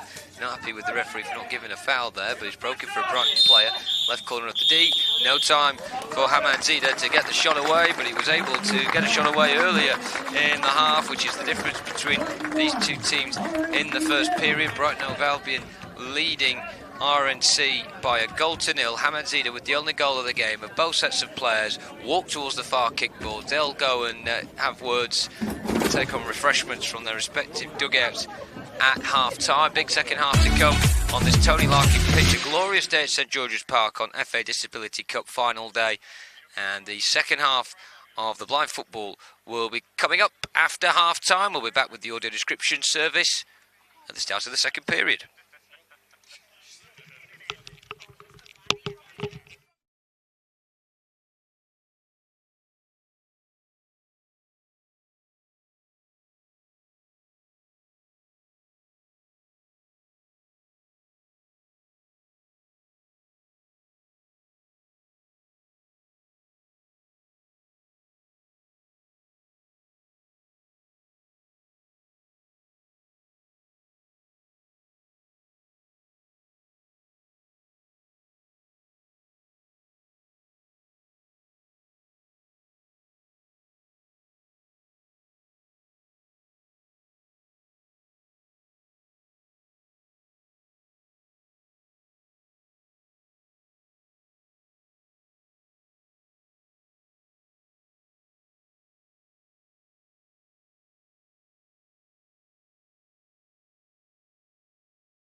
Hello, welcome back. The world's greatest cycling race returns next Saturday with every stage of the Tour de France available to watch live on Discovery Plus and Eurosport. There is so much to look forward to, including Mark Cavendish's final shot at claiming the outright record of Tour stage wins. Here in the blind final at St George's Park, Brighton are leading RNC by a goal to nil at half-time, and Tony Larkin is joining Addy and I at half-time. Yeah, Tony, we talked a lot about Darren Harris being the star of this game, but it was Ibrahim who was just had an incredible performance. He had like 2 early chances before his wonderful goal. Here we go, we can see the goal here. I mean, what a left foot strike that was. Yeah, he's first of all, his first touch is really good. He's very, very strong, so he can hold players on. But you can see he can use both his right and left foot. And the way he did his movement was good. He's got a really good awareness of where the goal is, and very, very little backlift. So, he did well on that one. And he's had a good couple of chances, and him and Darren are working really well together. So RNC have got to do something about that. I still think they've got a chance, with Rainbow, because if they can get Rainbow a little bit higher up the pitch and on the pitch a little bit longer, he's got to. We'll talk more about Rainbow in a bit, actually. But Brighton, actually, they could have been 2-0 up, couldn't they, at half-time, because Robin Williams hit the post. We were all hoping this went in, Tony, because last year when he scored, he did the forward roll celebration. I know, it's great skill by Robin. Again, he's another one who's been playing for years, and his skill level where he goes, he can use both feet. And normally he was about to do that forward roll there, but he realised it didn't go in. Yeah. And RNC have had their chances, and their chances have all inevitably come through Rainbow. What an impressive and imposing figure he is on the pitch. And when he unleashes, it's scary. Look, there's that shot there. He's a big, strong lad. He can actually use his right foot as well, really well. But if you're watching now, he's got very little backlift, and the power he generates for that ball. Some left foot. Yeah, and if you look at it, if RNC can just get him higher up the pitch to get into opportunities like this, because every time he's picking a ball, he's on the halfway line. He's got about 3 players to get past. But if you get him closer there, he's only going to do that one movement with the shot. So, and he's, you know, the main hope for RNC at the moment. But So with just one goal in it, you really feel like he's the player. If they are going to get back into it, it is going to come through him. There's 2 things. Get him higher up the pitch, and I think what's happening as well is the defence is backing off all the time. So, you know, they're better pushing up a bit more, trying to win the ball, because what's happening is once they're beaten, they're in on goal. So you may as well try and get the back 2 or 3 players up, trying to press the ball to stop Darren, to stop Everine and Robin getting a run on it. Because what's happening is once those 3 get a run, there's no stopping him really. Well, you mentioned Darren. How does he look so good at 50 out there? He's still doing it at the top level, isn't he? Keeping himself in shape, isn't he? Oh, you know, he's always been a top athlete. He's always looked after himself. You know, he still trains a great deal. He used to train every day when he was playing for England. But he just really enjoys playing sport, and you know, to go on year by year, you know, I wouldn't be surprised to see him again next year, because you know, he doesn't look anywhere near 50, does he really? Oh, he's still one of the standout players on that pitch, but the star player this afternoon for Brighton and Hove Albion is this guy, Hamad Ibrahim. He's given them a 1-0 lead against RNC, but we've still got the second half to go, and that's coming next.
Welcome back. Our focus right now is on the Disability Cup at St George's Park. But tonight at 6 on BT Sport 2, it is UFC Fight Night. And featherweights Josh Emmett and Ilia Topuria will be battling it out.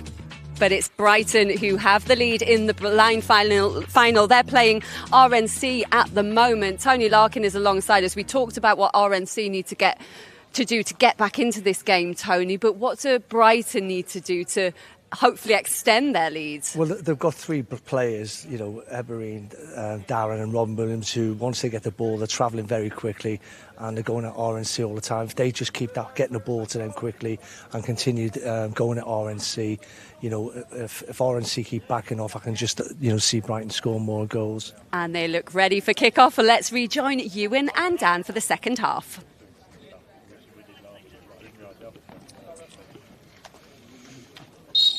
Welcome back for the second half. Brighton leading by a goal to nil, going from right to left in this second period in the turquoise tops, the black shorts and the turquoise coloured socks, against an RNC side in the royal blue shirts, the white shorts and the red and black hooped socks.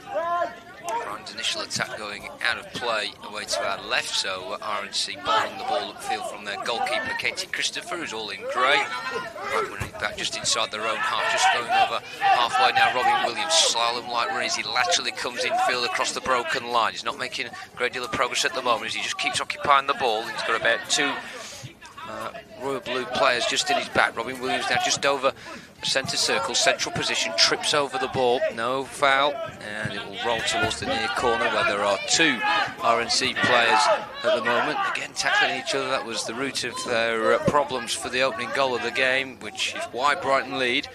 Rainbow's now got the ball on his own. Biggest player on the field, striding over diagonally across the centre circle, past the broken line, left side of the area. Then great tackle coming in from Darren Harris, trod on the ball, won the ball, but the ball's now stationary, so difficult for either set of players to find where it is. Rainbow comes in between two Brighton players to initially get it back, and then the ball stationary again. So this time just digging it away is Liam Archer, the captain, over halfway down that far kickboard in towards the RNC half. Stood on the ball at the moment is Shamri Hussain, and back towards his own broken line for Stallard. Stallard now dribbling in towards the centre circle in a diagonal line. He's going to ricochet off the near kickboard. He's still got it, Stallard. Had a bit of space because Robin Williams fell a moment ago. There's space down the far side. Off the far kickboard it will go. Rainbow's just having to judge where the ball is. He's side onto goal, coming in from the left now, trying to arc around Darren Harris, the number 8 for Brighton. Good battle between the two number 8s once again. Harris has won it, got the last touch on it, however it went backwards off the kickboard and out for a corner on the far side. 2 minutes gone in this second half, and stood over the ball is the tall, powerful figure of Rainbow Mbwanji, who is stood behind Shamri Hussain. The latter will be likely to dribble the ball around the D here. He's just having a whisper in the ear of instruction from Rainbow Mbwanji.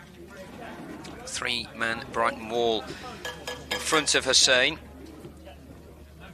And the guiding goal in all black just tapping the post. Shamri Hussain just rolls it back to Mbwanji. Still a difficult angle this for RNC, trying to come in from that far kickboard. He's able to try and hold off one challenge, but not Darren Harris, who's a lot shorter, but he's able to use his strength well.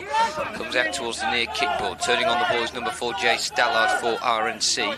It's coming towards the broken line, then checks back on the right boot. Those orange boots just slowly dribbling towards the right corner of the D. 3 turquoise coloured shirts around him. He comes back out towards the near kickboard, where again possession is tight and hotly contested between both sets of players. Robin Williams has got his body in between two RNC players, tries to create an angle by going deep and then whipping a right boot at it to kick it off the far kickboard. Reaches the broken line inside his own half, where Darren Harris will try and take over. He's got 2 or 3 RNC players chasing him down. Felt like he'd been pushed in the back there, Darren Harris, but the referee, all in black, not agreeing. And it goes beyond the byline and out for an RNC ball. Low rollout beyond halfway before it bounces off the far kickboard and reaches the broken line. And Rainbow Mbwanji turns into trouble though. Darren Harris is that trouble again for RNC, dribbling centrally downfield. He's got 2 players to beat. Can he get around them? Good footing by number 7, Kieran Clark. He got the last touch on it, which means it will be a corner on the far side. The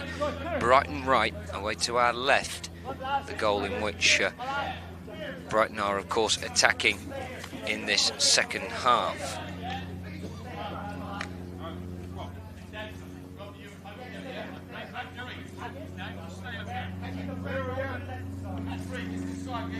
So it'll be 2 Brighton players to work this one. Harris stood behind Williams. The near post has been tapped by the guard. Williams checked his run as he came towards the corner of the D there, and then he was immediately tackled by Kieran Clark for RNC, who head over the ball. He's just slowly dribbling the ball off his left and right boot, and then loses track of it as it stops still near the centre circle. He's only a metre away from it. Both sets of players struggling to see, so the referee is able to just put a foot on the ball, give it a jingle, and the players can hear it. He dribble away with it, and it is a foul on Liam, by Liam Archer, should I say, the captain. Free kick for RNC on the corner of the centre circle, just inside their own half. And there will be a couple of changes, certainly one for Brighton. Robin Williams replaced by the goal scorer Hamad Zidane. He's back on the field, the number 7. It's been impressive so far in this match. And first foul of the second half indicated by the time official on the far side, just in his little hut, plastic hut. He's got the small panel with the number 1 on it to indicate that.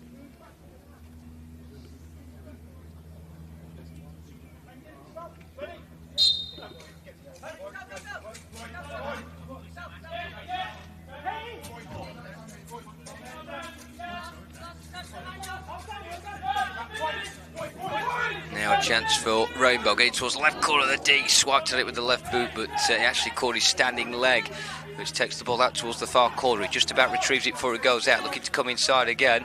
A couple of Brighton players around him, looking to clear away. They do so.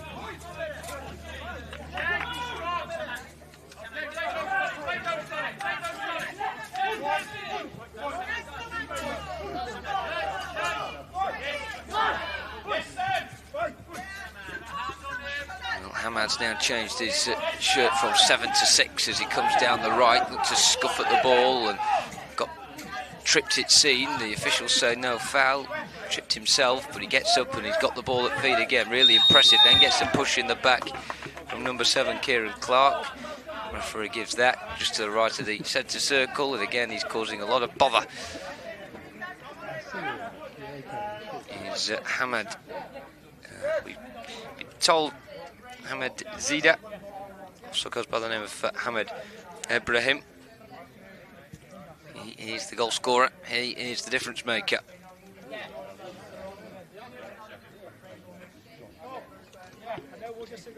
Now wearing the number 6, the goal scorer. He wore the 7 in the first half. Hamad Ibrahim, the goal scorer for Brighton. And he's stood just behind Darren Harris, who's going to take the ball from the centre circle. Initially comes laterally from one side of the centre circle to the other. And he goes back into the middle again, now trying to diagonally run towards the far side. He's got attention in his back from Shenri Hussain, who's clinging onto him here, but Harris has turned him and tries to bundle through the second defender, who falls over, but the ball stops behind Harris, so he goes back towards the broken line to retrieve it. Left hand side, it's been forced deeper and deeper by the tenacity of Hussain. Just weaving and turning, and Harris eventually with a square ball just skips off the service and bounces off the kickboard on the far side. Coming laterally inside now is Ibrahim, now looking to go down the middle, might just about manage it here. Good defending again from Kieran Clark, who's now facing his own goal, trying to turn away, had support, but again the ball just goes to the Brighton menace, Hamad Ibrahim, who's pushed from behind, goes down, neither official impressed by that, and is picked up by RNC, and they will get play to restart again with Stallard, who's come an awful long way with it. Nearly reached the edge of the D there, he kicked the ball behind. It's agreed it's a goal kick rather than a corner.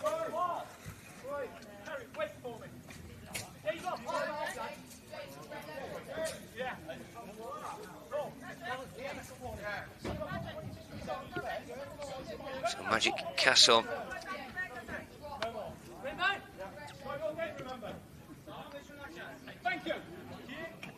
will take from goal, rolls it out with some zest on that, but it meets its target, just hits the shins of Ibrahim, who's able to turn and tries to get down the right hand side. Tackle came in, which takes it behind for a corner.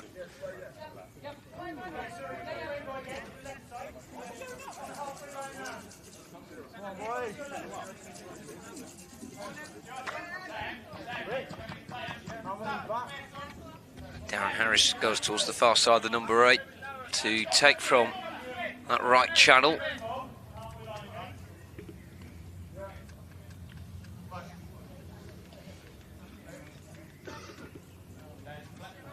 Ibrahim stood behind Harris. Rolls into Harris now, that three-man RNC wall defending. Divert from one another, now in a straight line as Harris is twisting and turning them. Two of them go down. Ball breaks towards the near corner. Looks like an RNC player who's been able to get his body in front of Harris. Right next to the kickboard now, using his strength to get it back inside into the area and then eventually back to the goalkeeper.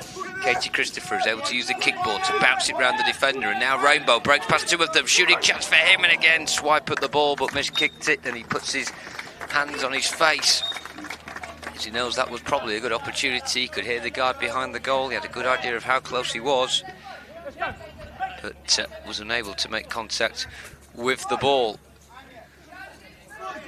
Darren Harris now coming towards halfway, immediately set on by two or three RNC players. Just 8 minutes 20 remaining in this blind final at the FA Disability Cup 2023, and it's Brighton and Hove Albion closing in on victory with just a single goal in that first half from Hamad Ibrahim. As Thomas misjudges the ball there, the substitute Cyril Thomas, and Rainbow is able to get it laterally left-footed across the broken line. Good interception from Ibrahim. Can he run through onto that? Just ran past the ball, couldn't quite hear it. Now he's picked it up again. Coming towards the near kickboard on the broken line, arcing his way round, faces up his man, goes on the outside, the left again.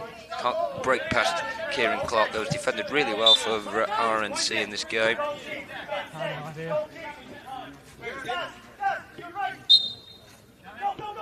It will be keeper's ball. Katie Christopher bowling out towards the far side. Harris beating Hussein though, breaks away over halfway. Space for him to run into here. He's only got two defenders to beat, but again Hussein is a real tricky figure to oppose.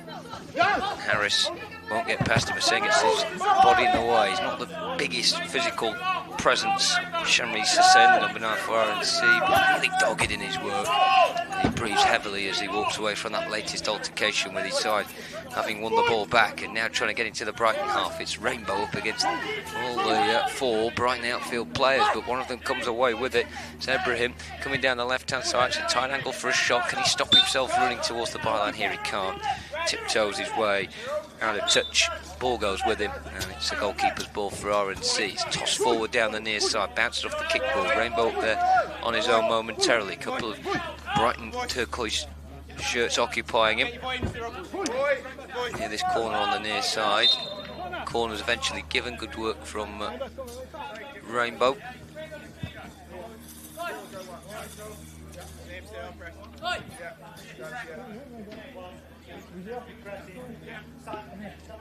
We take it from this near side. Rainbow and Hussein working with one another. There is an option on the far left in Jay Stallard is in a bit of room because the rest of the Brighton team are on the edge of the D, more towards the near side.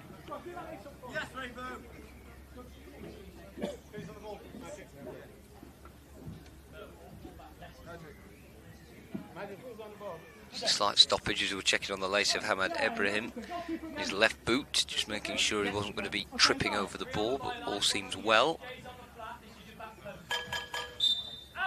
Now it's taken from the near side. Rainbow twisting and turning, left-footed shot blocked by the captain Liam Archer. Ever presence on the edge of the area. There's the captain, and it ricochets off him, and Harris now breaks through. He could be one-on-one, right-footed shot, good save from the right leg of Katie Christopher down to her right-hand side. Harris had a window there to aim at. It was blocked off by the RNC goalkeeper. Timeout now being called by Brighton. Both teams swapping benches, incidentally, in the second half, so the Brighton players going to the side of the field, or the half of the field that's in their own defensive half. Same with the RNC team as well. So the RNC team at the dugout left of halfway on the far side, all of them either taking on a drink or listening to the coach's instructions. Likewise for Brighton and Hove Albion as well. In fact, there's been a couple of changes for them. Cyril Thomas, the number 3, and the number 4, the captain Liam Archer, both just going off to the far corner to walk behind the kickboard and to the dugout. They've been replaced by number 5, Robin Williams.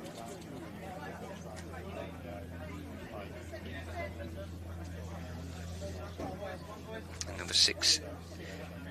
number 7, Ahmad Ibrahim.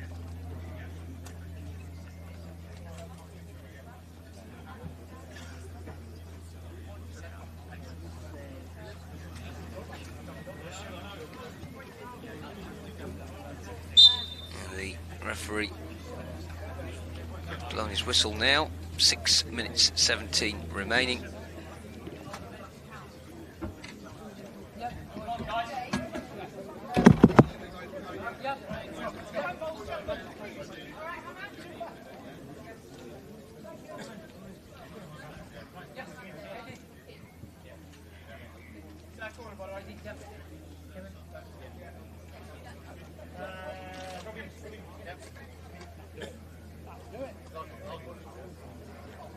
Moving back, wait for Brighton! Corner ball! There's a Brighton corner, and the guide, as he walks back towards that goal away to our left, is just making his team aware of that. Come on, Daz.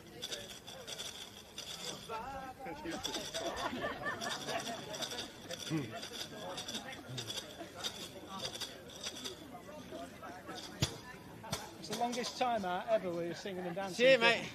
There's a corner down on this Love the game, side, mate, the left. There are 3 Brighton players walking towards the ball at the moment. Don't laugh at him, quiet please. Come on, No options centrally. One of the players now, that's Samad Odradas, just been told he can make his way into a central position.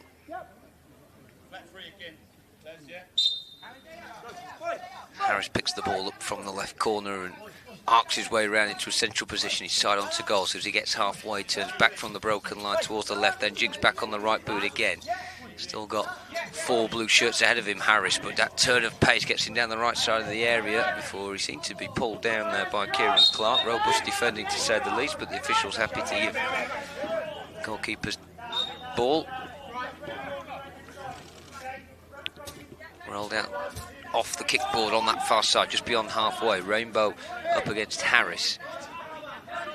Ball still again, so Rainbow just took a moment to find the ball and compose himself. Just rolls it under his boot to halfway, and this is now Stallard coming forward down the left-hand side. Good mazy dribble from him. In fact, he's in central position, chance for a shot, right-footed. It was a tame effort in the air, didn't quite catch it to the full.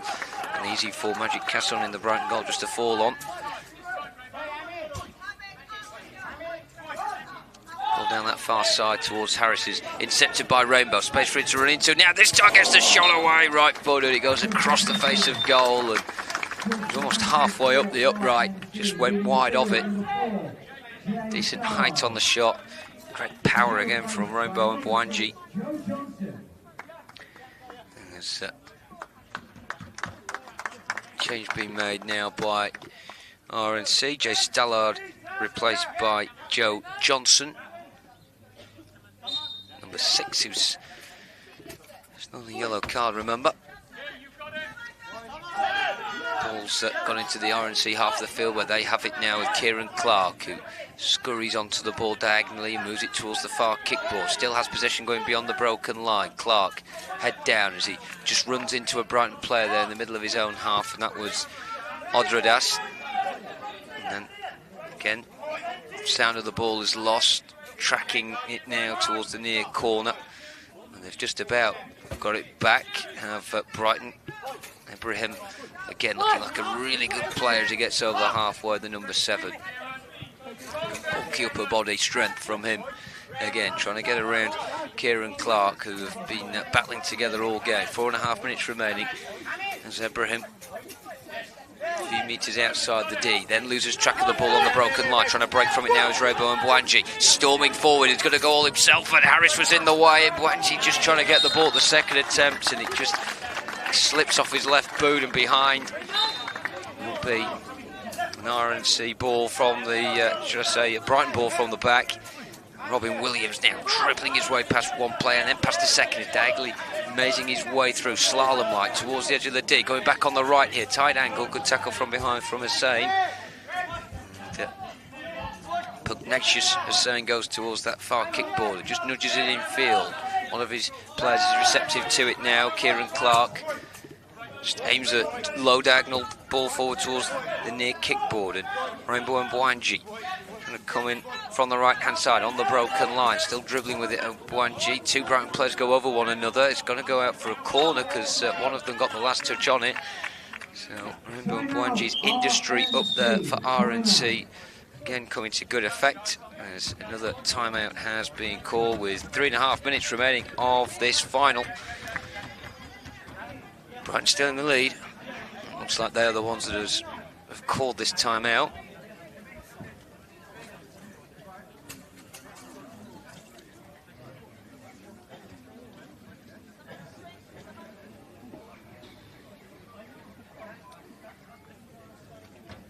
RNC players going to the kickboard, the dugout.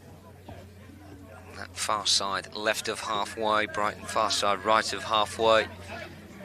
Substitute keenly listening in as well. They listen over the kickboard as the coaches, the captain give their final set of instructions really in this kind of environment before we find out who our winner is, unless of course there is an equaliser that takes us beyond regulation time. Both the officials waiting with the ball in the centre circle, having a conversation with one another before they'll instruct both sets of players to come back into their respective halves of the field for the rest of this game.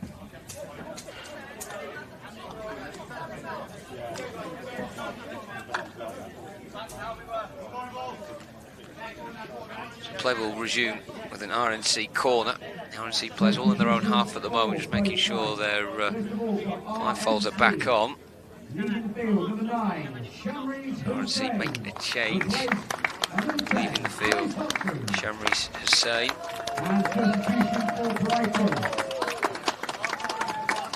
Coming on will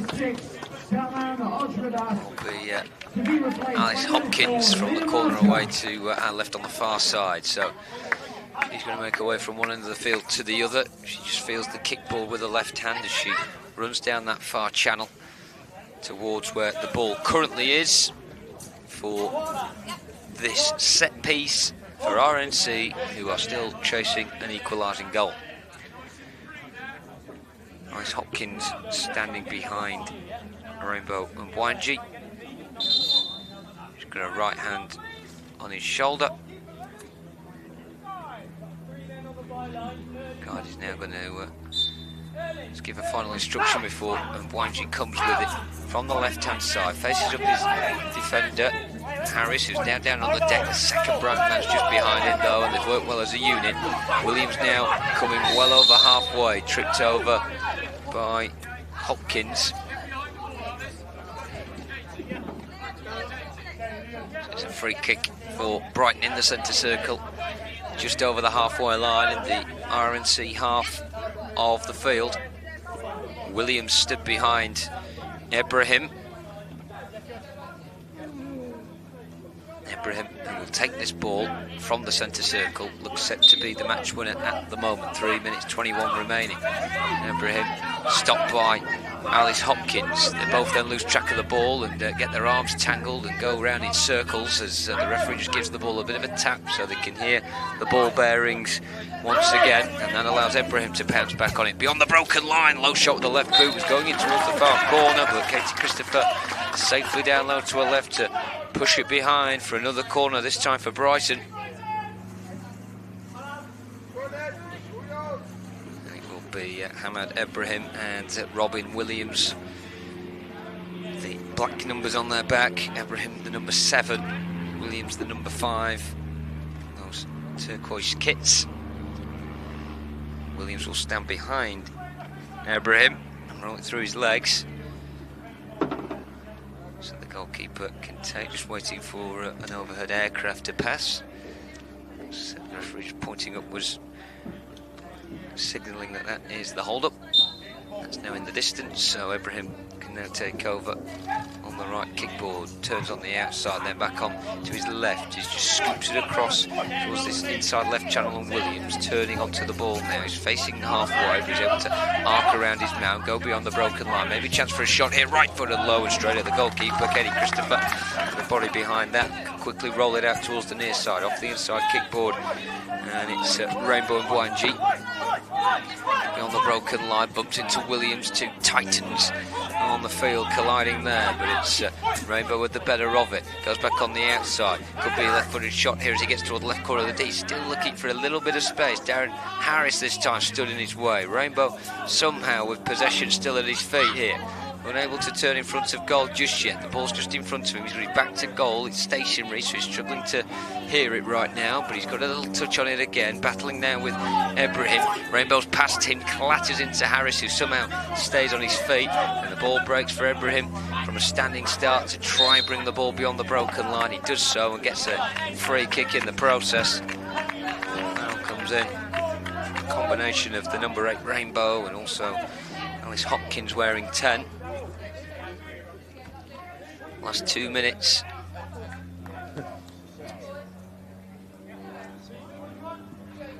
So the team foul of this second half from RNC, who have kept that count and a lesser frequency in this half. So as of yet, no penalties considered by either team. Still time for late drama in the final 2 minutes. But Johnson on the ball on the left-hand side, coming over halfway, tackle from behind by Ibrahim, determined to be the match winner here for his side. And then runs into Hopkins, who was well placed to pick the ball up at feet, gets towards the broken line, doesn't quite reach the goal area as Brian get a foot back on the ball, wellied away by Liam Archer. No nonsense from the captain. Slowly trickles towards the edge of the centre circle in the RNC half. Central position. Coming forward now is Clark. Runs into trouble on the broken line. And again, Brighton looking to try and get a count attack away. This is Ibrahim beyond the centre circle. Man all over his shoulders, so he has to just stop and check, and he's side onto goal, goes on the outside again, gets the left-footed shot away, aiming for the far corner. Good save, but just below head high by Katie Christopher, got down well to catch it with both hands and not spill it out. And it allows RNC the opportunity to attack now as Rainbow goes clattering into Hamad Ibrahim, who may get pulled up here for not shouting void, to give Rainbow an idea as to where he was on the field.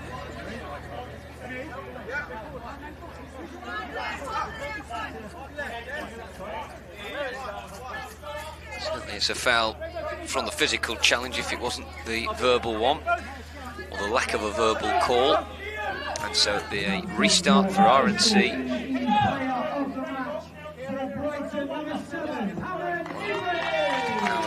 Ibrahim, after conceding that foul, is also announced as player of the match. So 42 seconds remaining. RNC have the ball. It's a dead ball just on the halfway line near side, right next to the kickboard. Substitution being made now by RNC. Kieran Clark is being replaced. He's going towards the kickboard on the far side, and then he'll make way for Jay Stallard to complete the game for RNC, who are in desperate search of an equaliser. And Stallard's first re-involvement is to take the ball off Joe Johnson from this dead ball, to dribble it forwards and to try and create one last chance for the team in royal blue. Hopkins off as well for RNC, replaced by Hussein.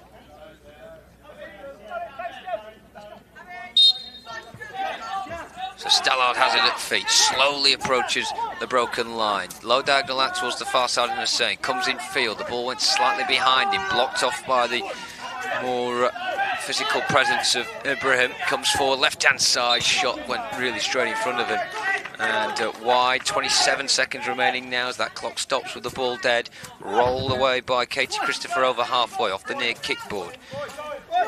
Rainbow bundling into Ibrahim, but he's still got the ball, this time having to come from inside his own half, down the left-hand side. You don't really want to get in his way when he's running at this sort of speed. Tried to check the ball at the byline, but lost flight of it. Goes behind. Brighton ball, 11 seconds left. If they could just keep the ball for this short period now, then the FA Disability Cup will be going down to the South Coast.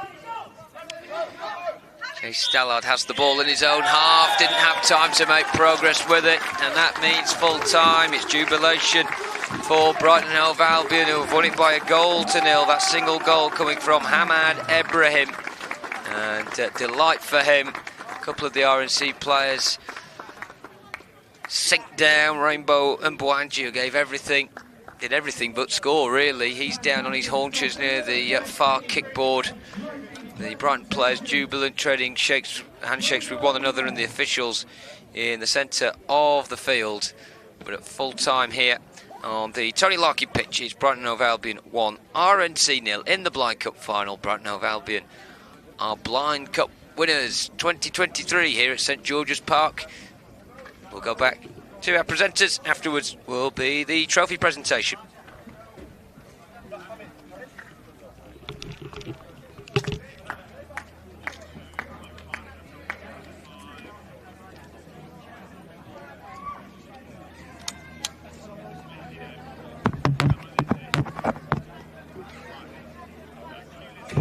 Dan, Ewan, thank you very much indeed. Yes, last year's runners-up will be lifting the trophy this time around. After the heartbreak of that penalty shootout last year, Brighton have come back to defeat RNC by 1-0, as the guys said. Hamad Ibrahim really standing out in that match. Tony Larkin alongside Addy and I watching that match. How good was Ibrahim in that one, Tony? Is obviously his first touch, his movement with the ball, and I think it was only towards the end when he was tired where he missed the target, but he was so consistent hitting the target, and again he's got very little backlift in his left foot, so he was the standout player.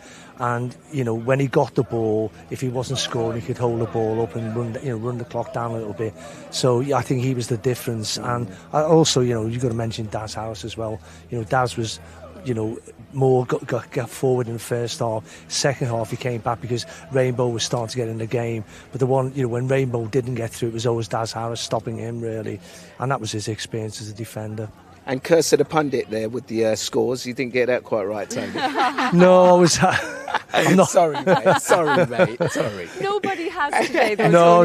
Don't worry. I think I let my bias towards RNC overtake. But I just thought, knowing the younger players, knowing the potential Rainbow, I just thought, RNC would score a couple of goals.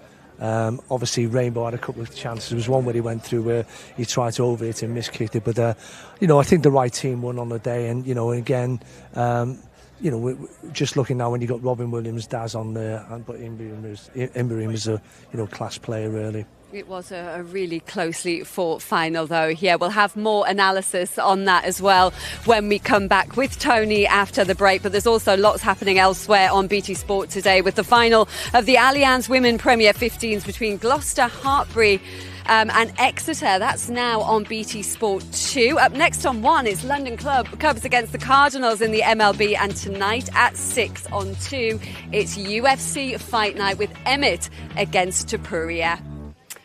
But last year, Brighton left St George's Park disappointed. Today, they will be leaving here as Disability Cup champions after that 1-0 victory over RNC. We'll take a break now, and when we come back, we'll have the trophy presentation.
Welcome back. Brighton and Hove Albion blind have put in an impressive performance, and there was a star performance today from Hamid Ibrahim with the only goal of the game. Here he is with Hannah Cockcroft. Hamid, the only goal of the game, and you scored it with your left foot. I mean, you must be well happy with that. Yes. I imagine that I would be we scored two goals. Unlucky one goal. That's enough. Yeah. You're not greedy then. You wanted 2 goals. I mean, it was the only goal. You've got to be happy with that. Yes, I'm happy for one goal, and the defense for 1 goal is difficult. Yeah, to get a squad and victorious is difficult for 1 goal. Yes, I'm very happy for that. Absolutely. And you took the victory away from the reigning champions. How does it feel to take that win? It's difficult, and the first time I attended the Disability Cup, and it's the difficult time, and very against is difficult, tough teams. Yeah, it's difficult for a score. Yeah. So it was a tough game. Yeah. Yeah. What does it mean to you to be here at the FA Disability Cup? We are strong. Yeah, we are strong, and we can do that. Yeah, and we come here for, first of all, well-being and helpness, and after that, for win. Absolutely, the winning is the most important thing. How are you going to celebrate with your team tonight? We have to arrange that. Lots of celebrating, though. Yes. On the bus, we have a long trip from Brighton, and we come back. Well, good luck with the journey, and I'll send you back to your team now to enjoy that victory. Thank you for accepting invitation to come here and explore our play. We need explore everywhere. The blind people have a strong opportunity for football, for everything. Thank you very much. Hannah, thank you very much. So apologies there about a bit of breakup in the sound there, but what a brilliant interview there with brilliant Hamid. interview, and what a great character, and he went through such a range of emotions. What I find really fascinating is he talked about how difficult it was at first, but he made it look easy on that pitch. I mean, he was really a player in command. He knocked on the door twice with a couple of chances before he put in that beautiful goal as well. Yeah, I think what impressed me is, he got his first touch right all the time. He didn't think it until he got that, and that's when he started thinking about where he was going. And he's just got such a good awareness of where the goal is. And, besides the goal, there was only one opportunity toward the end where he was tied, where he didn't hit the target. So that's a really good thing as a striker. He's got so much potential, and it is not just the scoring though, but he knew when he got the ball, he can hold that ball up, and he's got good body strength. He could hold the players off, and his spatial awareness and his movement, was really, really good. And considering he's quite new to the game as well. I love the way he said he imagined he would get 2 goals today, but he'd take the one at the end. Yeah, well, that's a good thing to have, because typical strikers, a good striker always is never satisfied. Yeah, if you get 1 goal, they want 2. goals. And that's a good attitude to have, really. And talk to us as well about the health and well-being as well that Hamid spoke about there. He's saying we play blind football first and foremost for that reason. Yeah, I think this is what's important where parents and people who are working with vision impaired people is, first of all, the blind football really enhances your mobility, your independent skills, your spatial awareness, and its communication. And you can imagine if you're having to listen to all that on the pitch and able to play football, for when you do your day-to-day travelling, etc., it's really important. And that's the thing that, about getting blind people, particular mobile, really. So it's, football and etc. encourage them to improve their movement and the confidence. Absolutely crucial what it does in terms of health and well-being, but also it is about the competition today as well. And Brighton are going home as winners today. They're about to be awarded their trophy for winning that blind final. So let's rejoin our commentary team. Ewan and Dan, it's back to you.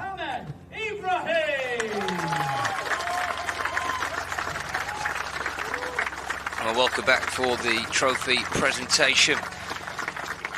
Currently on the field we have the arch banner for the FA Disability Cup, the yellow and black branding with the tagline of "Here for Glory" on either side of that arch, and in front of it is the winner's banner.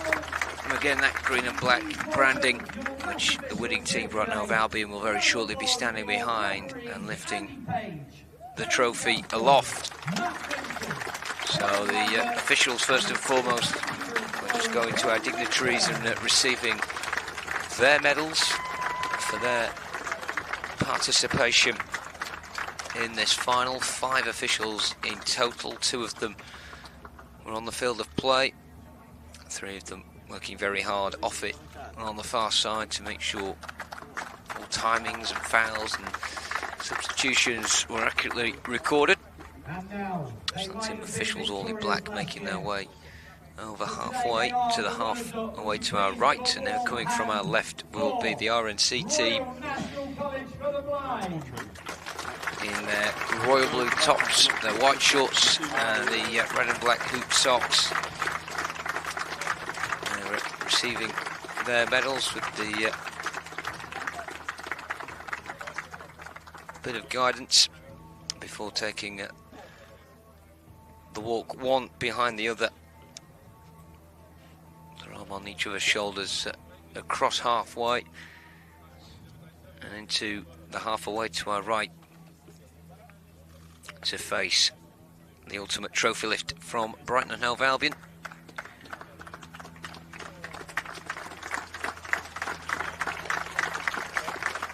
Special guest giving out these medals here, David Clark, of course the former England blind football captain. He's in a long sleeve red polo top with a navy blue collar, navy blue trousers, shaking the hand of each of the RNC runners up. They make their way into the halfway to our right now, and it's time for the Brighton team to receive their winners' medals in their change strip, the turquoise tops, the black shorts, and the turquoise shorts. Socks, should I say, the Seagulls as they're nicknamed, and they're led by number 7, Ahmad Ibrahim. Following him is the number 8, Darren Harris, number 3, Errol Thomas, then following on from him, behind him, the much taller figure of number 5, Robin Williams, 6, Samad Odrastat, and then the team of coaches and guides at Brighton Hove Albion receiving their medals as well, followed by goalkeeper Magic Casson, and the last of the players to receive their medals is Captain Liam Archer, who very shortly will be awarded with the trophy. Lots of smiles from the players on halfway behind the winner's banner, in front of that backdrop of the green and black arch. Darren Harris with the medal on his head at the moment, balanced on top. As they lift their medals in the air, and now the trophy lift from Liam Archer, lifts it high into the sky with his arms outstretched above his head, and each of the players have passed that trophy between themselves. The RNC players applaud as well as they face the Brighton players, who are jubilant with smiles on their faces. A big well done to them. And a big well done to all our winners and finalists on this day 1 of the FA Disability Cup 2023. Day 2 comes tomorrow, but we'll hand you back very shortly to the studio.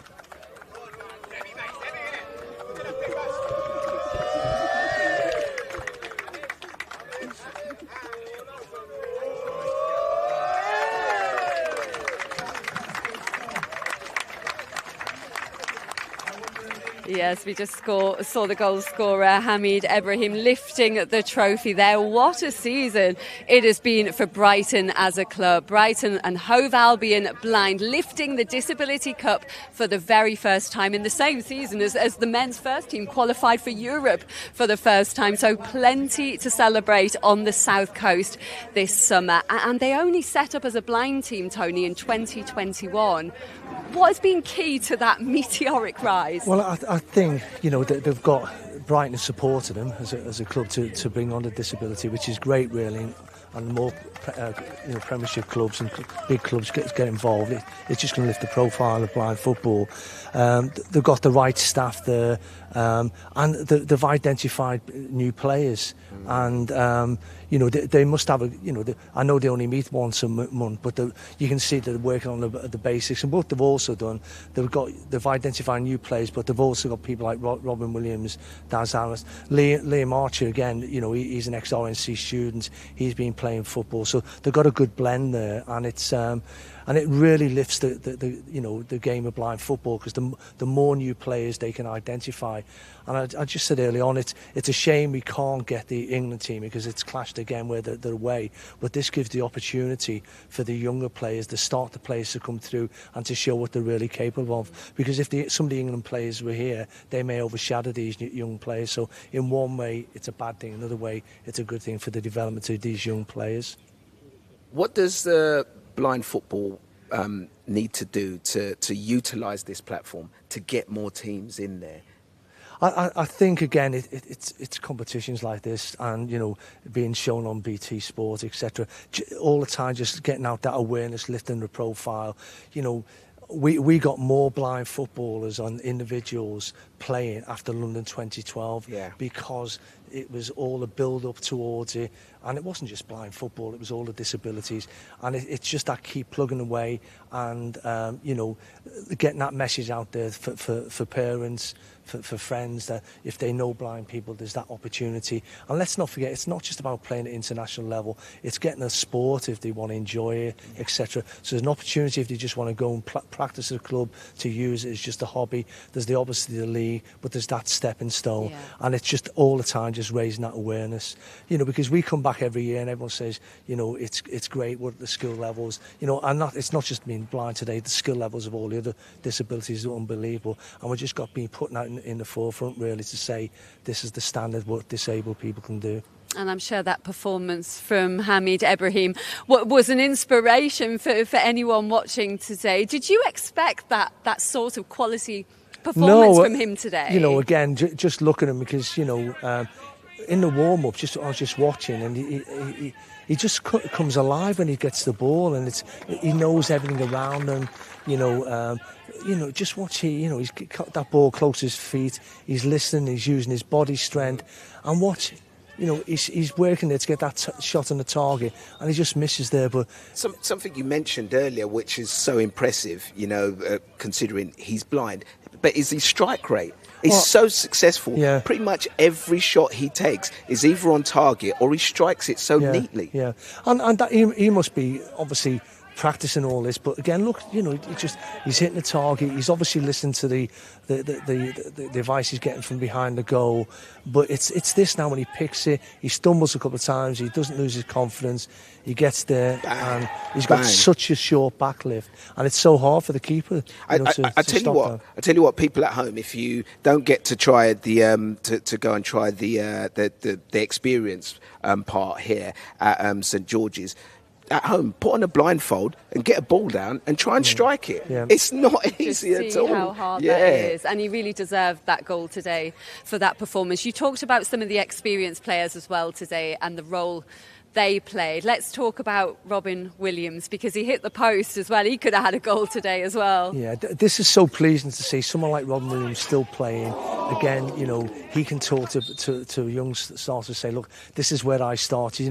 I was using an example of, Rainbow. Robin was a similar, player to him. Robin's come in and very familiar style, same style, and they're there to just say, look, we've come through this journey, and for Robin to still be playing, to pass on his experience, his knowledge, and support the league, really, because Robin's the chairman of the league as well, which is great to see. And it's these ex-players that it's important for them to, when they finish at international level, they continue playing for a few years to help bring the youngsters through. And will that encourage players to want to join Brighton when they see the likes of Robin and Darren Harris playing there, because they're going to want to learn from the best? Yeah, again, they've had a great season, and it is, if you imagine, if you're a parent who's got a youngster, and then you suddenly go along and you see Daz Harris or Robin to say, well, I started there, this is what I've had as a career, you're going to put your trust in them, and also, the coaches at Brighton, really. So it's definitely an advantage to have experienced players staying on and playing in the league. And we'll be hearing from some more of the players when we come back after the break. We'll have more analysis as well with Tony here after a player of the match performance from Hamid Ibrahim there in Brighton's 1-0 victory over RNC in the blind final.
Welcome back. Well, last year, Darren Harris scored the winner for RNC. He may not have been on the score sheet today, but he was on the winning team for Brighton. And earlier, he caught up with Hannah.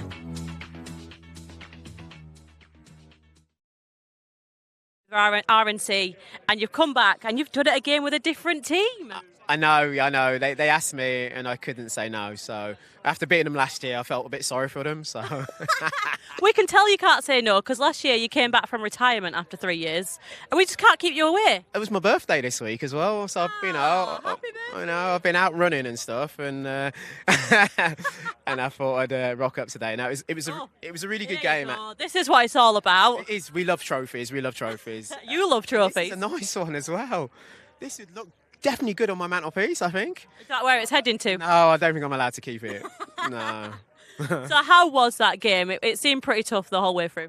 It was a tough game, actually. Yeah, I mean, they've got a really young team, and they had a lot of energy. They got around the pitch. I thought they were quite mobile, and we just kind of had to bide our time a little bit. It was really good having Hamid in the team because I knew that we always had that goal threat up front, so I could just sort of just sit and just cover all the options and just make sure that their main threats didn't get too many clear-cut opportunities. And we were just able to kind of rotate all the other players, really. And I think I'm the only player on both teams who played the whole game, which, considering I'm the oldest. I know, I was going to say the oldest on the pitch and playing the whole game. What an inspiration you are to everyone watching. Thank you. But, yeah, did you enjoy the game today? I love playing football, yeah. I know, it's in my DNA. I've been playing since I was a kid. And, hopefully I can still play when I'm 100 years old. Yeah, who knows? I'm sure you will be. And if you're playing like that, you'll continue to be asked by every team to play. I'll let you get back to your team to enjoy your win. Congratulations. Cheers. Thank you. Have a great day. You too.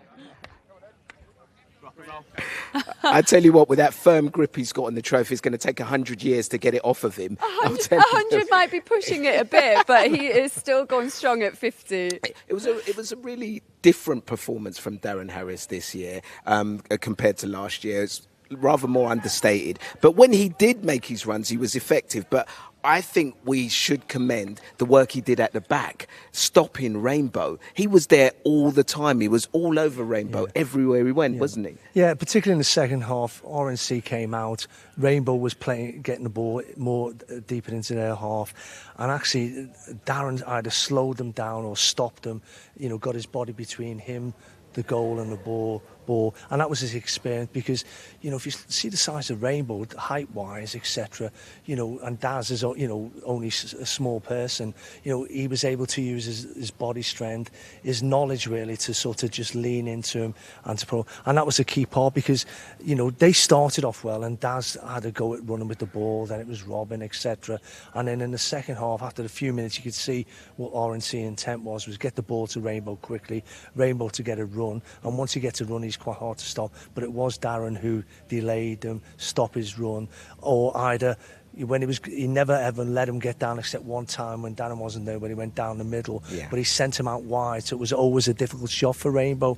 And that's again, Darren for me when I was in charge, Darren was one of these, you can play him at the back when you were under pressure. He was good, he got us the goal that's got us into Beijing in 2008 when I moved them up front. He could play lots of positions because he's got a good knowledge of blind football. He needed all his experience today to stop Rainbow because he provided the main threat for RNC, and we can hear from him now with Hannah. So Rainbow, probably not the result that RNC were hoping for. How are you feeling after that game? Yeah, I'm feeling really tired, but I think all the boys put in a shift, and I think the second half we came out fighting. The first half we was a bit shaky at the beginning. I think we grew into the game. But yeah, I think we gave it a right good go, and we're all really young. The oldest players like 24, 23, so we're all a really, really young team. So, I mean, we can always do in the future. Absolutely, you are a young team. Did you expect the game to be as tough as it was today? Yeah and no. I think we backed ourselves to go in and win the game. So I think we thought we had a good chance of winning. But then also we knew it would be a hard game because of the experience on the other team, with like Daz and Rob. Like they've got over 200 caps between them for England, and then you've got other players on the team who've played for like their own countries out in the Middle East, and just really good players who get stuck in. So we knew it would be a hard graft. So yeah, we backed ourselves, but we knew it would be a tough game. regardless of the result, did you enjoy yourself? Yeah, really enjoyed myself. Just things to take away from it, and for myself as well, and for the teams. But I was happy with my performance. But I just know what I need to work on now for in the future within like my shooting and things. So, but I thought everybody played really good. They absolutely did, and I know we're going to see bright things from you in the future, Rainbow. Thank you very much. Yes, the future is very bright for Rainbow and RNC. Tony, thank you very much for joining us again this year. It's been great to see you as well, and good luck as well with the Worlds coming up. Thank you. Thanks very much for having this opportunity, and remind the public with it's in August. You've got the blind men and women and the partially sighted taking part in Birmingham. Thank you. Thank you very much, and for all the great work you do. And after the break, Addy and I will be looking back on what has been a brilliant, inspirational first day at the Disability Cup, topped off with a win for Brighton in the blind final. We'll be back shortly.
Welcome back as day one of the Disability Cup draws to a close. This is what we have in store for you tomorrow. We start at 10 o'clock and it kicks off with the cerebral palsy final from 10:30 between North East and Yorkshire and Norwich City. Yes, and then at 12:40 we've got the power chair final between Aspire and Newcastle. And we wrap it up with the deaf final. It's Farsley Celtic and St John's in a rematch of last year's final, which is going to be great. And Hannah Cockcroft is back with us as well as we look back on a brilliant day one. Guys, who's been your standout player of the day? Go for it, Hannah, you first. I think for me, it's got to be Hamid. I think the passion when he sat down, he was so visibly emotional about his success. I love that. You know what? I think your interview with him was amazing, and it was an amazing performance. But I'll have to disagree with you, and I'll have to go for Reece Ramsden because I mean the techers, the skills that he showed on that pitch behind us was ridiculous. You know, his goal, both his goals and the assists. You know, and he's such a young player as well. Look at him there. I mean, quality.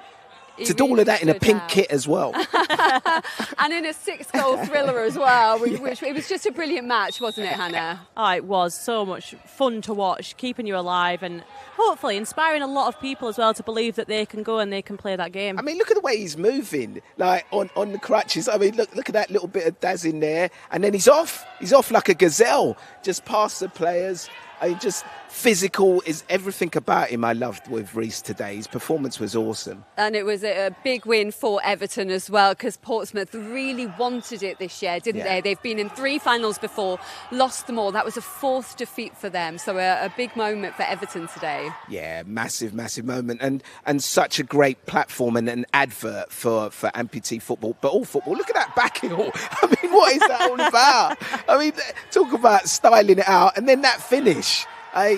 He had everything today. I mean, he had a full locker today of all the techers you can imagine. Absolutely a quality performance. And we should have a quick word for Tom Lamb as well from the partially sighted final. The captain, he really stood up today. Yeah, that was a mercurial performance. You know, he did everything. He controlled the team and he got a goal as well. And it was a really beautiful tackle he made in the second half to almost set up another goal as well. So, yeah, fantastic from Tom. That was another great match, Hannah. How do you separate the 3 games? I mean, it's so hard to pick one player. We've had 3 very different, spectacular games today and brilliant adverts for the sport. So, but yeah, Tom absolutely nailed it this morning. It already feels so long ago, though. Very quickly, Addy, what are you most looking forward to tomorrow? Oh, I think that deaf final, you know, the deaf final between Farsley and St John's last year was mad. What a game that was. It was. That's going to be a brilliant way to cap the weekend. Hannah, Addy, thank you so much. I look forward to seeing you tomorrow as well. We're on air from 10 o'clock for day 2 of the FA Disability Cup as we continue to showcase the very best of elite disability football. We hope to see you then. Goodbye.